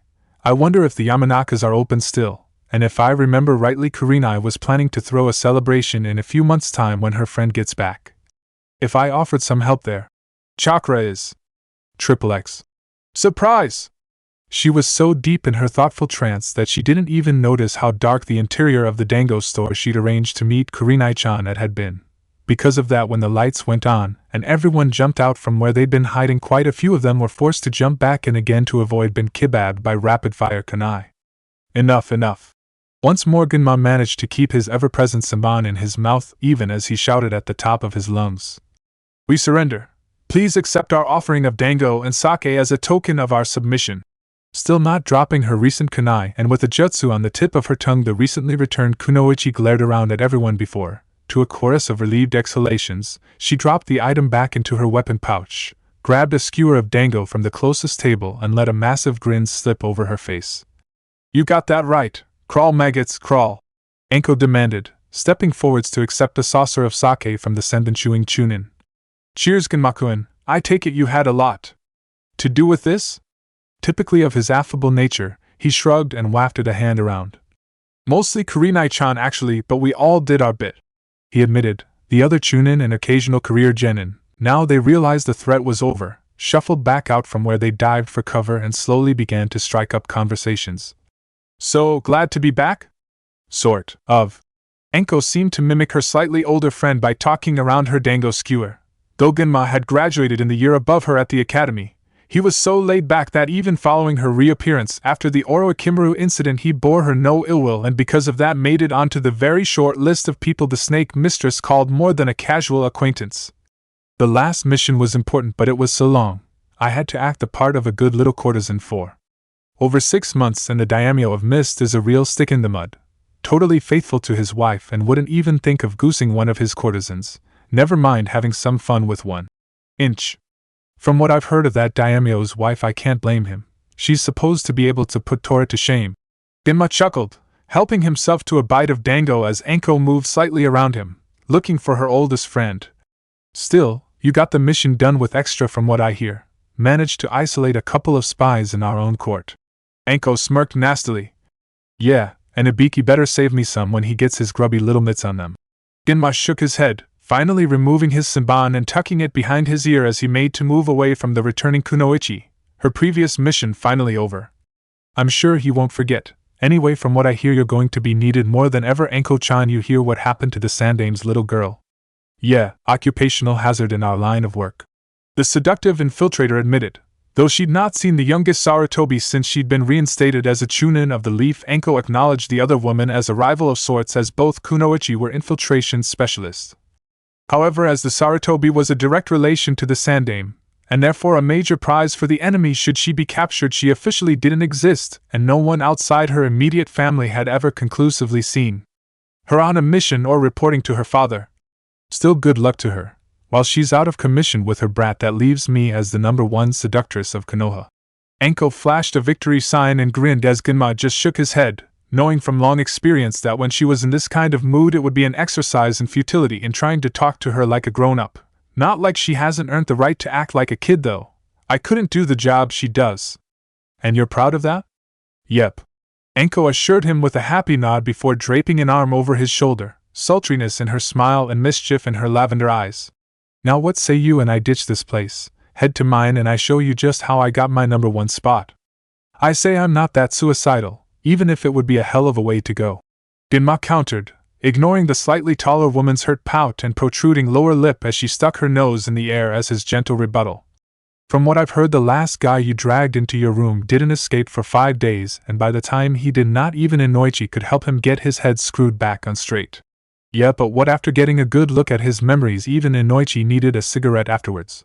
Besides, Enko's professionalism was such that she could even make a smirk look salacious. Mr. Yamanaka clan head should have known to come to me if he needed help with scree. Enough. Ginma's answer was half groan, half giggle as he ruffled the younger woman's hair, Enko yelping and ducking away from him as she hated that gesture of affection. Anyway, this is your party. Go tease someone else for a while. Oh, but don't go for hate like you used to. That cough of his getting worse, is it? Yeah, that and the fact a sword to the kneecaps often hurts like you wouldn't believe. Ginma grimaced, 1 or 2 memories of sparring with one of Konoha's finest swordsmen standing out in his memory again. Enko appeared a little confused by this for a second before the other ninja nodded and a head of purple hair caught her eye. So they finally stopped dancing around each other. About time. Enko put her hands on her hips as she watched Yugao hand something that looked like a napkin to her sickly-looking partner, the swordsman nodding as his took it before immediately pressing it over his mouth as a fit of coughing racked him. I was beginning to think the only thing that'd get her to stake a claim would be someone, the incredibly sexy me for example, trying to ravish him on the Chunin lounge floor. Ginma almost snorted sake through his nose at that one, grin still a mile wide as he bade a passing goodbye and moved into the crowd, leaving Enko to wonder what else had happened in Konoha in her 6-month absence. Kurenai had sensed her coming but just this once, didn't move to block the rush and instead let a pair of arms encircle her slim waist as she felt a pressure on her shoulder, the scent in her nose immediately telling her who it was even before Enko started talking excitedly into her ear. You. Ebisu. When, how, why and what base? About 2 months ago. He's currently my teammate, a virtually perfect gentleman and believe it or not quite a romantic. The idea of the sunglasses-wearing Chunin who was all legs and ears trying anything romantic made the snake mistress snort with laughter, almost enough to miss the tail end of her conversation. You very politely asked after buying my favorite flowers and taking me out for to see one of the most recent pictures I wanted to see and I said yes, and as for the last part. Kurenai twisted her head enough to see her friend's face out the corner of her eye before flicking the side of the other Chunin's nose, Enko pouting cutely from the impact. Never you mind. Nai-chan. Enko buried her chin in the other Chunin's shoulder, whining at the same time as setting her fingertips dancing over the bandages covering Kurenai's stomach, not bothering to hide her smirk as she felt the skin twitch and writhe under her fingers, the taller woman having to fight hard not to double over. Come on, you know you want to tell me. No. The other Chunin growled back, fighting hard not to give Enko the satisfaction of hearing her laugh at the same time as tried to squirm her way out of her friend's restrictive grip. Damn it, 6 months was too long away from her. I forgot Enko never fights fair. It's private. Taking this as a challenge, the snake summoner redoubled her attack, Kurenai unable to stop a cheep of laughter escaping as she grabbed the back of Enko's hands, trying to wrench them away from her. Come on, Nai-chan. She coaxed evilly, feeling as well as seeing the black-haired woman going red in the face from holding her breath. No secrets between friends, right? Come on, let it all out. Her friend was weakening. Enko was sure she was about to be victorious before a sudden hand clapped her on the shoulder and a rather high, in Enko's opinion nasally voice broke into her game. Not wanting to interrupt Mitarashi-sen, but would you mind not traumatizing my partner for the evening? Ebisu inquired politely, plate of sweet bean soup in one hand and a tray of sake dishes in the other, as he faced down Enko's sudden sheepish grin. I know you're excited about being home, but please, if you need to indulge your torturing fantasies, I'm sure the missing Nin in Marino-san's cells will be sufficient. Releasing the taller Chunin in her grip, Enko grinned as she snagged the sake and soup from Ebisu's grasp. I wasn't torturing her. No, really I wasn't. She defended herself, not helped by the look of disbelief on both Ebisu and Kurenai's faces until, eventually, she threw her hands up and admitted her guilt. Well, maybe I was just a little bit, but Nai-chan's so much more fun to tease than a stinky old missing Nin. They're Tenario at times while she's one of a kind. Despite her withering look at the returned Chunin, Kurenai couldn't help but feel a twinge of pride at these words as she tugged her bandages back into position over her belly. Anyway, I think we're going to need more than these appetizers, Ebisu-chan. Off you go, this is girl talk. Ears reddening again both from the unseemingly affectionate suffix to his name and the casual dismissal. Ebisu nevertheless caught Kurenai's eye and, reading her as well as he did when they were sparring together, realized she agreed and tilted his head forwards when he read the message in them, turning to find something to replace the goodies Anko had snaffled as the snake mistress turned back towards her friend. So, Ebisu-ha? Kurenai nodded slowly, raising one of the proffered saucers to her lips as Anko dunked a dango skewer in the soup the older Chunin had brought. Have to say I never thought it'd be him that melted the ice queen of Konoha. Kurenai scowled at the old nickname. We were in the academy and boys were falling over each other to ask me out, even when I was a genin it didn't matter how many times, and said no.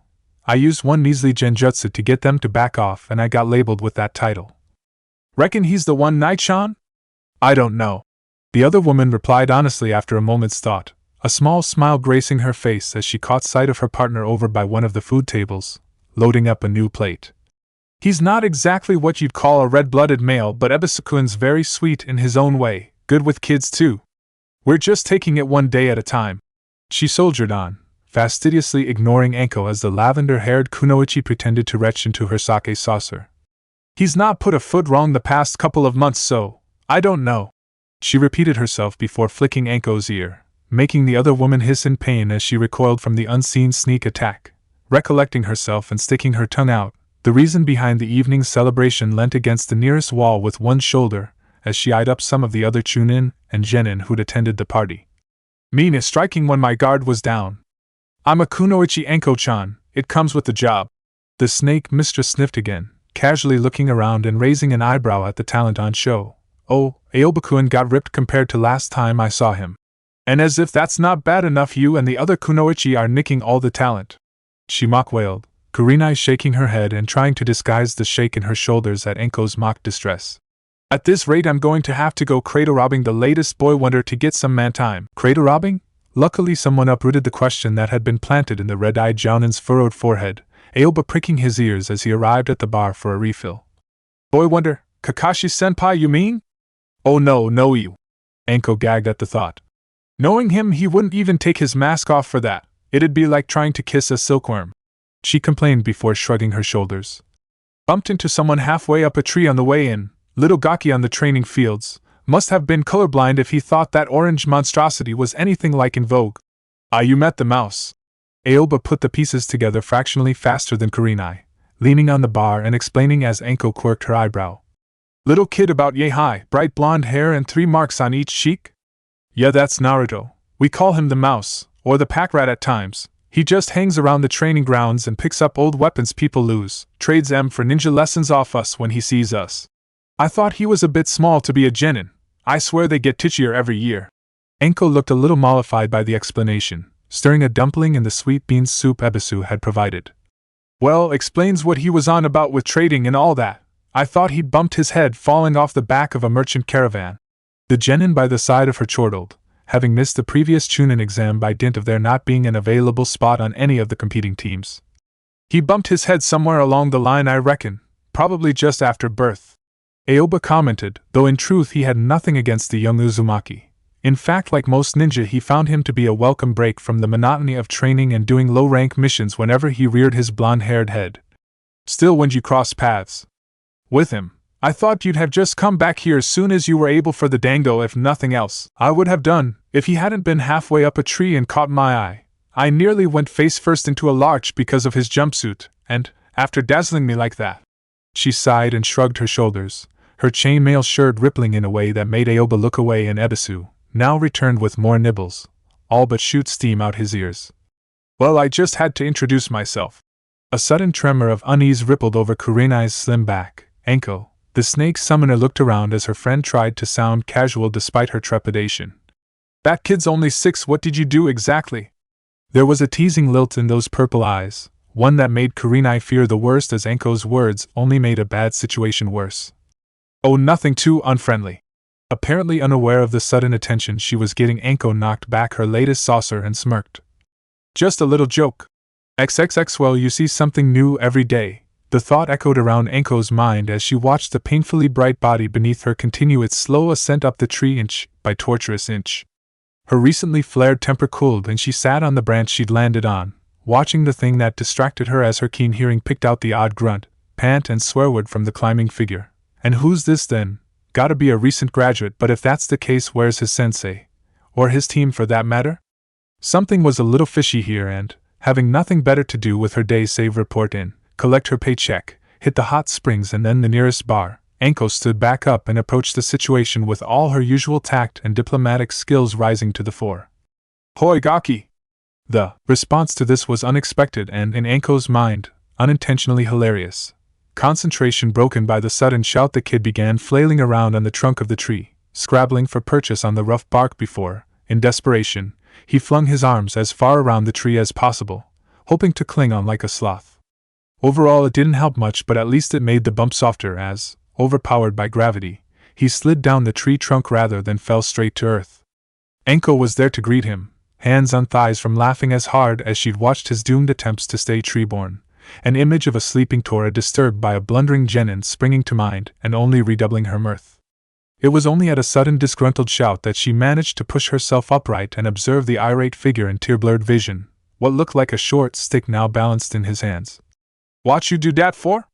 Naruto complained, trying in vain to brush some of the green tree stuff off the front of his jumpsuit. Nope, no good, it'll need washing tonight. I could have fallen, why'd you shout at me? Sorry Gaki. Despite boasts to the contrary, Anko did apologize on occasion. I thought you'd have better control than that though. Your sensei not teach you tree walking yet, or you just no good at it? To her consternation, the blond boy merely scrunched his face up, looking confused. Tree walking? How'd you walk up a tree? And why you mean sensei, I'm no ninja yet.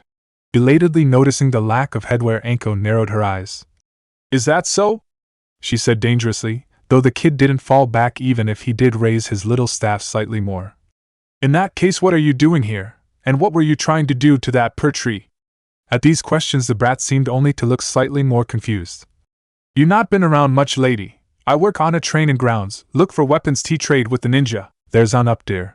He pointed above him, Anko craning her neck to see what looked like a kunai dangling from one of the lower tree branches, held in place with ninja wire and obviously the remnant of a sprung trap. I couldn't climb that high, and I couldn't knock it down with Slim, so I was trying to use my chakra to get it. Slim? Oh. As he waved his stick around like a bat and she understood. Okay, got that. What were you trying to do though? At this his face brightened. Some of the ninjas showed me the sticky leaf exercise just before winter and I thought I could use my chakra like that to stick to the tree. I was climbing it until you shouted.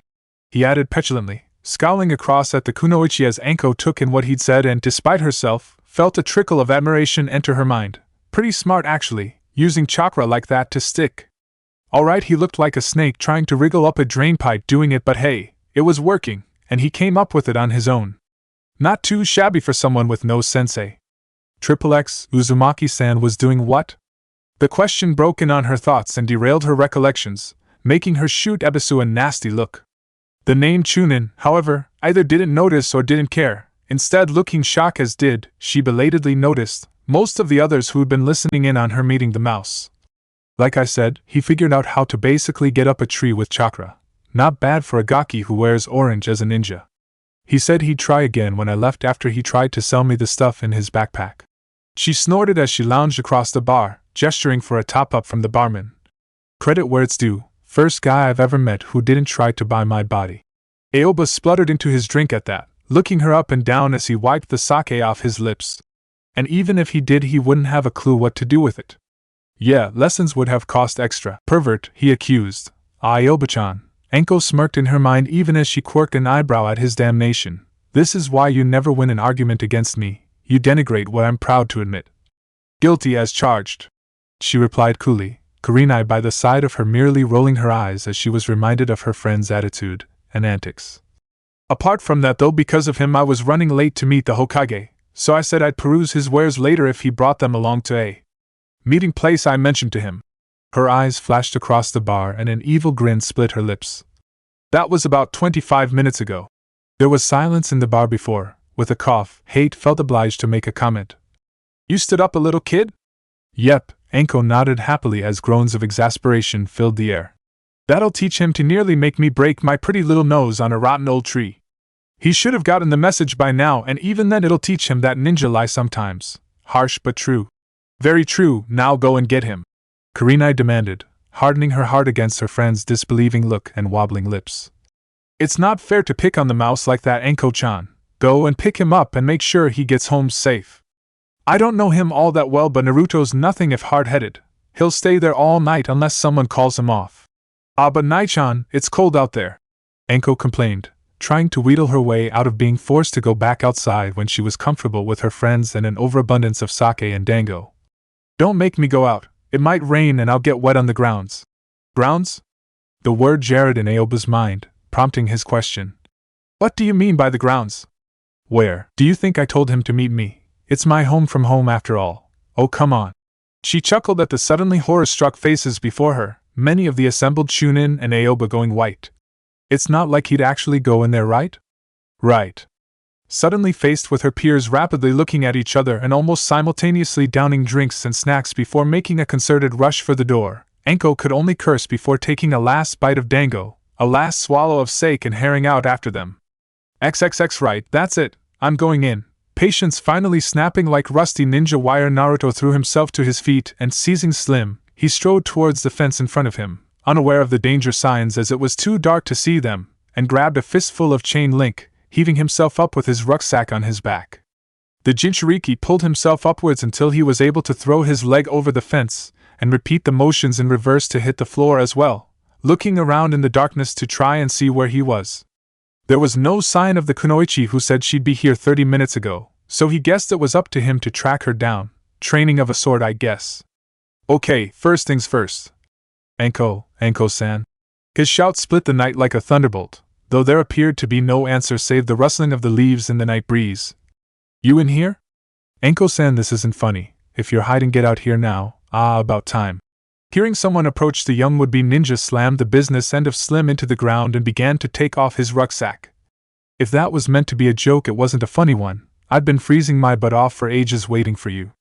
Still, got a few. It was at that point that he heard the sudden growl and the hairs on the back of his neck rose, no matter how unhinged Anko had appeared to be earlier, and even from their very brief conversation it appeared to Naruto that the purple-haired lady wasn't playing with a full deck. He doubted she was the kind to snarl like that before moving in for the kill.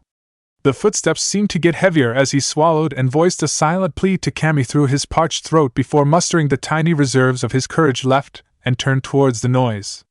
The sight before him almost made him pass out as the bear reared onto its two hind legs, blotting out the meager moonlight as it threw the human into shadow, glaring down at the interloper as though he were little more than a light snack to be consumed at leisure. Heart palpitating wildly, Naruto knew for certain that he could not fight this monster, nor could he run from it. Though it was huge and looked ungainly, he was aware that bears were actually fast over short distances. Apart from Slim, he had no weapons immediately to hand, and even if he had, they were likely to do nothing but anger the mighty beast. Still, Slim was all he had, and so he clung to Slim, the little twig shivering his trembling grasp. It seemed an eternity as bear and boy regarded each other.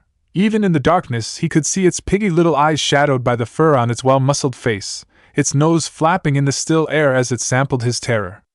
The earth shook and Naruto almost fainted as it threw itself to all fours and paced forwards. If I run, it'll chase and catch me. What can I do? What can I do? His brain had no idea how to react to this, but his body did. As the monster thundered forwards, he dived to the left, out the way of its charge, coming to his feet in a quick forwards roll even before the bear had stopped moving, breathing quick and light and Slim still in his hands. As it pushed itself upright again and turned ponderously around again, Naruto felt something else flow through his blood instead. Though his fear was still there, he was beginning to be consciously aware of the fact that he was still alive. The bear hadn't caught him with its first attack. He had dodged it, just like he had when some of his customers had training with him, showing him how to fall, roll, and dodge properly. In fact, if he looked again, the bear wasn't actually all that scary. Yes, it was massive, and even a mere buffet from any one of its paws would probably kill him outright, but it wasn't as dangerous as most of the nin he'd ever met save the genin. No kunai, no shuriken, hell, not even any chakra it can use. Though his nerves were still shredded and on tenterhooks, Naruto felt his breathing even out, the panic drain away from him. This bear, Well, wasn't it just a bigger version on the green shouty man, and not even as quick as he was? In fact, if he thought about it, didn't those roars sound a lot like a cry of your health? I am Uzumaki Naruto, he said to himself softly, his voice rising as he looked at the bear again, ready to duck and dive at the slightest provocation. I am a future Hokage of this village, and no flea-bitten teddy bear wannabe is going to stop me. Come on, Bear-san. He rapped the floor with Slim before leaping backwards from a claw swipe that might have eviscerated him had he stayed still. You'll have to try harder than that if you want to make me your lunch. His world had shrunk to just him and the bear. It was his focus, his entire reason for living, as he dodged it again and again, its temper rising and rising as he continually evaded it, though it had trashed his rucksack earlier, attracted by the scent of his former snacks from the side pocket. He had been forced to watch as it had casually ruined his livelihood looking for food, his knuckles going white as he gripped Slim and shot a glance towards the nearest tree before shaking his head. I'd never make it in time, and, even if I did and I could stick to the bark like earlier, that thing's probably got a 12-foot reach if not more. It'd hook me down like picking a grape. And that's assuming the damn thing can't climb after me. Luckily, throughout his introspection he'd kept a weather eye on his opponent, and therefore was able to duck away towards the fence again. He'd learned that the bear couldn't see all that well in the dark and would, if prodded, crash into the wire if he was quick enough to lure it there. Just as the bear rose its head again, Naruto breathed in again, the sweat frozen to his back in the cold air as he watched the bear lumber around to face him again, his faithful rucksack lying shredded and beaten at its feet. Oh yeah, he challenged, quickly checking the ground around him to make sure nothing was going to snag him, vaguely aware of a sudden gust of wind behind him rustling the leaves. Well, I'm not going to lie there and wait for your fill-high chompers. You want to eat me, you gotta earn it. And you won't be doing that tonight. The voice that broke his focus was followed swiftly by Kunai, Naruto breaking his own golden rule in shock and taking his eyes off his opponent to see another form behind him hurl another weapon at the bear, and he wasn't alone either. All around the fence line ninja were appearing, their shunshin scattering leaves as they took in the situation in an instant, weapons in their hands as their voices pierced the night, confusing the bear which roared in pain and confusion as the weapons drew blood. Naruto! The sudden shout broke his paralysis, and he looked around wildly before sprinting towards the figure that knelt nearby with arms outstretched. Over here! He didn't need telling twice. He crashed into the figure at such speed it nearly bowled them both over, but the ninja kept his balance. There was a brief distortion around him, wind in his ears as he screwed his eyes shut and waited to get away from that monster. He felt numb, like there was a barrier between him and the rest of reality. The full weight of what had nearly happened to him, how close he had come to death, seemed to crash down on him mid-flight, and when the ninja let him go he flopped to the floor as though he were boneless, blue eyes wide and staring as he watched vague shapes in the place around him, heard snippets of unimportant conversation. Shock, he's going back to the village. Got anything for this? Use this, sit him up. Naruto felt himself pulled into a sitting position, a thigh behind his back bracing him upright as something was forced into his mouth. Before he could protest, his tongue was flooded with something incredibly hot, sour, and pungent. Coughing and choking as he swallowed some of the liquid, he forced the bottle away from him, the world swimming back into focus as he saw the whitened face of someone peering down at him. Naruto. The voice was less disjointed than before, and he was able to recognize it. Iruka-san? There was sudden warmth at his front as the Chunin embraced him hard, breathing harshly into his ear. Thank Kami, you are such a lucky boy. Why on earth did you go in there? It's dangerous. Most Jounin don't go in the forest of death alone. Why was I there? It was important. I was looking for someone. They said they'd meet me here. Trying to push himself to his feet, Naruto found himself held down gently, Iruka speaking gently even as he seethed on the inside. Damn it, Enko, you could have killed someone. No, don't stand up, Naruto. You've had a nasty shock tonight. Listen, hold on to me. Think you can do that? He felt two little fists grip his vest and phrased a silent prayer to the kami in his mind. At least Naruto's mind hadn't gone from the shock. When he was sure he had the boy in his arms, the Chunin stood up talking all the while. Okay kid, we're heading back to Konoha. I'm going to be using Shunshin no Jutsu a lot, so don't worry. There's a bed with your name on it tonight. Not many 6-year-olds could face down a bear like you did, so you deserve a good rest. With a scattering of leaves, Iruka, still talking all the time to his silent passenger, departed, and the killing intent started to rise and focus on the cause of all the trouble. Mitarashi Enko could only grin, inwardly pray for the earth to swallow her up and think of something really, really clever to say to placate her hacked-off peers. Oops. Chapter 4 of Monkey and Mitarashi. It was unusual, but it felt that he was more tired when he woke up than when he nodded off. Ugh, what?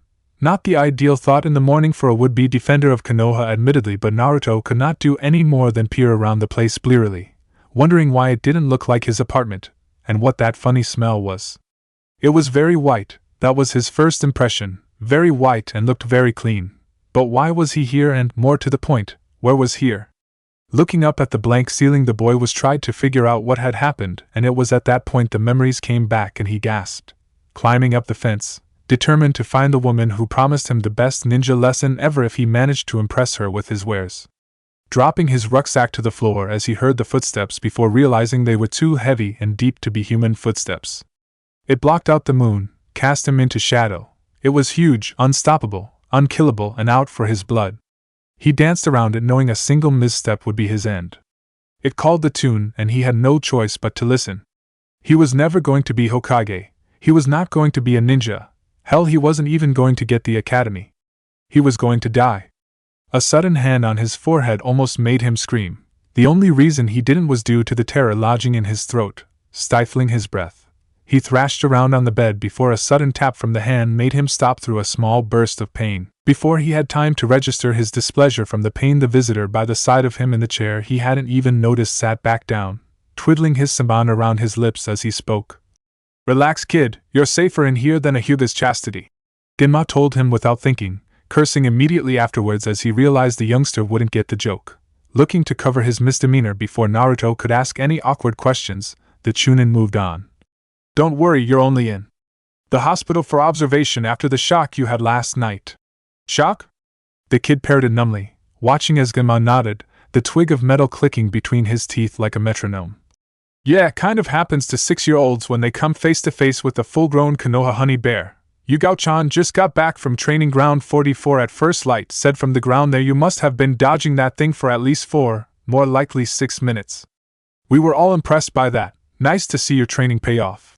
Naruto stared at him for a moment, trying to believe that he, the little orange-wearing Gaki of the Leaf, had faced down one of the alpha predators of Fire Country before. To Genma's well-hidden relief, a smile broke over his face. "Yeah, training, dat was all that kept my head on my shoulders when th bear team went f my head. No wonder it couldn't catch you then." Genma grinned, rolling his samban up in his lips. "Anyone aiming at head height would miss you by about 3 feet. Good, anger is better than just being quiet and dwelling on what happened and going reclusive." The Chunin knew he was trying a delicate balancing act at the minute, as he had to keep Naruto's mind off the near-death experience at the same time as make sure he didn't develop too much of a big head for surviving. "Hey, I am not that short," Naruto exploded, his normal touchiness about his height exacerbated by the recent growth spurt Tenten-chan had undergone, leading to her towering over him by at least half a foot even without the twin buns on her head. Seeing his folded arms and determined expression, Genma couldn't help himself, leaning forwards and ruffling his sunburst bright hair with a shake of his head as the Jinchuriki tried to carry on pouting but eventually couldn't hold it, sniggering a little before a sudden thought occurred to him. "Oh no, that stupid fluff-butted thing, it wrecked my rucksack." "Afraid so, Naruto," Genma told him sadly before brightening and clapping him on the shoulder. "Still, look on the bright side, you can always get a new bag, rather your backpack than your back." The words seemed to mollify the Jinchuriki somewhat and sat up in bed, looking around the room. "I guess so. Still, I had some good kit in deer as well, and I still owed Maruta-san the gloves he got me, and Kishi-chan for scarf she's knitting." He thought darkly before turning to the Chunin with a half-weary, half-determined expression. "Oh well, back to work for me den. I'll have to pick up some of the stuff I missed first time round and get back what I lost. Damn though, there was a good brace of shuriken in the top flap. I hope they got stuck up Bear Team's nose." The sudden splutter of laughter that afflicted him from that dire curse almost made Genma spit out his samban. "I don't know about the shuriken, but you certainly managed it yesterday. Those things only rear up if something really ticks them off, or they think you're a threat. Uzumaki Naruto, scariest mouse in the elemental nations." He looked up for a minute before nodding, Naruto in his hospital pajamas likewise enraptured by his sudden idea for a title. "I like it, should suit you until you hit your growth spurt." Once more the child folded his arms and tried to look thunderous, and once more he failed as Genma stood up, nodding slightly towards the bedbound patient. "Well, you seem to be in fine enough fettle, kid. If nothing else, you tend to bounce back from anything like a rubber ball. Anyway, he cut his eyes towards the door. Gotta get going, but there's some visitors for you, including someone who has something she needs to say to you personally. The next couple of hours were marked by people coming in and out, including a few surprises such as the green shouty man, who immediately woke half the hospital with his ululations regarding Naruto's flames of youth. But I'm not on fire? In fact, it was only when there was a sudden knock at the door, and the chunin he was currently speaking to, and a Kimichi woman by the name of Shuri, excused herself to answer the door, that the most interesting meeting of the morning occurred. A blonde eyebrow rose at this, but before he could ask who was there, Shuri had given a lazy wave and walked towards the door, opening it, and speaking in low tones to a few people Naruto couldn't see, try as he might to peer around the thick-set chunin. Only when she moved away and a new trio of forms entered the room did he recognize one of them apart from all others, and immediately saw red, spearing forwards with an accusing finger.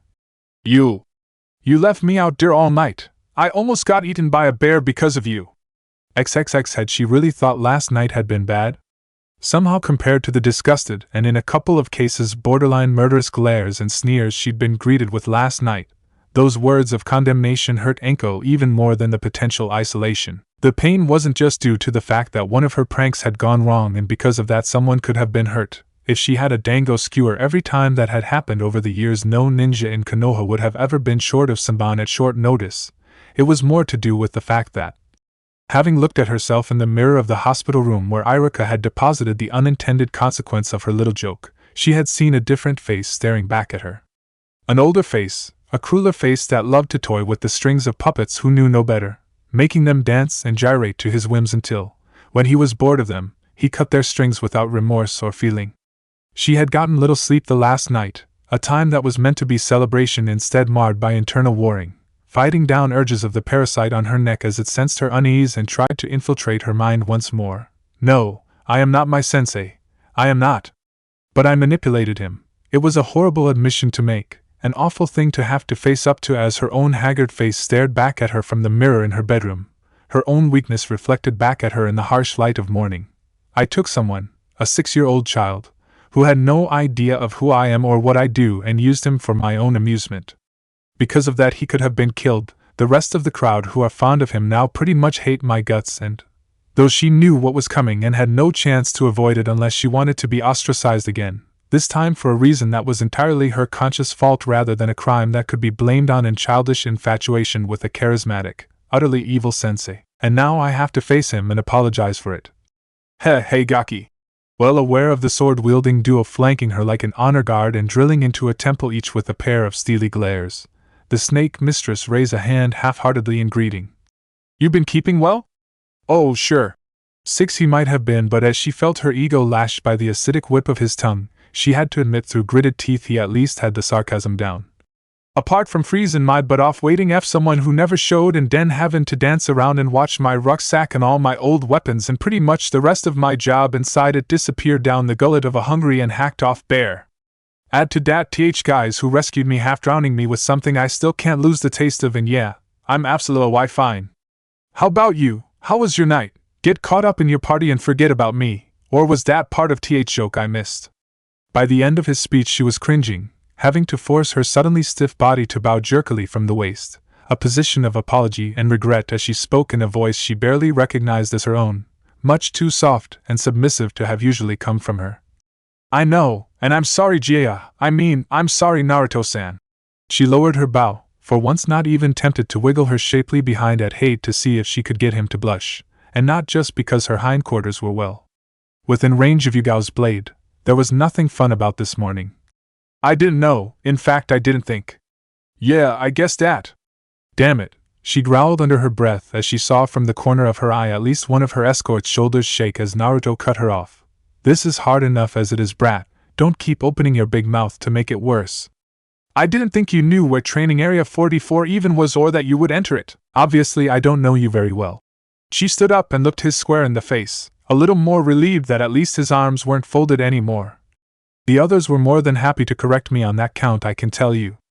Apparently you're the little gaki who knows the training grounds like the back of your hand and can sniff out a missing Sanban at 20 paces. You're the mouse of Konoha who never backs down, and always keeps his word no matter what. I just thought you were some run-of-the-mill runt who'd have forgotten what I even looked like by the time he got home that night. It was the best she could have managed given the circumstances, and when she, Mitarashi Anko, who considered the words shame and bashfulness nothing more than words in a dictionary at best and dire curses at worst, finally plucked up the courage to glance up at his bed again, she couldn't hold back the relieved sigh that whistled through her teeth as she saw his belligerent attitude soften in benevolence before he spoke again. Okay, I'm still mad at you, but I talked to some of the other Chunin and they told me about you. It was all good, I hope? Anko inquired, sharpening a pencil for her mental blacklist as she saw Naruto stumped by the question, finger on his chin as he tried to recall exactly what they'd said, especially Ginma and the man who'd brought him here last night, Irika. Yeah, I think so. He told her diplomatically, making a note to look up what a flirt was when he was next back in Gigi's office. They said you like playing jokes and you just got back from a really long mission outside the village. I guess you played a prank on me cause I was there. Anko opened her mouth to answer, but a different voice, a masculine one this time, beat her to it. It was, but this time no one's laughing, Naruto-kun. Anko was very stupid to do what she did, and you nearly paid the price. Kate said in one breath, just about evading the chronic sickness that had dogged him since before he'd become a ninja some 3.5 years previously. However, as things stand or actually she, has something to ask you. Naruto's eyebrows rose and he looked back to the snake summoner. For her part, Anko merely rubbed the back of her neck in embarrassment, and, with a light blush on her face, she finally managed to look him in the eye again. Yeah, the thing is, Gaki. I need a favor. The words left her in a rush and seemed to stun Naruto completely.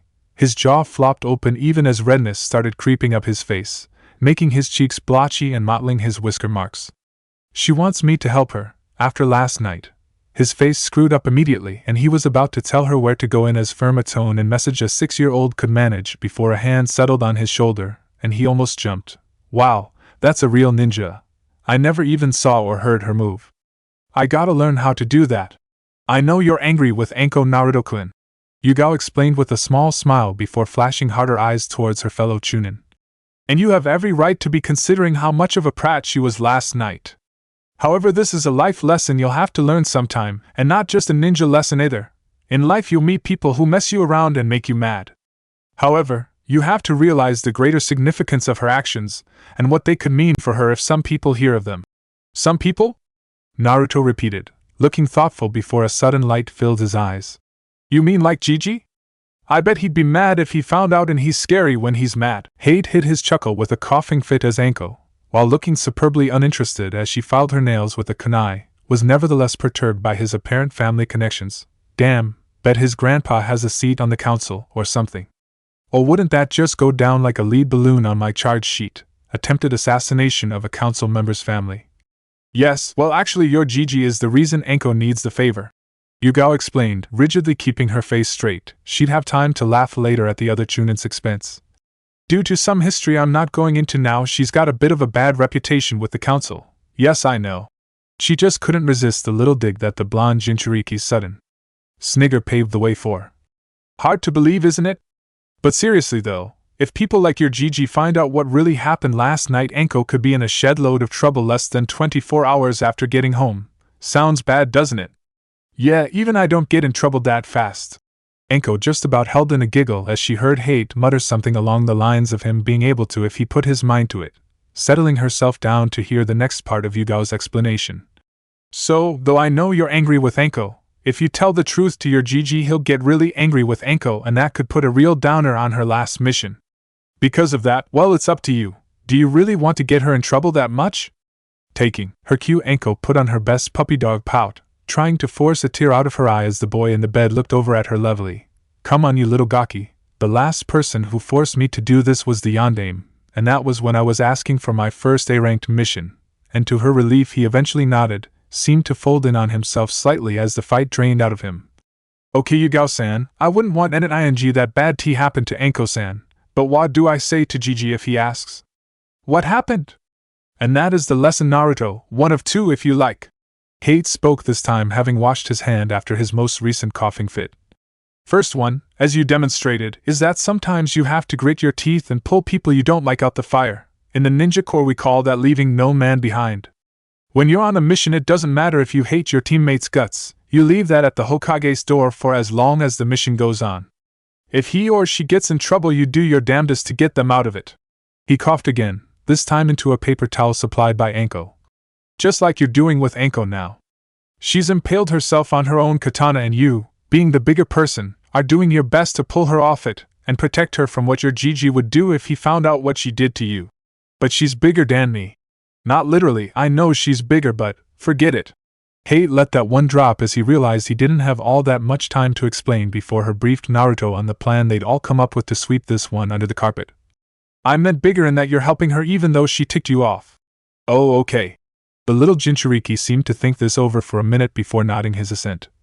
"So, what I have to do?" At a sudden pressure to the side of him, he blushed a little as he saw Yugao sat on his bed, a little bottle in her hand and a half-amused, half-regretful smile on her face as she explained their idea. "Well, Naruto, your Gigi should be on his way fairly soon. Kurenai went to get him. We had to let him know," she explained gently, seeing the boy's eyes widen with shock. "Better we tell him than we try to cover it up because he'd find out anyway. Apart from that though, time for your second lesson, how to tell a convincing lie using a half-truth." "Half-truth? Was half-truth, and you want me to lie to Gigi?" "No, we'd like you to tell part of the truth, a half-truth. Much more effective than an outright lie and easier to tell as well," she explained, smile widening a little as she tipped a few drops of liquid from her flask onto a paper towel, Naruto wrinkling his nose at the pungent aroma. "Right, Anko, go and wait for his Gigi in the lobby while I explain what's going on to Ruto-chan." "No problem, Yugao-chan. Thanks, Gaki." With a teasing wink, Anko turned on her heel and headed for the door, Hate jumping as she pinched his rear end as she moved past. "I owe you one." "Hands off my man Anko," Yugao growled in her mind as the door swung shut and the sickly swordsman tried to regather his composure. Luckily for the snake mistress's wayward fingers, however, Yugao was able to keep her temper in check by reminding herself of what was to come and the part Naruto had to play in it. Because of that, she could thrust all concerns to one side as she began to explain to the Jinchuriki, much earlier in his life than the Sandaime would have liked, she was sure, the after effects of what awaited those who overindulged in one of the cardinal ninja vices, XXX. "Yugao-chan." After making sure Naruto knew the plan and going through a quick rehearsal with himself playing the central part, a sudden question occurred to Hate. "Just out of curiosity, did anyone tell Anko who Naruto's Gigi actually is?" The purple-haired Chunin snapped her fingers theatrically, pulling an exaggerated pout as she did so. "Ah, damn it, I knew we forgot something." Hate chuckled, a hand over his mouth as his did so just in case his coughing fit started up again. "You're a cruel woman sometimes." She regarded him with a raised eyebrow and a sultry smile. "Isn't that why you fell for me?" "Well, that and the fact you had your katana to my neck at the time. You'd be amazed what ninja can do to talk themselves out of trouble at times." Scowling, the kunoichi punched his shoulder. "Get you through that fight just so you could ask me. If I hadn't been able to pull back when you dropped your sword, I'd have taken way too much off the top." "Ah well," the slightly taller man shrugged affably. "I'd have died by the hands of a beautiful woman who loves me. Not many happier ways to go than that." Blushing, Yugao threw her arm around his shoulder and kissed his closest cheek before retaking her former post flanking one side of Naruto's door. It wouldn't be long before the Hokage arrived after all. "You are such a sweet talker. No wonder Anko was after you all the time." "Well, sadly she can't have me. I'm all yours, Yugao-chan." "I know." A thrill shot through her at those words and she only restrained herself from glomping him like a newly minted academy entree seeing that year's wonder kid for the first time. "And no one, and I mean no one, is taking you off of me. XXX's anyone who knew her as more than just a name in a ledger would tell you. The only thing keeping hospitals off the top spot to Mitarashi Anko's top 10 lists of things she hated was her treacherous former sensei. She hated the white walls, she hated the smell, she hated the arrogance of the medics who all tut-tutted over the silly ninja who managed to injure themselves, and above all else, she hated the waiting. Being forced to sit still on an uncomfortable chair reading magazines that were month out of date almost made one of Ibiki-kun's workshops seem like a paradise in comparison. Still, she was waiting for someone, and walking on eggshells like she was following the previous evening, she forced herself to sit there and take it, almost pathetically grateful for the sudden excuse to spring to her feet and snap to attention that arrived a moment later. "Hokage-sama." She bowed deferentially as the village leader, the venerable Kage turning to look at her. "Nothing ails you, I hope. We all know Konoha would be a hole in the ground in a week if anything were to happen to you." The old man chuckled, shaking his head underneath his ornate hat. "You jest, Anko-chan." Much like he did with every ninja in Konoha currently serving, the Hokage used the affectionate suffix. There are many who could take the reins if anything were to happen to me. Though what they'd actually do with them is a different matter entirely. Shaking off that thought before it could drift down darker paths, the Hokage suddenly narrowed his eyes at the snake mistress. Besides that, though, you should know why I'm here. Much as I understand you need to blow a little steam with your friends after a mission for that long, I cannot in all good conscience have you inviting guests quite that young to a Chunin party regardless of how much ninja training they might have picked up off the records. Now, luckily he turned around to look up towards the hospital corridors just before Anko put the pieces together, and therefore missed the color draining from her face as he made moves to track down his errant surrogate grandson. Which room has the little mouse-John holed himself up in? XXX try, as he might to suppress an inner sense of mischief that never quite succumbed to his old age. At the sight of the shivering little ball of misery sprawled under the covers in the darkened room, Sarutobi found he couldn't help himself. Naruto-chan. The top of the bed twitched violently, a low groan arising from the bedridden patient at the slightly too loud voice. What's this I hear about a party last night? The world hurts, Gigi. The voice was weak and pale even before it hit the pillow Naruto had clamped over his face to try and block out the harsh sunlight filtering through the curtains. And things are spinning like I've gone head over heels too many times. Chuckling, the old man made himself comfortable on the edge of the bed and patted the shapeless lump near him that he guessed was the Jinchuriki's knee. I know, Naruto-chan. Don't worry, it'll pass in time, though I have to say I'd hoped you'd be a little older than this before your first meeting with the demon drink. The reminder obviously pricked Naruto's conscience as, with a soft thump, the blonde-haired boy threw the pillow onto the floor and glared up at his Ji-san with puffy, bloodshot eyes. Never again, Gigi. The solemn declaration made the sandame sputter with badly stifled laughter. Now that's irony. I lost count of the number of times those same words have passed my lips and I failed to stick to them.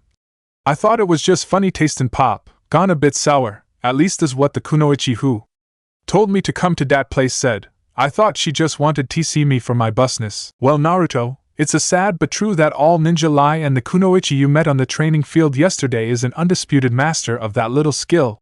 Sarutobi tried to explain gently, once more checking his mental diary to make sure he had a space free to give Anko the slap on the wrist she deserved after catching Naruto up in her latest party. Still, it could have been worse from what Kurenai-chan told me. At least Iroha-kun noticed Naruto was under the influence early and got him out of there before anyone went table dancing and clothes started to come off. Yeah, I know, never trust in her again, Naruto assured him, making to sit up before obviously deciding it wasn't worth the bother. And I'm never drinking that sake again in my life. Yuck, awful stuff, and all you get in the morning's a bad headache. You know any medics jutsu, Gigi? Hearing a note of pleading in the child's voice, the sandame nevertheless hardened his heart slightly this time.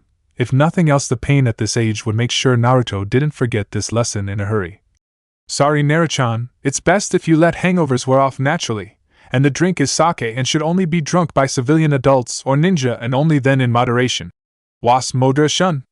Only a little bit at any one time. The old man explained quickly before standing up, grateful that there was no pain at the movement this time. He wasn't that old just yet. Anyway, I'm glad to see you're feeling better, Naruto-chan, but I must be getting back to the tower before the paperwork starts breeding again. The boy giggled at this. It was a sort of joke between the two of them that unless you kept an eye on it, the paperwork piles on the Hokage desk had a tendency to multiply exponentially.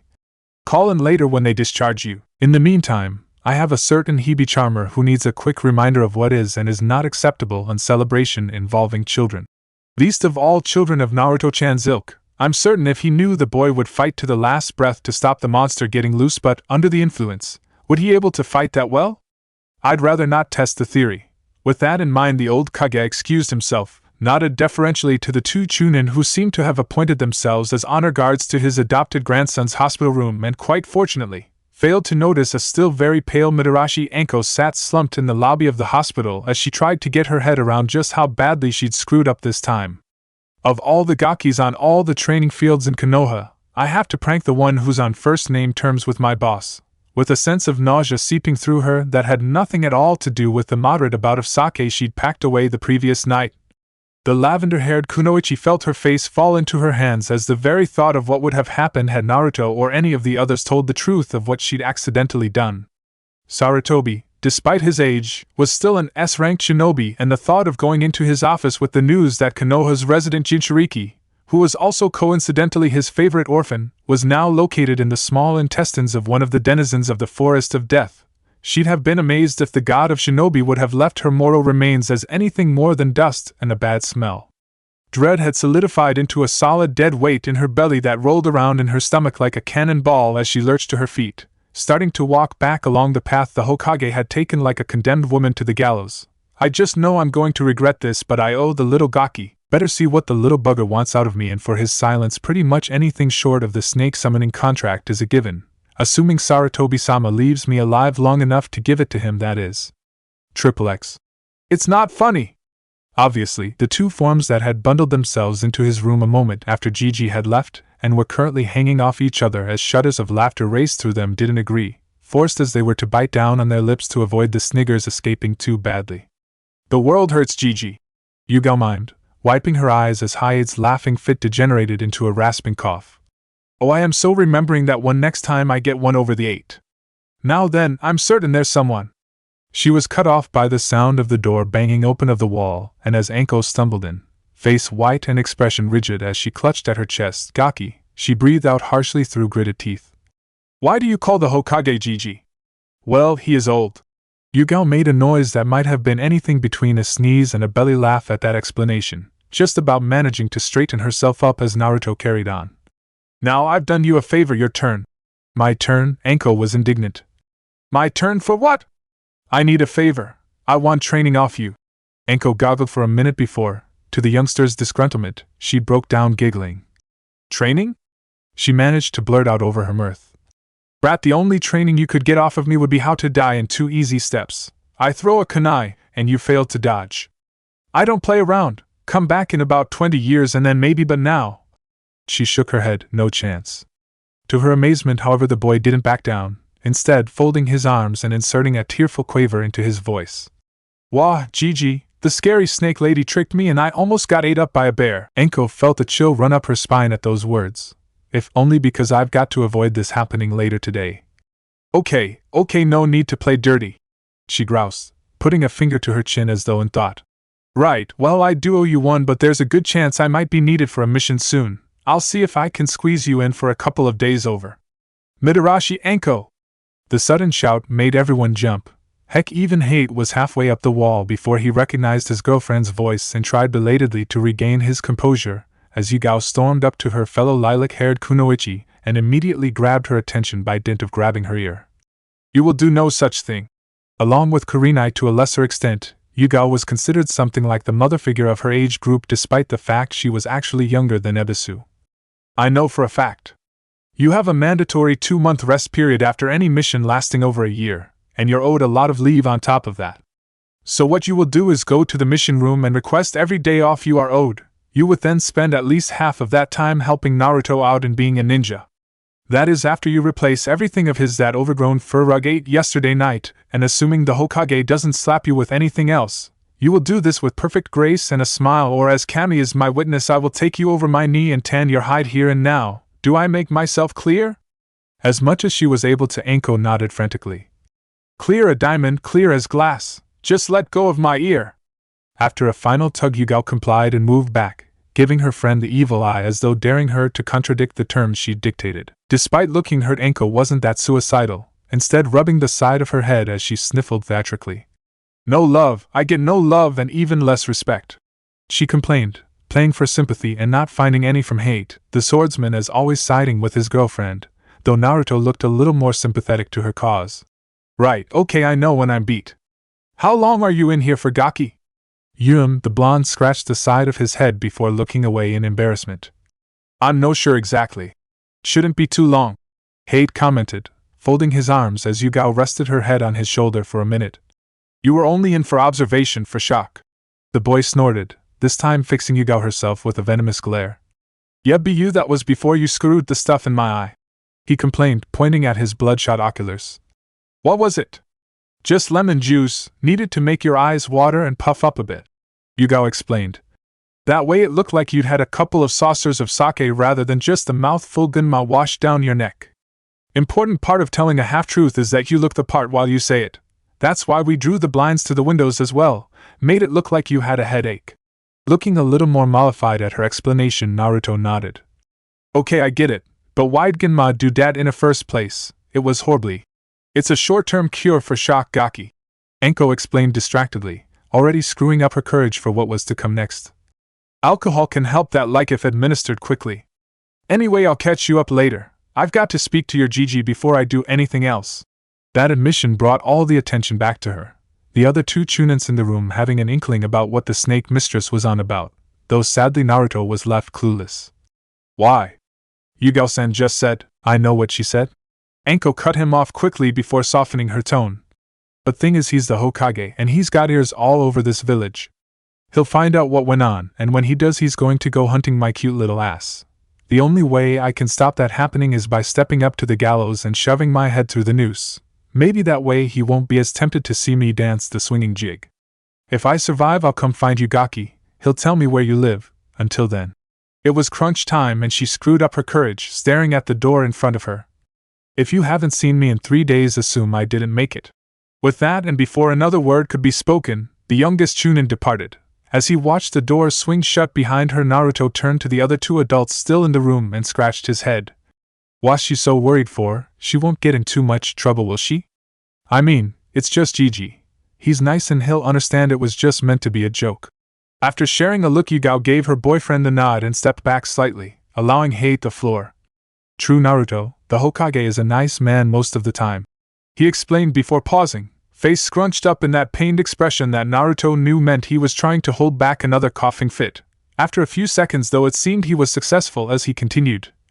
But Enko put you, a civilian, in danger. This is not tolerated in Konoha in case the ninjas start to try, for want of a better word, lording it over the villagers, who are the people of the fire daimyo. Because of that and the nature of the crime, the Hokage is well within his rights to execute Enko where she stands to make an example out of her. The thought of the woman dying seemed to make Naruto's blood run cold. For some reason, the idea of the Hokage, his Gigi, casually reaching out and killing someone like Enko didn't make sense.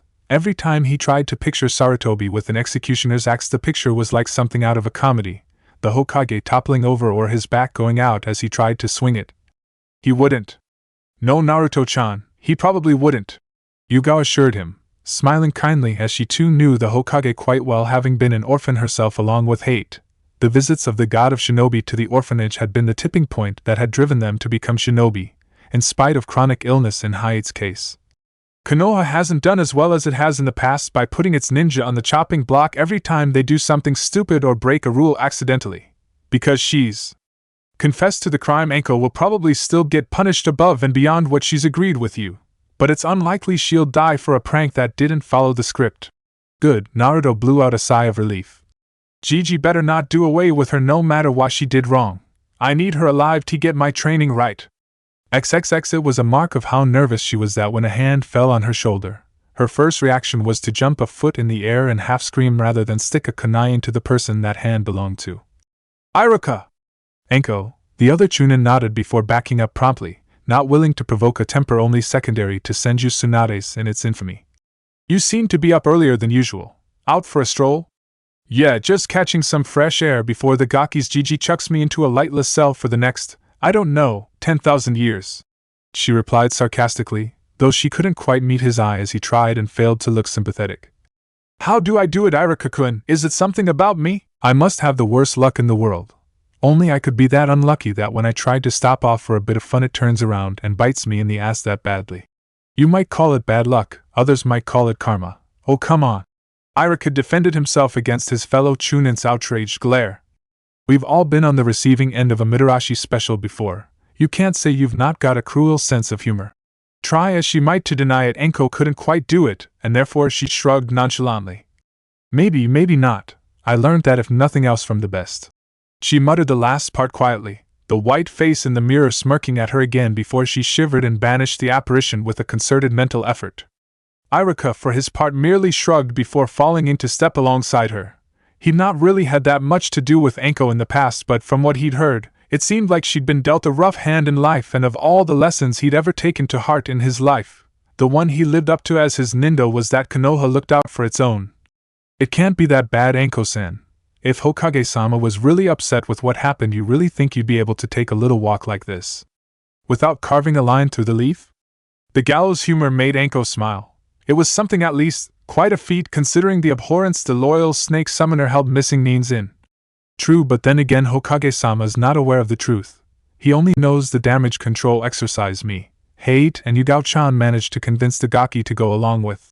The idea of lying, or at least misleading the Hokage, brought Iruka up short with a cold sweat trickling down his back as he whipped his head around, gazing at Anko with appalled eyes. What? Brant needed a lesson in how to lie right, and, let's be honest, what boy doesn't tell the odd porky to his grandfather? She shrugged, Iruka for once unaware of the ripples this motion caused in her shirt, and the twin hillocks such chainmail was straining to keep from overspilling as she faced him with a wry grin. As far as the Hokage knows, I invited stroke-dragged Naruto along to my party last night, and he got supplied with more sake than was good for him. He spent the night in hospital with mild alcohol poisoning and most of the morning sleeping off a nasty hangover. Iruka goggled for a moment then, to Anko's amazement, almost doubled up laughing as badly as she had the time she'd seen Kurenai-chan's face immediately after asking the red-eyed Kunoichi to dive-bomb the male side of the onsen for a dare. You know, he managed to stutter after a moment, looking up to face her with his face reddening from mirth. The best lies contain a grain of truth. That sounds so much like something you'd do, I'm not surprised he never challenged it.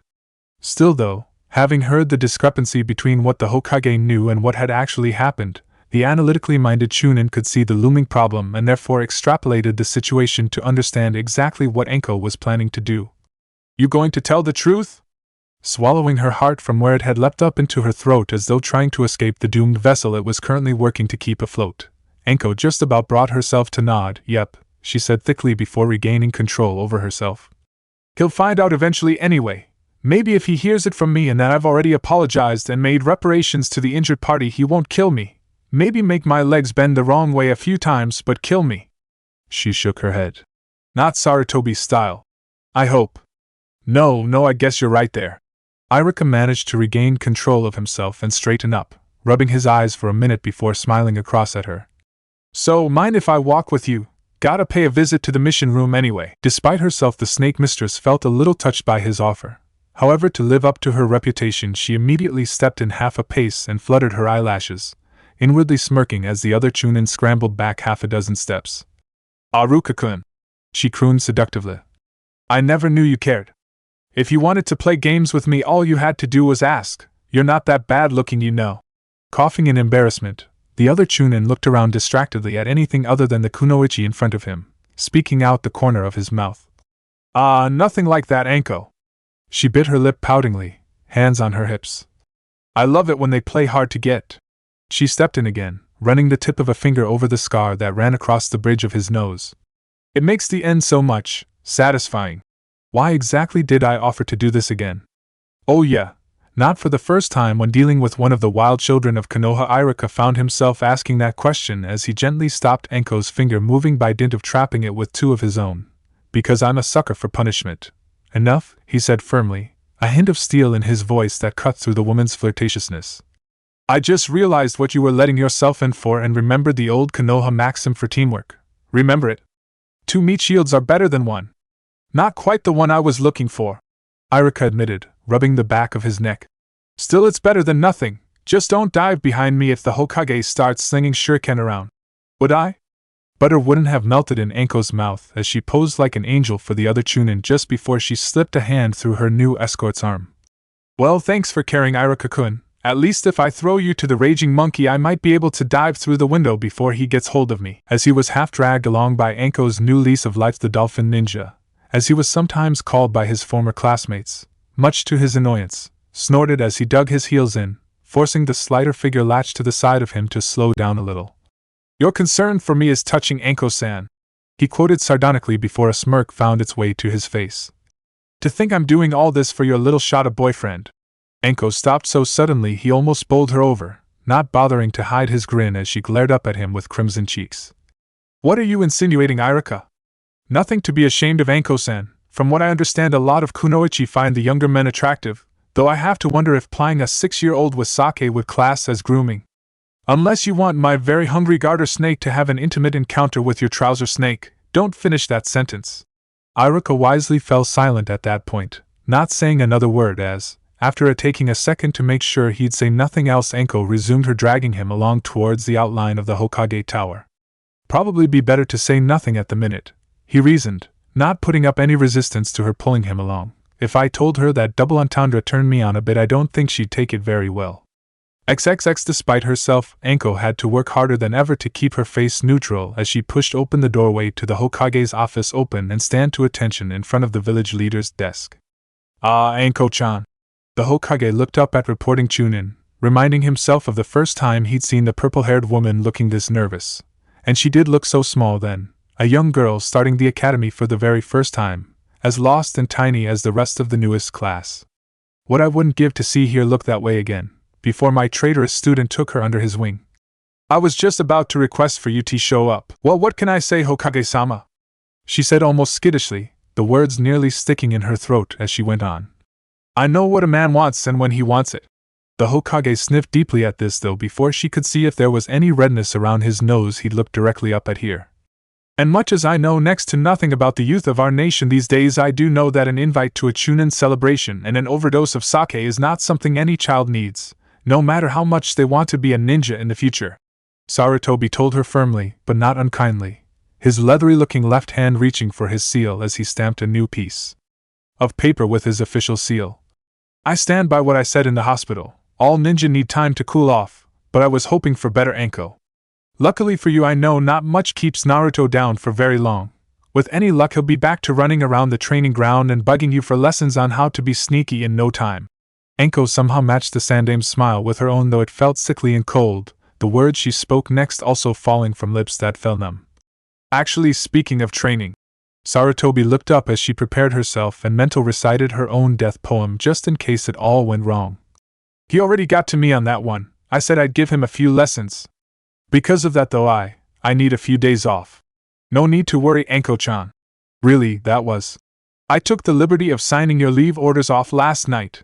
You have 2 months recuperation, though you will be subject to random physical assessments in that time to make sure you're keeping yourself in trim. So not too many sake and dango binges, or I'll have you running laps with Mato Guy until the cows come home. He threatened with a chuckle in his voice, fully expecting the Chunin to either laugh along with him or prostrate herself on the floor and beg forgiveness. What he did not expect was for Anko to bow very low and speak again, her voice as submissive and docile as the Hokage had ever heard. No, I need more than that, Hokage-sama. To honor my debt to Naruto-san, I need every day off I'm owed added to my leave. What, every day? Before he could ask the question on his mind, however, the snake mistress had looked up at him and explained. When you spoke to him earlier, Hokage-sama, the kid took a kunai for me, so I owe him one. There was a long, very pregnant pause at this, broken at last by the sound of Sarutobi putting his elbows on the desk and looking at the suddenly squirming Chunin in front of him with narrowed eyes that made Anko gulp. Those eyes, the reason he was reinstated as a Kage of Konoha. He may be old, but even old gods can be deadly. I don't like this talk of kunai, Anko-san. The change of suffix made her shiver, though not as much as his next command. Perhaps it would be best if you told me what Naruto-kun omitted on your behalf. It wasn't a request and Anko knew it, so crossing her fingers and praying to the kami for luck, Anko took a deep breath and began explaining the truth of what had happened the previous night. XXX. Well, this is it. Either I'm going to die or I'm going to be reprieved and wish I was dead. To have her future compressed into 2 such bald statements was actually quite liberating in a way, though as she dared to peek upwards and saw the Hokage all but biting through the stem of the pipe he'd lit at some time during her recital, she had a very sinking feeling that he was about to choose the former of those 2 options. A honey bear, you say? Hi, she squeaked in response to the low, measured voice. Full grown from what Yugao-san could tell. She counted down in her head, living from one second to the next, certain she was about to die until, at last, she began to believe that she was actually going to live through this mistake, and, slightly emboldened, dared to look upwards. The sight was not a pretty one. Sarutobi wasn't outwardly furious, he wasn't that sort of man, but there was a kind of brooding malevolence lurking in his eyes that was all at once far more potent, and, to Anko's mind, a lot more devastating than simple brute fury. The Sandame inhaled deeply from his pipe, nostrils flaring as he held the aromatic smoke for a moment before letting it free in a wisp of blue-gray smog, and spoke again. So, Anko-san, as I understand it, the situation is this. You knowingly and willingly enticed and entrapped a civilian of the Leaf. No, don't interrupt. He held up a hand to forestall the words he could plainly see were writ large on Anko's face. a desperate need to explain herself and her decisions. But not when I'm going to. Grant Anko, much as you are a great kunoichi, this is a lesson you're long overdue in learning. You can sweat a bit before I decide what to do with you. With that in mind, he paused for a few seconds before continuing. As a result of this entrapment, a child, who also happens to contain the most powerful tailed beast known to the elemental nations that almost leveled this village 6 years ago, was placed in a life-threatening situation and, once that was resolved, forced to imbibe a small quantity of sake as a counter to shock. Am I about right so far? Hi, Hokage-sama. Anko barely had time for the words to leave her lips before she leapt up in fright for the second time in the day, Sarutobi's fists making a terrible noise as they crashed into the top of his desk, scattering paperwork like a stack of startled, if slightly dopey, pigeons. Damn you, Madarashi, do you have any idea how serious this is? Before he could get too deep into his rant, the older man had the presence of mind to activate the silencing seals around the office. It wouldn't do for the Hokage to possibly violate his own law regarding Naruto's prisoner while giving one of his chunin a thoroughly deserved blast of scalding air. You put a Jinchuriki who has no idea of the burden he bears a hair's breadth from death. If it wasn't for the fact Minato Dano was a Fuinjutsu genius and the Bijou is most likely dormant due to the trauma of the ceiling, you might well have brought the Kyuubi down on our heads due to its vessel's mind breaking from the shock. As if that wasn't bad enough, the boy, someone who would have willingly died for a village that has done next to nothing to warrant such loyalty, was then moderately intoxicated, something else that may have channeled the beast's power. As things stand, about the only reason you're currently still in my office rather than the interrogation cells is the fact I saw Naruto-kun this morning, and he appeared to be well enough on the road to recovery to successfully deceive me with the aid of 2 chunits. Well, he said brusquely, looking up at the kunoichi who seemed to be on the edge of tears. What do you have to say for yourself? Is anything I've said wrong so far? Anko felt wretched, complete and abject misery roiling around in her guts like corroding vomit. The Sandame had already taken her back in following her defection, clutching Orochimaru's coat-tails. Had she squandered that second chance now? She felt tears she'd almost forgotten how to cry at the edges of her vision as she forced herself to stand upright and take what was coming without bowing down. She was not weak, she had this coming and would take her punishment on the chin, not on her knees. No, her voice was a whisper. She paused, shook herself by the scruff of the neck and tried again, a little clearer this time. No, Hokage-sama. The Sandame glowered for a moment before sitting back in his chair a little, though his burning eyes never left her trembling form as he spoke again, a leader in command disappointed in a disobedient subordinate. You mentioned training earlier, that Naruto-kun had requested training as a form of compensation. What else did the two of you discuss? Knowing what the aged village leader was driving at, the snake summoner answered as succinctly as she was able to. With the help of Yugao-san, it was agreed that I would request all leave owed to me be added to the mandatory recuperation period following my last mission. I would then spend a minimum of half this time training the ga.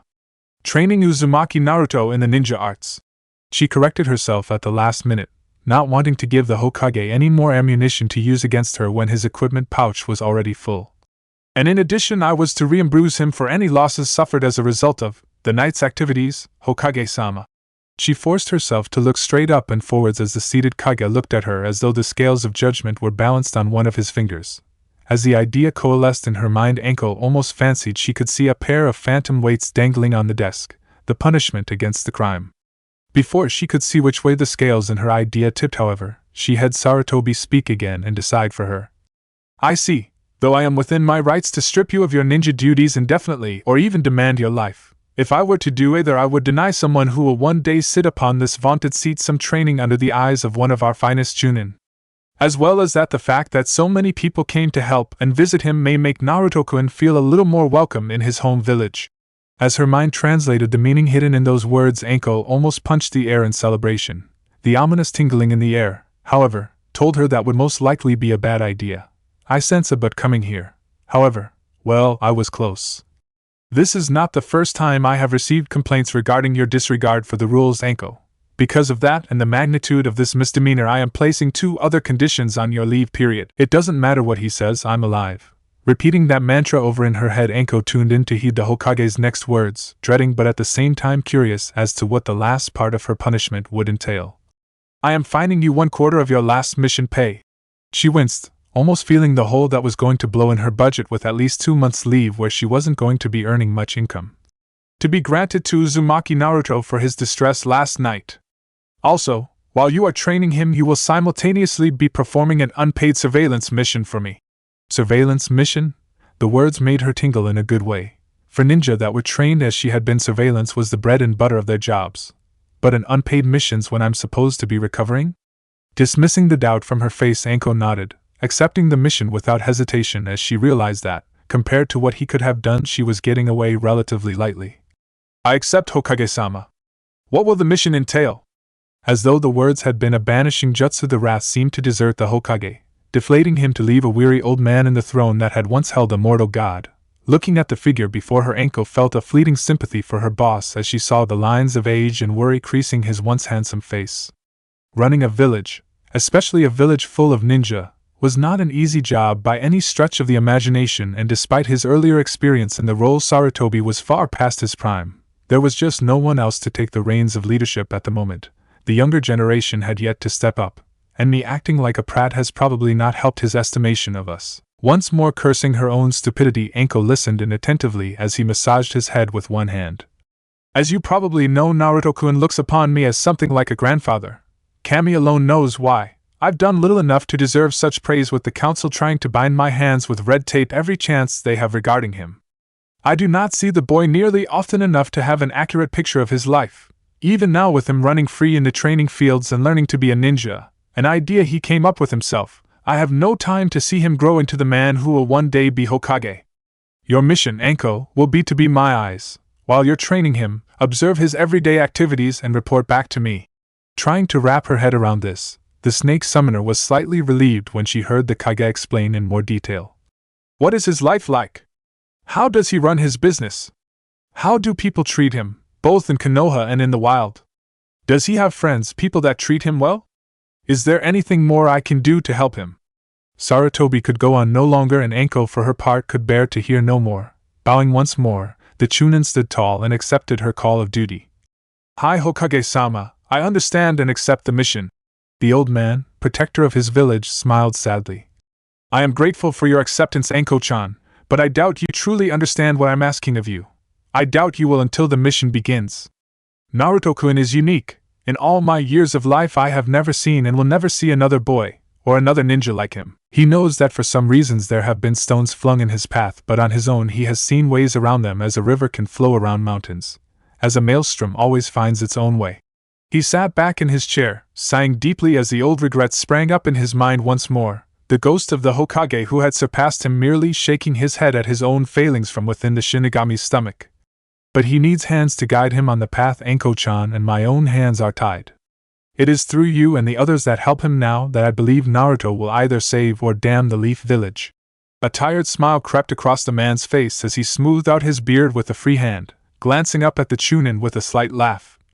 So no more Johnson to training ground 44 any? Sensing the verbal beating was over for the moment, Anko echoed the smile with one of her own, though a couple of questions rose into her mind as she did so. Hi Hokage-sama, looks like I'll be relocating to the village again for the time being. Any limits on what I should teach? Sarutobi considered this for a moment before speaking again, his tone measured and careful. I'd prefer no jutsu just yet, though I know he has accessed his chakra over the past 4 or so months. Certainly nothing forbidden, he said sternly, Anko ducking her head and nodding to show she understood. Apart from that, I'll leave it up to you, but do not push him, Anko. I have already altered the academy curriculum for this very reason, to allow any so-called prodigies to have a reasonable childhood rather than being rushed to the front lines. Hi Hokage-sama, I understand. The Chunin responded before asking the second question in her mind. Just out of interest, where does the little Gaki live anyway? She hastily explained herself as the Hokage looked up her with a quirk eyebrow. Hey, a tutor should know where her soon-to-be student lives, right? Reaching for a blank piece of parchment, the village leader began scribbling something down before looking up at her again. A teacher-student issue, and there's me thinking you were just interested in seeing your latest boyfriend again, Anko-chan. As the woman froze, hand halfway towards the paper he was holding out towards her, Sarutobi couldn't resist getting in one last dig. And there was me thinking it would be some rugged jounin who'd trap your wild heart, Mitarashi. I never took you to be the maternal type. Hentai! Snatching the paper, Anko, by now crimson in the face, sprang away from his desk and bowed curtly one last time. By your leave, Hokage-sama, I have my affects to pick up from the mission desk. not quite trusting his voice, yet the wrinkled man merely nodded and dismissed her with his hand, the chunin whirling on her heel and storming away, leaving nothing in her wake save the crash of his office door. XXX. The morning of her day had found her first at the hospital, then in the Hokage's office. The afternoon saw Mitarashi Anko propping up the end of a low-key bar somewhere in the south side of Konoha, a small plate of dango her only companion as she mulled over the events so far. Well, she tipped back another measure of her fruit juice, not wanting to run the risk of an alcoholic bender burning a hole in both the reduced mission payment she'd picked up from the shinobi office and her newly restored common sense. Considering I started out the day looking down the barrel of a death sentence, I'd say it went fairly well as a whole. Of course, it was at this point that the steel-shod heel of karma once more descended to crush her hopes of a quiet time to lick her wounds. As a couple of chakra signatures hove into view at the edges of her range, it was all Anko could do to suppress the urge to groan, though she did bury her face in her arms as the bar door opened. There she is, over there with her face down on the bar. Cammy, already? Though she could tell the muffled voices were only doing this to wind her up, the sad thing was that it was working. Her nails were already all but gouging groove in the lacquered surface of the serving bar. That has got to be a new record. Not even 3 and she'd already palmed out her great tree. Nah, the record was when she went hair of the dog and tried to do a D-rank under the influence. It worked, in a way. That Inuzuka kennel was never cleaner, though that might have been because she kept taking all the tools and cleaning stuff into the same one over and over. Ouch, double vision or... The voices suddenly shut up as Anko's temper, already sorely strained, finally snapped and a pair of shuriken were launched at the pair of teasers, Anko's face not even rising off the bar as it did so. Leave me alone to fester in peace, Anko demanded, her voice muffled through her arms, though she already knew she wasn't going to be that lucky. Sure enough, she almost found herself launched off her bar stool as a sudden pain jabbed into her left buttock. Whipping around with a snarl on her face, she found herself confronted by the smirking face of Genma, already flipping another samban from his equipment pouch into his mouth. Give me one good reason I shouldn't stick that samban right up your... Because seeing the Hokage twice in a day would be a record even for you. Right on cue, Genma's ever-present shadow and former genin teammate Rado flopped into the seat beside her, casually sipping a measure of her drink while Anko was mentally reciting reasons not to violently do away with the pair of them just to keep her temper at plain boiling point. So, how did it go? What did the big boss say at the end of it all? Something along the lines of, "You stupid kunoichi, don't do it again." That all? Genma tapped his samban against his teeth for a minute while Rado made their order. Man, did you ever get off light? Anko rolled her neck enough to see the other chunin from her corner of her eye, lips twisted into a wry, sardonic smile. I've edited the swearing out of a 15-minute ass-chewing. Both Rado and Genma winced. Ouch. Well, every Sarutobi's always had a decent pair of lungs on them if you rile them up enough. Decent pair of fists too, now I think about it. I reckon I've still got the bruises from when I called a Sumasan monkey boy once too often. Rado commented breezily, glugging down half his beverage the second it landed on the bar. So, what else happened? Idly tracing her finger to make patterns in the condensation on the bar, Anko tried and failed to hide the worried look on her face. Well, I got a real tongue lashing by the Hokage, slapped with training the aggrieved party for a few weeks throughout my recuperation period, and very large hole blown in my budget until I can go on missions again. She sighed, the despair that had threatened to consume her earlier rising up once more. So for the next few weeks I'm going to be living off scraps and charity. Any chance I could? No! Both chunin answered together, vehemently denying her unspoken request in a manner that made sure no amount of threats, pouting, violence, or promised sexual favors was going to make them change their minds. We've seen what happens when you move into a place, Anko-chan. No offense, but I like being able to see the floor occasionally and all the condiments where they are rather than chopped up for kindling. With a huff she turned back to her drink, draining the last of her glass, so she banged the empty on the bar again. What do you say I should do then, geniuses? My apartment lease ran out while I was away. I've not got a place to crash, and with Sarutobi taking a quarter of everything I've ever owned because I made a screw-up yesterday, I've got a toss-up between the Nara deer enclosure and a spare Inuzuka kennel unless I can get someone to put me up for at least some of the time I'm off missions. A very quiet atmosphere settled on the bar for a moment, though, by either feminine intuition or just having known the other two chunin for as long as she had. Anko knew what was coming and made preparations for it. You know, you could always move, and why? Whatever Genma had been about to say, and Anko would have laid better than even odds that she knew exactly what was on his mind, went unsaid as the chunin froze from the kiss of cold steel laying against his neck, Anko drawing and placing the weapon in less time than it took the average village to blink. Point of order, the snake mistress declared, twisting the knife figuratively as well as literally and making Rado cringe almost as much as Gunma was. From now on, if the word shada or any variant thereof leaves your lips in the foreseeable future, they will be quickly driven back in by my fists. Are we clear? Not trusting himself to speak, Gunma simply nodded while his friend put his hands up in mock surrender, luckily the measure enough to defuse the bunny boiler's temper as she slowly removed the kunai after pricking through the first layer of skin and no more. Okay, we got it, you crazy snake lady, he assured her, inwardly grateful that she did nothing more than reholster her kunai and smirk. Geez, you come up with one idea and you just get your butt busted for it. Be grateful, Gunma-kun, it could have been your balls. Rado supplied helpfully before a sudden thought struck him and he seemed to chuckle. Now I'm really jealous of Uzumaki. Not only does he have a super hot sensei, he also doesn't have any balls worth her busting yet. Right, that's it. Anko threw herself to her feet and cracked her knuckles as both other chunin dived for cover. I don't care what Sarutobi-sama said, you two are both dead men the second I get him. To the cowering forms of Anko's former aggressors it was as thought a ray of sunlight slowly began illuminating her face, the rage dissipating to be replaced with wonder, as she slowly began to smile and her eyes took on a faraway look. Wait, she breathed, lowering her fist as she continued to talk to herself. Wait. Yes, I can do that. I'm a sensei now and it's my job, no more than that, my duty to make sure my student is properly kitted out and provisioned. Oh yes, she broke off her monologue to suddenly laugh and leap into the air. Problem solved, free rent and a pit to crash in for the night. This is just too perfect. Wait for me, Gaki. As though someone had ignited a fuse underneath her, Anko shot off towards the exit of the bar, the doors swinging shut behind her as she rocketed through them and into the street, still cackling and spouting half-formed gibberish that no doubt convinced anyone close enough to listen that the purple-haired Kunoichi really was insane. As silence settled over the bar like a funeral shroud, Rado and Gunma both picked themselves up and looked at each other, a kind of detached unease filling their minds as they immediately began bouncing nonverbal ideas off each other before voicing their conclusions. I think the Leaf Village now knows Midarashi Anko's back in town. I think we've created a monster. I think that if the Sandame's appointing Anko to teach people, I want some of what's in his pipe. I think Uzumaki Naruto's going to wish that bear had eaten him once the snake hits his pad. I think we need to drink more. I agree. XXX slowly, but it was coming. The idea he'd had the previous day was actually working, though it seemed to be harder on stone than wood for some reason.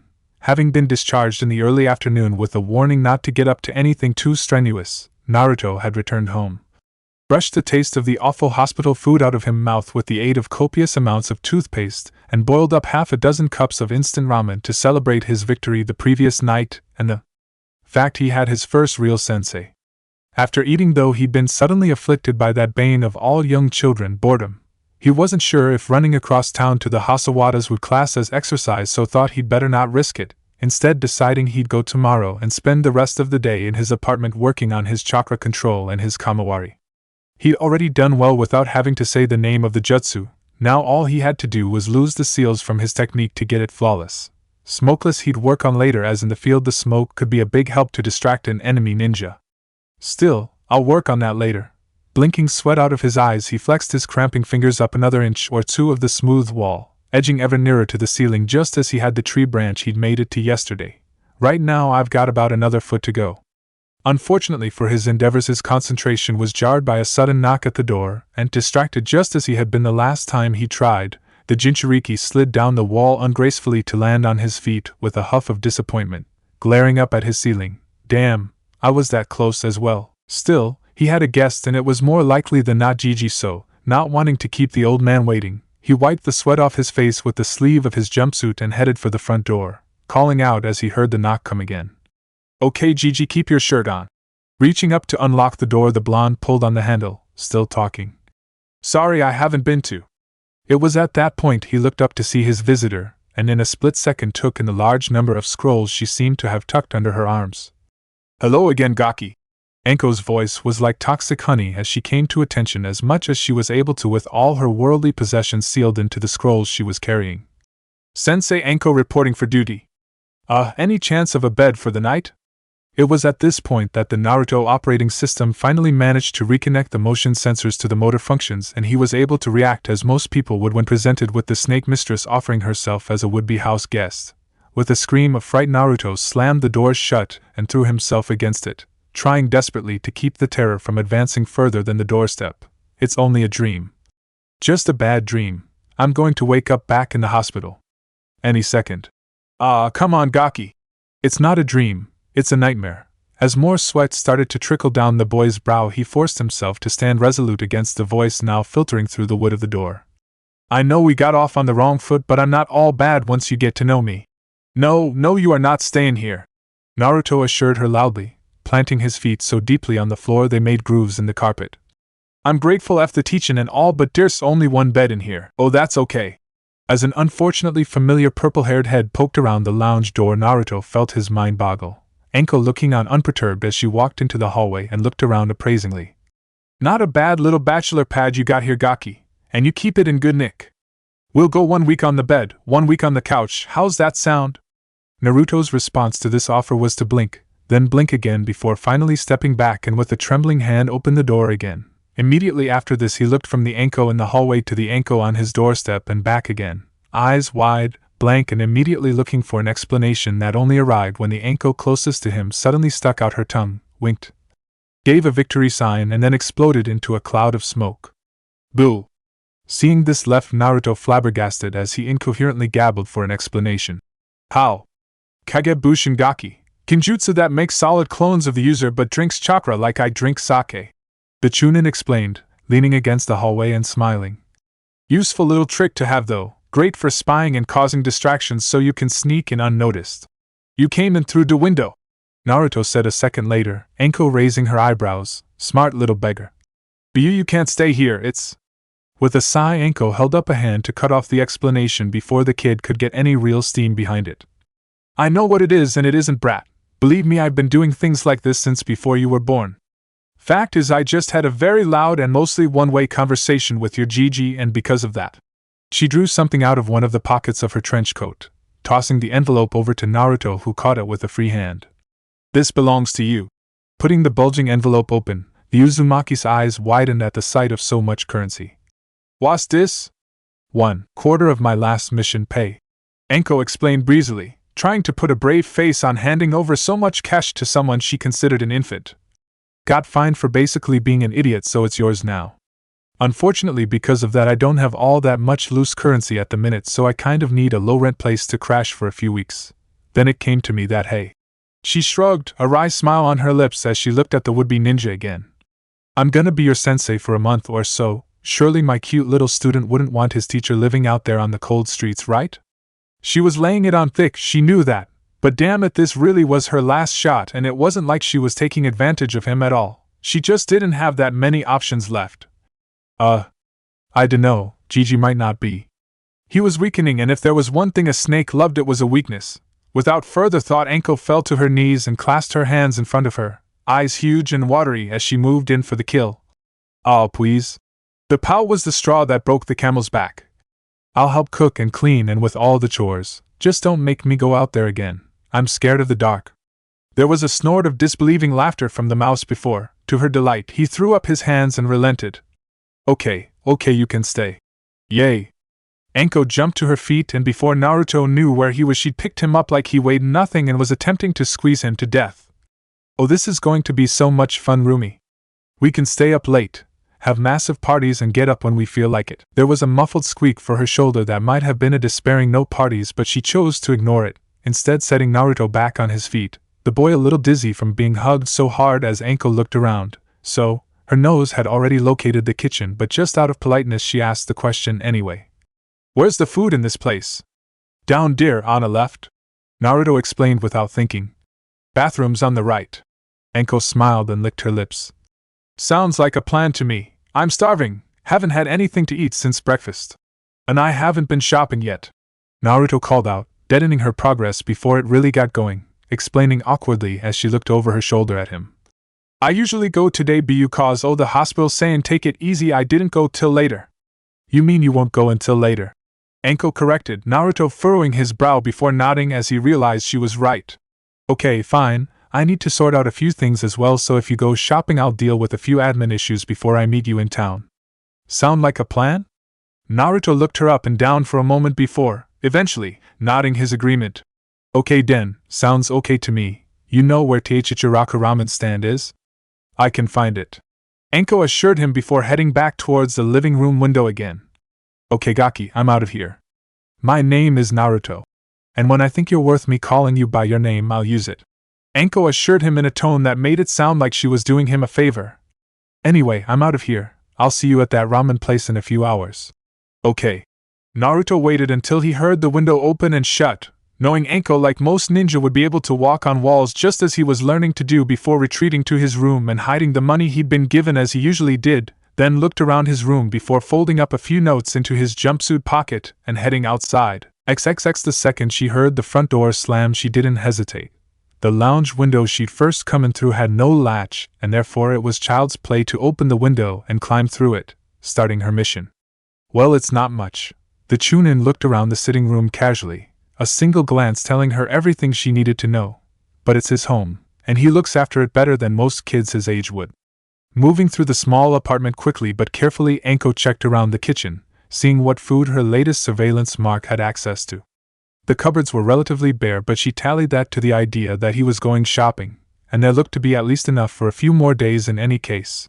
The bathroom was well maintained but old, just like the rest of the apartment, and overall, she decided, Naruto lived in a sound but far from perfect apartment for a child his age. He survived though. Something like admiration lit the corner of her mind as she opened the door to his bedroom, glancing around the darkened room quickly as she immediately homed on where he'd been, prying up a loose floorboard under the bed and dipping her hand inside. Come to mama. Truth be told, it wasn't a bad attempt for a kid at hiding things, but it was never going to fool even a rookie genin. Looking around at her discoveries after memorizing where they all were by touch, the snake mistress idly flipped through what she'd found. Okay, my envelope with about what, a quarter of what should be in it. Enko had seen the Gaki only take about 500 ryo with him and could do the math from there. So I assume he's got other little hidey holes in this place. Smart kid. Apart from that, a few old photos. Heh, he does look kinda cute with that Hokage hat on. Just for a minute she allowed herself a softer smile than anyone ever saw, the expression tempted out of her by the sight of a younger Naruto with the Hokage's hat on his head, standing in front of the Sandame's desk and trying to keep the ornate headpiece from flopping down over his eyes, and a frog purse with, "Holy Kami." Seeing the inside of the bulgingly round amphibian wallet made Enko's jaw drop. There's gotta be 10, maybe even 15,000 ryo here. He's spent hardly anything.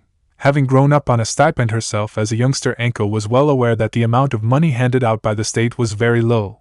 Only by living hand-to-mouth could Naruto have saved so much money. The idea made Enko think a little more deeply and, acting on a sudden hunch, she swiftly clipped the wallet shut, replaced everything as she'd found it, and left the apartment the same way she'd entered, making sure to shut the window behind her. XXX The only thing that kept many of the villagers of the Hidden Leaf Village alive that day was the fact that she was already skating on thin ice with the Hokage. And even that, on one or two occasions, was only just enough. Bastards, bastards, bastards, silently seething as she watched the little orange speck beneath her try to sneak through the main streets, and not doing all that bad a job of it. Truth be told, Enko had put the pieces together some few minutes later, why Naruto was moving the way he did and seemed to be having such success.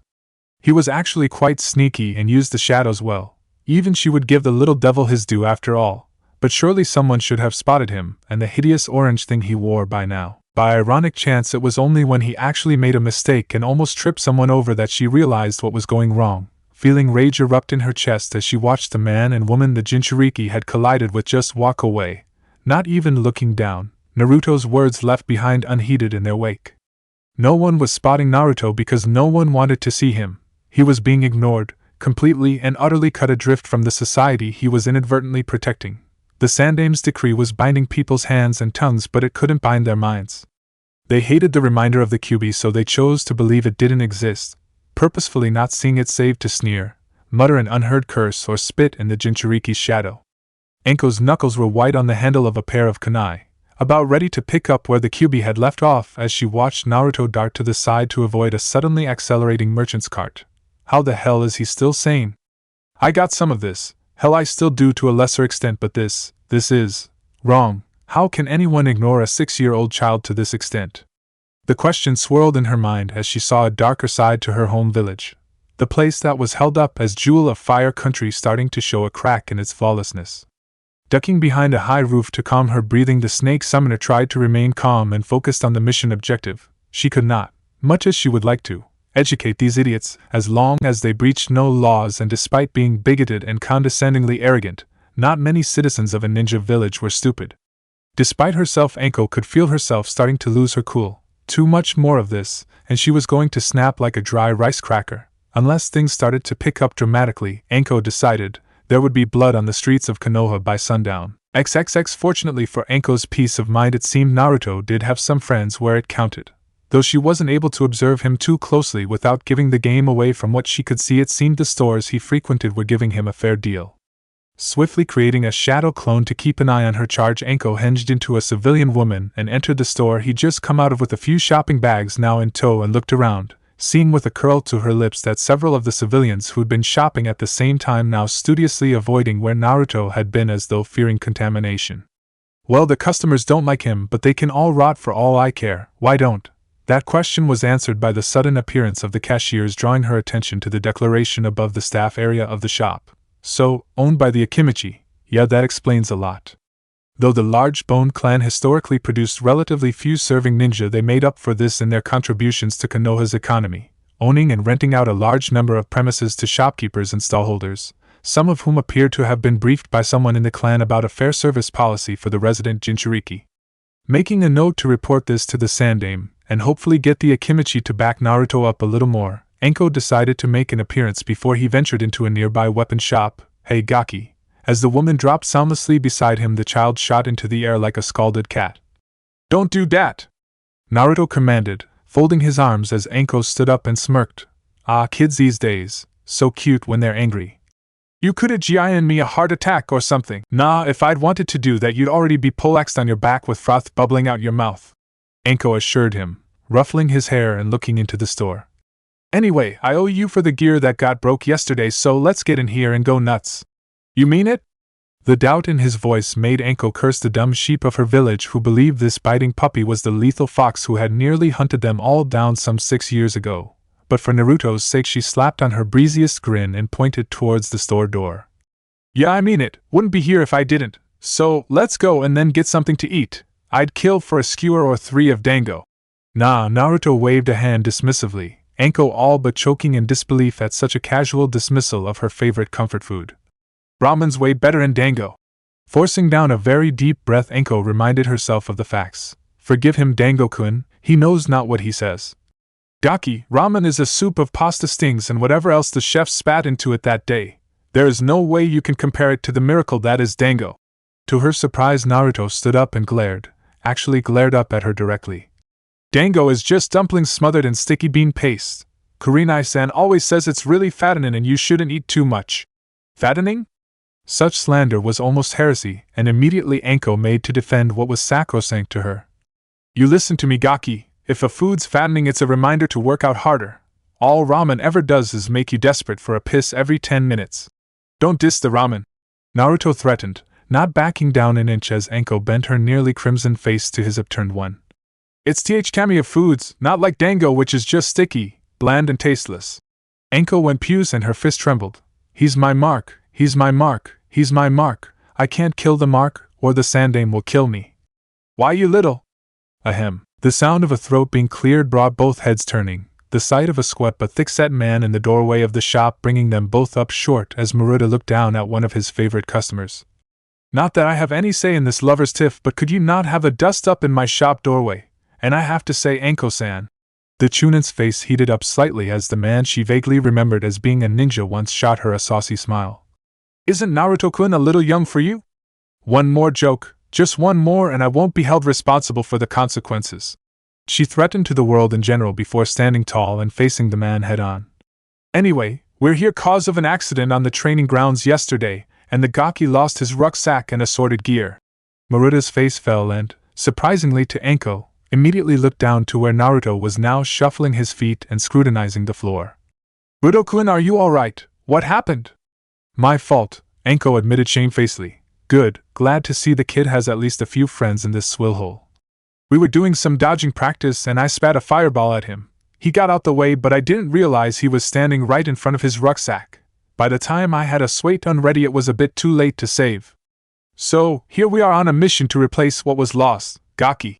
She clapped him on the back, making Naruto stumble forwards a pace. Go nuts. He didn't need telling twice. Darting into the shop as Maruta stepped aside for him, his jumpsuit was soon lost within the aisles, Anko letting him go as she stepped into the place after him, looking around and seeing the wares on offer. Not bad, not too bad at all.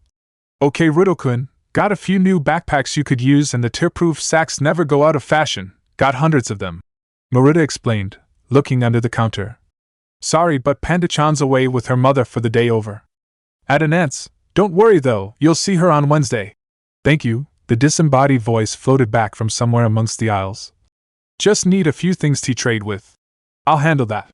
Anko shouted back, turning to the store owner and pointing to a few items on the shelves. Just give 2 of each of the beginner sets and 1 of the intermediates for all the basic kit. Hell, because he's done me a favor, give him 1 top-class set for shuriken and kunai. That should be enough to start him off. Maruta let out a low whistle as he began reaching onto the shelves. Must have been a hell of a favor. You have no idea, Anko assured him before looking around. Good, no one around. So, how did the little brat get to dip his toe in the tranquil stream of your life? The response to this question was an ear-splitting crash. Seemingly incensed, Maruta had slammed her requested items onto the counter, and was now glaring at her directly. I've been retired a few years now, girl, but don't test me, he growled in a low voice. If I had my way and more money and space, there would be no Uzumakis in Konoha. That boy would be a Hasawada and a little brother to my Tenten-chan. And I'll send anyone who disagrees or calls me a fool, or worse than that, insults Naruto-kun when I can hear them, to make their excuses to Kami personally. Anko's eyes flickered from the weaponsmith to the discarded weapons and back to his face again before, to his consternation, she sighed with relief. Finally, she breathed before tucking a stand of hair back into place. 10 minutes I've been following him, and you're the first one who's had a good word, in fact even any word, to say about him.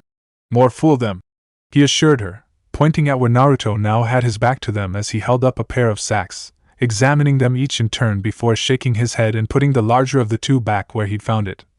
I'll admit I was scared first time Sandame-sama introduced us, but since then he's been as much of our family as I am.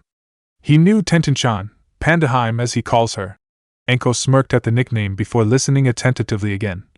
From the orphanage, and they got on well there. When he realized she lived here, I don't think a herd of Nara deer would be able to drag him away. Ah, kitty love is so cute, Anko exclaimed with her hands clasped together by the side of her head and hearts in her eyes. Maruta, however, didn't seem inclined to agree with her mirth. Maybe, but it's not love, it's just who Ruto-chan is. Kishikoi said it right. That boy would walk into hell for the people he cares about. If you're smart, you'll do yourself a favor and get added onto that list. I'm just grateful he thinks we, and the Ichirakus come to that, are worth the effort.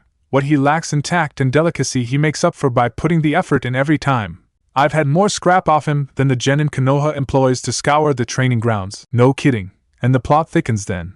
Anko mentally quoted from a book Ibiki was fond of. Detective thrillers always been a big part of his library. Well, I picked an interesting one this time, and no doubt about it, and I know where to go next as well. Well, that's all well and good, but as of now he's a pain in my neck and I'm in a rush to get back to doing other things and other people. Gaki. Naruto's head jerked up at her shout, making him look more like his nickname than ever before. If we're not out of here in the next 5 minutes, that trip to your ramen shack is well and truly off the cards. XXX. Okay, I'll admit it. Looking at the stack of empties occupying Naruto's left side, Anko had to give the little devil his due. You really love your ramen.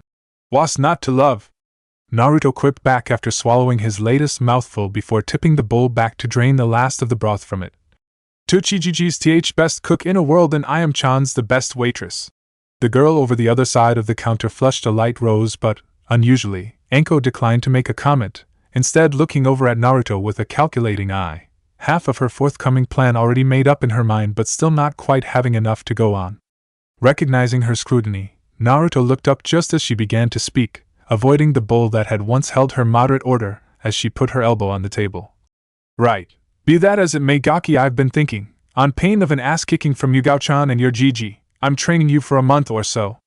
Now I've got an idea of what to teach you, but... She held up a hand as Naruto looked set to go ballistic with happiness from the news. I'm still not sure exactly what you already know, so here's the deal. She overrode him before he could start listing his skills, a process she was sure would be long and tedious as well as wildly inaccurate. For the next week while I'm at your place, all I'll be doing is following you around while you do your work. Just pretend I'm not there while I shadow you. In fact, use it as a learning experience. I'll try hiding as the week goes on to see if I can improve your detection skills. Sound okay? Naruto appeared to mull this over for a minute before nodding in agreement. Okay, sounds fair enough, he commented before looking across the bar. Finished Ayam-chan, here. As she watched her hard-earned cash disappear into the front pocket of the waitress's apron, it was all Anko could do to keep from burying her head in her arms and bawling her eyes out on the top of the counter. My baby, my beautiful, precious sake fund, gone to feed some brat's bottomless pit. Keep th change, Ewan. Gigi can pay off my tab Wyatt. The girl smiled and patted the smaller boy on the cheek, apparently not noticing the chunin by the side of him undergoing a small mental breakdown. You know, Naruto-chan, if everyone was as honest as you were, the future of this place would never be in doubt, she told him, making the boy's cheeks glow with pride before he suddenly glanced up, concerned at the note of worry in her voice. Are you sure your friend's okay, Naruto-chan?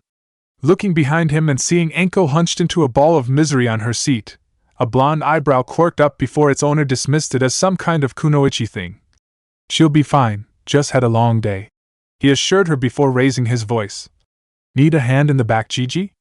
There was a pause before Tuchi's answer floated back over the sound of sizzling pans and frying ramen ingredients. No, Rotokun, got a good handle on it today. How are the maths problems going? Not too bad, had to get Gigi to help me with a few of them. Gigi, oh, he must call both Sandame-sama and the owner of this shack that. Mystery solved. Anko settled herself down to listen in. He didn't mind, said it made a break from the paperwork. Well. He slid off his seat and stood up, Anko mirroring the action as she sought to get away from this place that had snaffled her priceless money from right under her helpless nose. Gotta go FO the day. Be back next week, Ayam-chan. The ramen girl smiled, wiping down the bar where he'd been sat with one hand and picking up his stack of empty bowls with the other. Take care, Rito-chan, and if anyone's giving you a hard time out there, just let me know. She waved the dishcloth threateningly, a would-be scary look on her face as she made the damp rag crack like a whip. Nothing beats ramen fu, and I am a master, surpassed only by Grandmaster Tuchijiji himself. Giggling as he made his last farewells, Naruto bowed in thanks before he left the place, Anko on his heels as she responded with a short jerk of the head as she followed him onto the road, stretching up as she did so. Man, I could use an early night, and by the looks of things, movement to the side of her allowed her to catch her new charge stifling a yawn with his hand. So could he. Don't know about you, but I'm beat, brat, the snake mistress admitted, looking back towards her temporary accommodation for the moment. Right now all I need is a shower, a nightcap and a decent set of chiseled abs to lay my head upon for the night. Nightcap? Luckily Naruto hadn't heard the latter part of the sentence, as he dodged out the way of someone who looked to be in a sudden hurry to be somewhere else. You can borrow mine if you want to? Praise Kami for the innocence of children. Wrong kind of nightcap, kid, Anko assured him before looking around. Anyway, shall we head back? Yeah, got what I need, Naruto assured her, patting his new rucksack and the foodstuffs it now contained as he'd put all his shopping into it as soon as he was able to. Able to go back to work tomorrow. Anko chuckled softly at that, a small part of her mind vindicatively pleased by the sudden glances the two of them were getting from the population as they walked in tandem. Yeah, the demon brat and the snake bitch. Bet you're not ignoring either of us now. I eagerly await the day you start earning your own money, she told the short form beside her, a slightly sour smile on her lips as she once again saw her paycheck vanish into a place that, heresy of heresies, didn't sell dango. Then you can pay for your own damn ramen. To her surprise, Naruto didn't shoot back a comment of some kind. From what little she'd seen of him so far, the kid appeared quick-witted and relatively sharp, a big plus in her book as no ninja she knew of, except perhaps Ebisu, but he was just a freak of nature anyway. A freak of nature that got Kurenai-chan to go out with him, though. Ever went through service without greasing the wheels of their desperate, monotonous lives with smatters of ribald banter and the blood of their enemies. Instead, he tapped the tips of his fingers together for a few seconds before looking up to regard her with a calculating glance. Yeah, about that, he began, Anko for once paying him her complete attention as it was her cash on the line. I was thinking, I'm never gonna use all the cash you gave me, so here's the plan. For this month we'll live off of that money, then at the end of that you can have back what we haven't spent. Gigi won't get mad that way. You did pay me what I needed for the month after all. It took quite a lot to stun Mitarashi Enko, even for a few seconds, but Naruto's offer managed it as her lilac eyes widened, the words tumbling over each other in her mind. My money, giving my money back to me, kid. Her tone was almost awed. For a split second she had to wrestle down a sudden insane desire to glomp the kid and squeeze him half to death, but instead she settled for wrapping one arm around his neck while rubbing the knuckles of her free hand through his thick hair. The mouse's yells of discomfort music to her ears as she finished, a wicked humor in her lilting tone. This sounds like the start of a beautiful friendship.